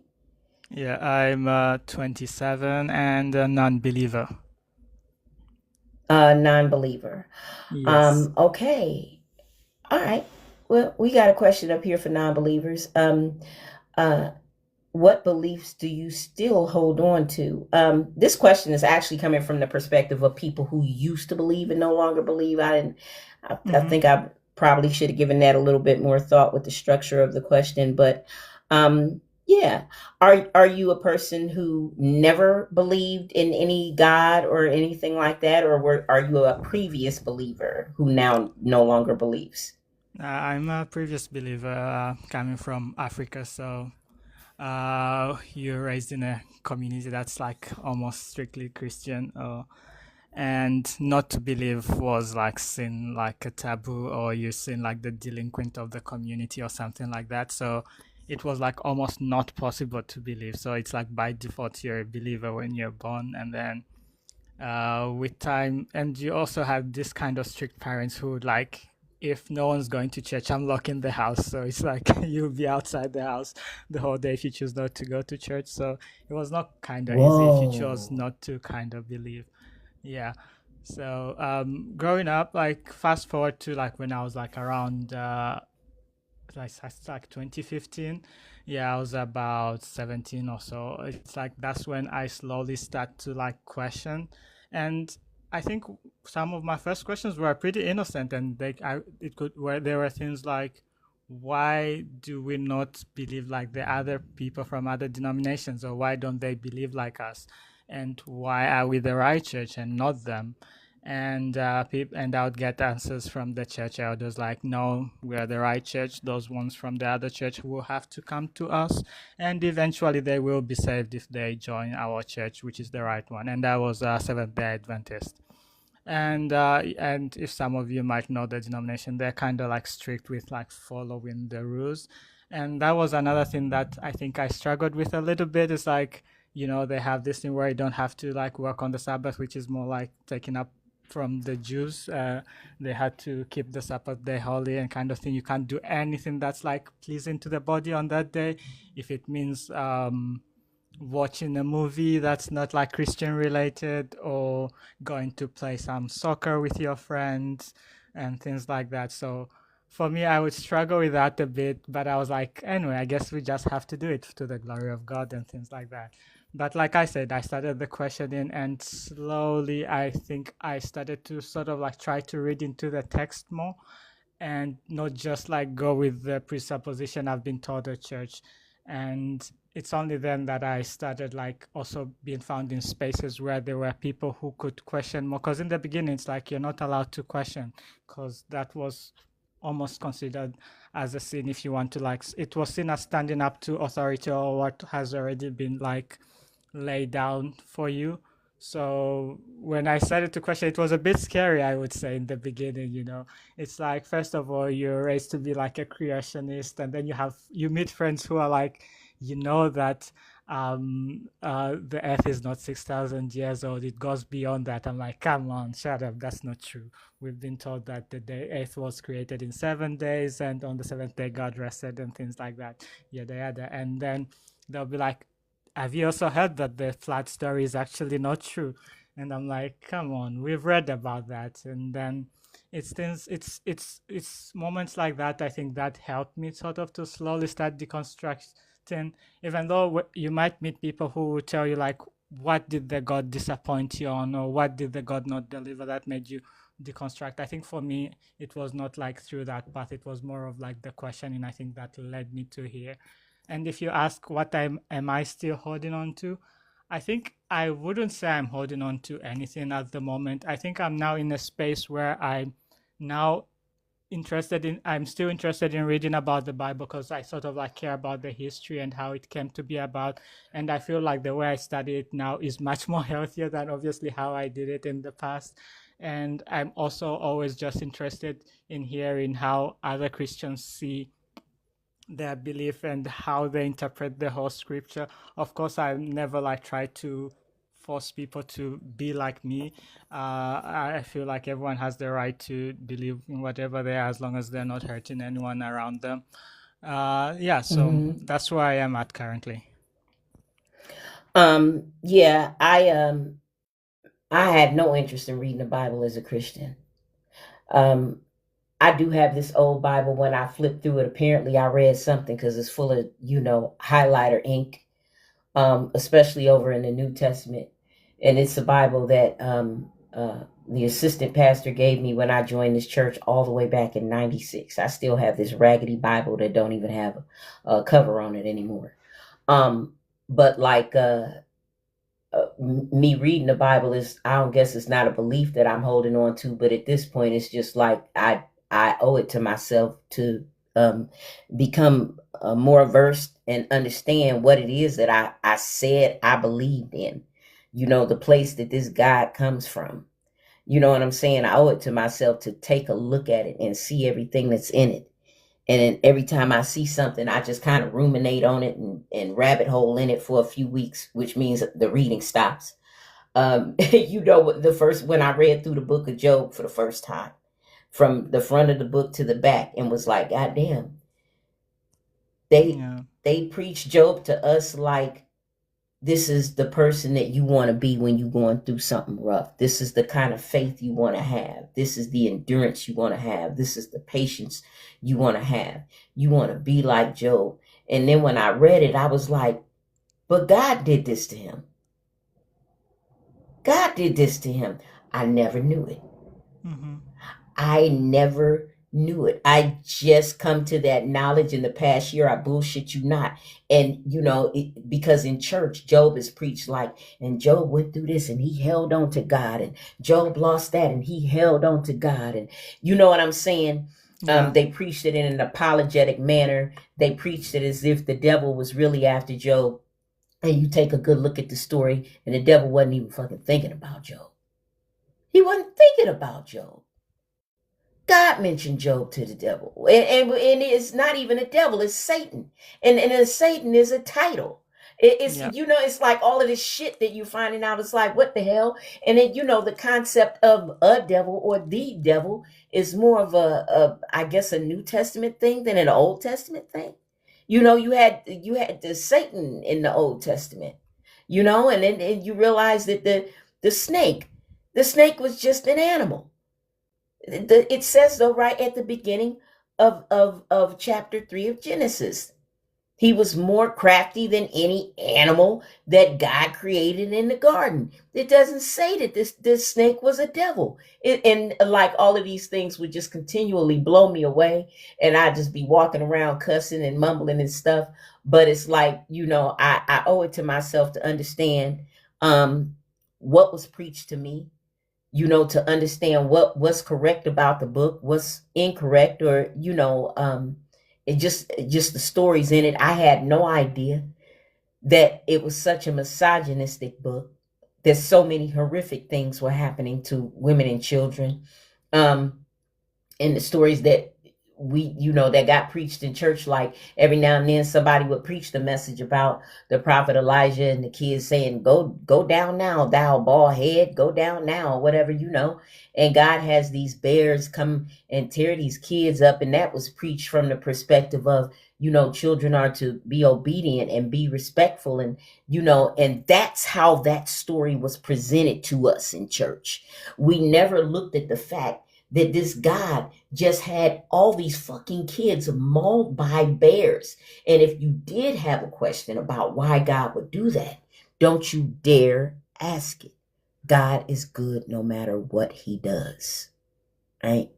And so, like, now that I'm looking at it with, eyes that no longer, to be funny, have fish scales all over them, and I'm seeing the characteristics and the behaviors of this God, no, this is not a good God, And so for that reason, I read it now to really look at it for what it is.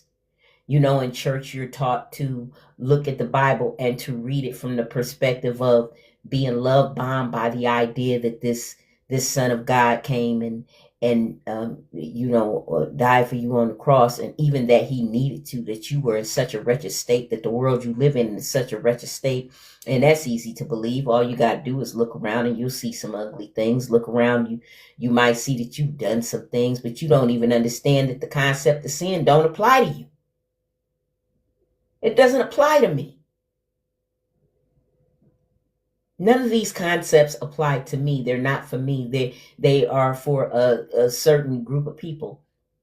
None of these things, the way that they teach you in churches, is absolutely through apologetics.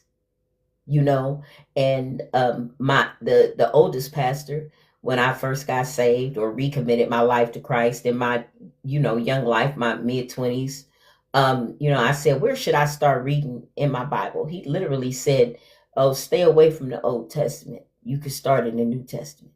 That is literally what he said to me. So they know there's a bunch of fucked up shit in this Bible.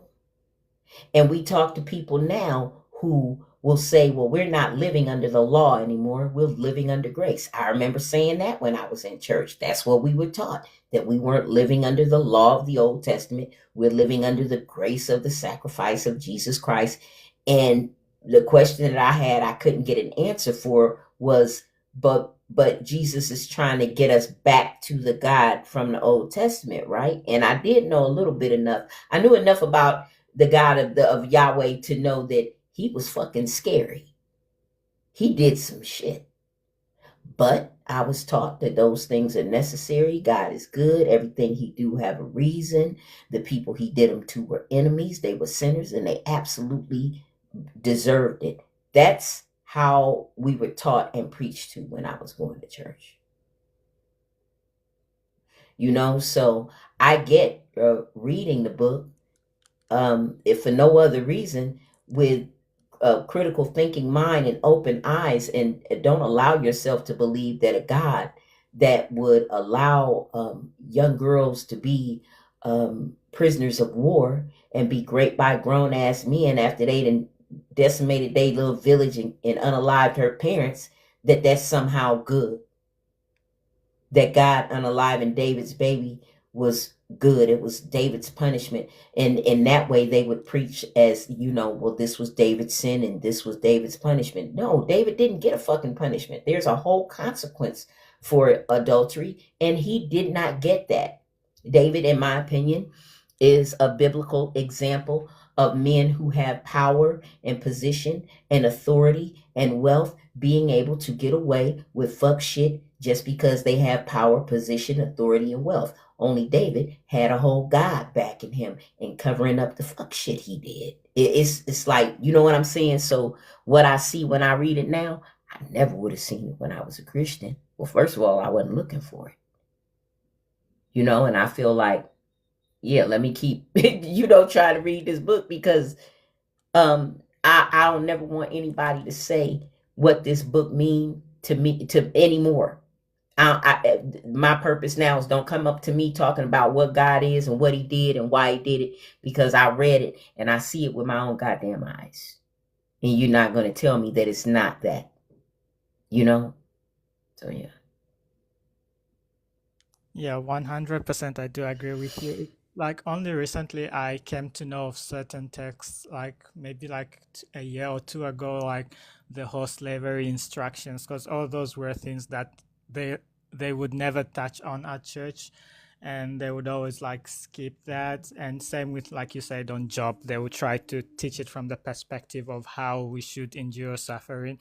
It's all of just like making sure that if you go through tough times, you don't give up on the faith, because you have an example like Job, who does nothing wrong but apparently has to go through some trials just to prove that he's God's chosen one and things like that, which is like so crazy. And things like the creation story having like been written in different versions when we're taught there's only one, but now that I read it on my own, I'm seeing multiple versions, and all those are things I think I would have never come to know about if I was still stuck in the position whereby I'm only reading the Bible based on what I have been taught, like what it's supposed to mean, and I can't add any extra meaning or try to make sense out of it on my own. And as usual, when you try to read something that doesn't sort of align with what you've been taught, they'll tell you don't have like what I would say, like the Holy Spirit with you or something like that. They would say you're trying to read Yeah, you looking guidance at it from with your God. natural eyes. Yeah. You're looking at it with your natural eyes, not your spiritual eyes. We all sitting in church trying to see shit in the spirit. It's just kind of funny because Yeah. as a Christian, I remember that we would look at other groups of people and be like, look at them, they in a cult. We was in the fucking cult. We was in the goddamn cult. Yep. Yep. Yeah. And Christianity is a cult, goddammit. I don't care what nobody say. Christianity is a cult.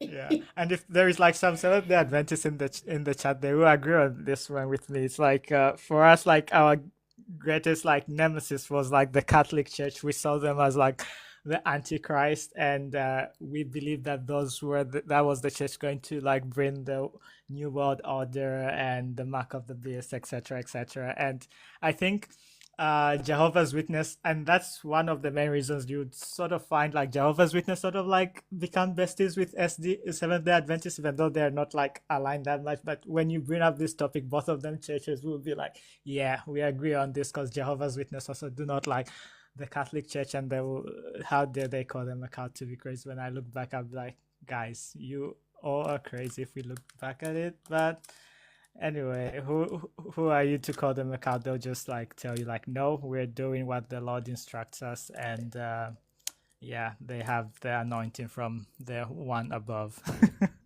When I asked by the church mother at the time, I said, well, what's up with the Seventh Day Adventists?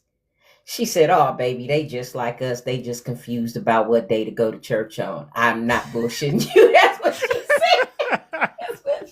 That's what I'm not lying. I am not lying. She said they just like us. They just confused about what day to go to church. I said, what the hell? Saturday. It was a Friday. I said, oh, okay. And I left it at that. I never did no research or nothing. I said, okay, and if you look at the calendar, the seventh day is Saturday. Yeah. If we look at the calendar, the seventh day is Saturday. I had a question about that, but I left it alone. I said, okay, okay. Yeah. Oh my goodness. No, it was like, because I was in my class, I remember in like primary or high school, same. I was like one of the few people who would go to like church on Saturday, and my classmates would be like, Well, what's wrong with you guys? Why can't you come to church with us on Sunday like everyone? Like, are you guys onto something that we don't know? Yep. And it would be like really interesting. We would have like these debates with my classmates, like, no, you guys just don't know. We received the enlightenment and we have like prophets, because one of like the founding members of the Seventh-day Adventists is like some prophet named Ellen G. White. And she's like I don't know. The Mormons have someone called, is it James Smith or something like that? The guy who wrote the Book of Mormon. So he's like that version of for the Seventh Day Adventist Church, and she like received lots of visions from God, and she wrote some books which for some people use like complementary books to the Bible. Some people even almost like hold this book highly, even more than the Bible, which is like crazy, because those were some of my talking points. I would like go to my church mates and be like, we have like a prophet like this one who writes books which our church members see like highly, but other churches have the same. They claim to have like people who also have visions in their church, but we will call them like false prophets or receive the spirit of deception or something like that. But ours, of Everybody had course, religious psychosis. Everybody yeah. had. We was all running around and rolling on the floor. Everybody had religious psychosis. Yep. And I think she did have epilepsy, if I'm not mistaken, the same like founding member of the church. And I'm like, I wish they did more digging into her health, to be honest, so that they could know what really was causing like those had to have like those episodes of the so-called visions. Maybe they would know better and get to understand her situation better. But of course, when someone claims to be religious, you don't do much into looking into their health, because you're trying to like demonize them or something like that. Right. Yeah, so that's all I had. I really appreciate what like you guys are doing, and I think it's spaces like this that help a lot of people who are going through, especially the process of deconstruction. As I'm sure most of you are aware, like when you start going through this process, like it's not easy, especially when your family finds out. Like for me, my family, like we've never talked about this. Once in a while, my mom will be asking me like why I'm not going to church, and I'll just tell her like I don't like going to church, and we just sort of like try to push the conversation to the side. And I feel like when people can come to spaces like this, they will know that, okay, at least there's like a community they can come to like vent to, or at least share their experiences. And I don't know if it was on this chat, like earlier you were talking about how our achievements can be attributed to ourselves, but I think there was someone who kept on saying that they everything they give glory to God. And I did see myself in that person's shoes like a couple of years ago, passing my school exams and all, and I'll be like, this can only be God, and forgetting all the sleepless nights and everything we did, And I feel like that's really toxic, because we never at any point say that, yeah, this happened because I put in the work. It always has to be Right. thanks to God It's that this very happened. self-depreciating. It's got to Yeah. affect you on some level, emotionally, psychologically, if you keep believing that you're not capable of any good thing, or any good thing that happens has anything to do with you. But Kay, I do want to thank you for coming up on the panel and sharing your experience with us. It's been a fun conversation. And you have a wonderful Saturday. Is it cold where you are, or is it warm? So I'm in the Czech Republic. That's Europe. It's pretty cold here. I think it's like -3 at the moment. I can't wait for summer, to be honest. Ooh, damn. Yeah, it's cold. Yeah, it is All cold. right. Yeah. All right, everyone. Have a nice day. I'll be following from the chat. You have a nice day as well. Bye. Bye-bye.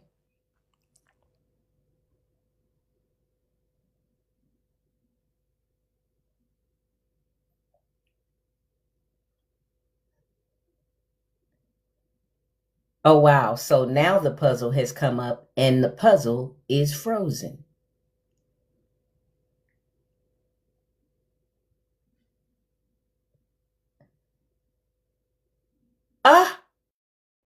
The puzzle is frozen, and it's saying my live will end in 4 minutes and 27 seconds.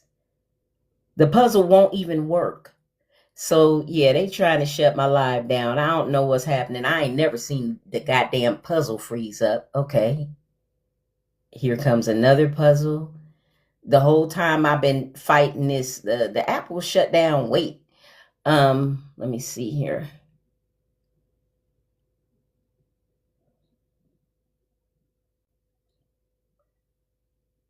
It says choose two objects that are the same, but the puzzle is like it's kind of like clouded over, like it's not functional.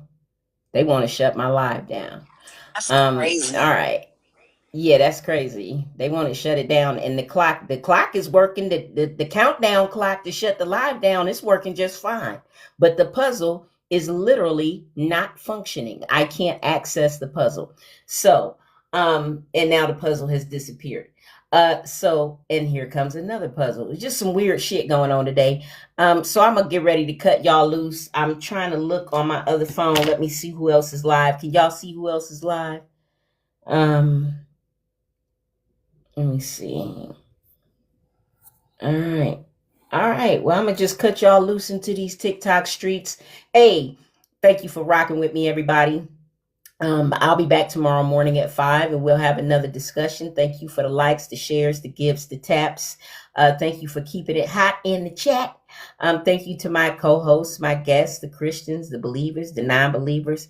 Hey, everybody have a wonderful Saturday. If it's warm where you are, get out and enjoy the weather. If it's cold where you are, stay your ass warm. Okay. I'll see you in the TikTok streets because they want to shut my live down. So we about to let it happen. I'll talk to y'all later. All right. Love you, Birdie.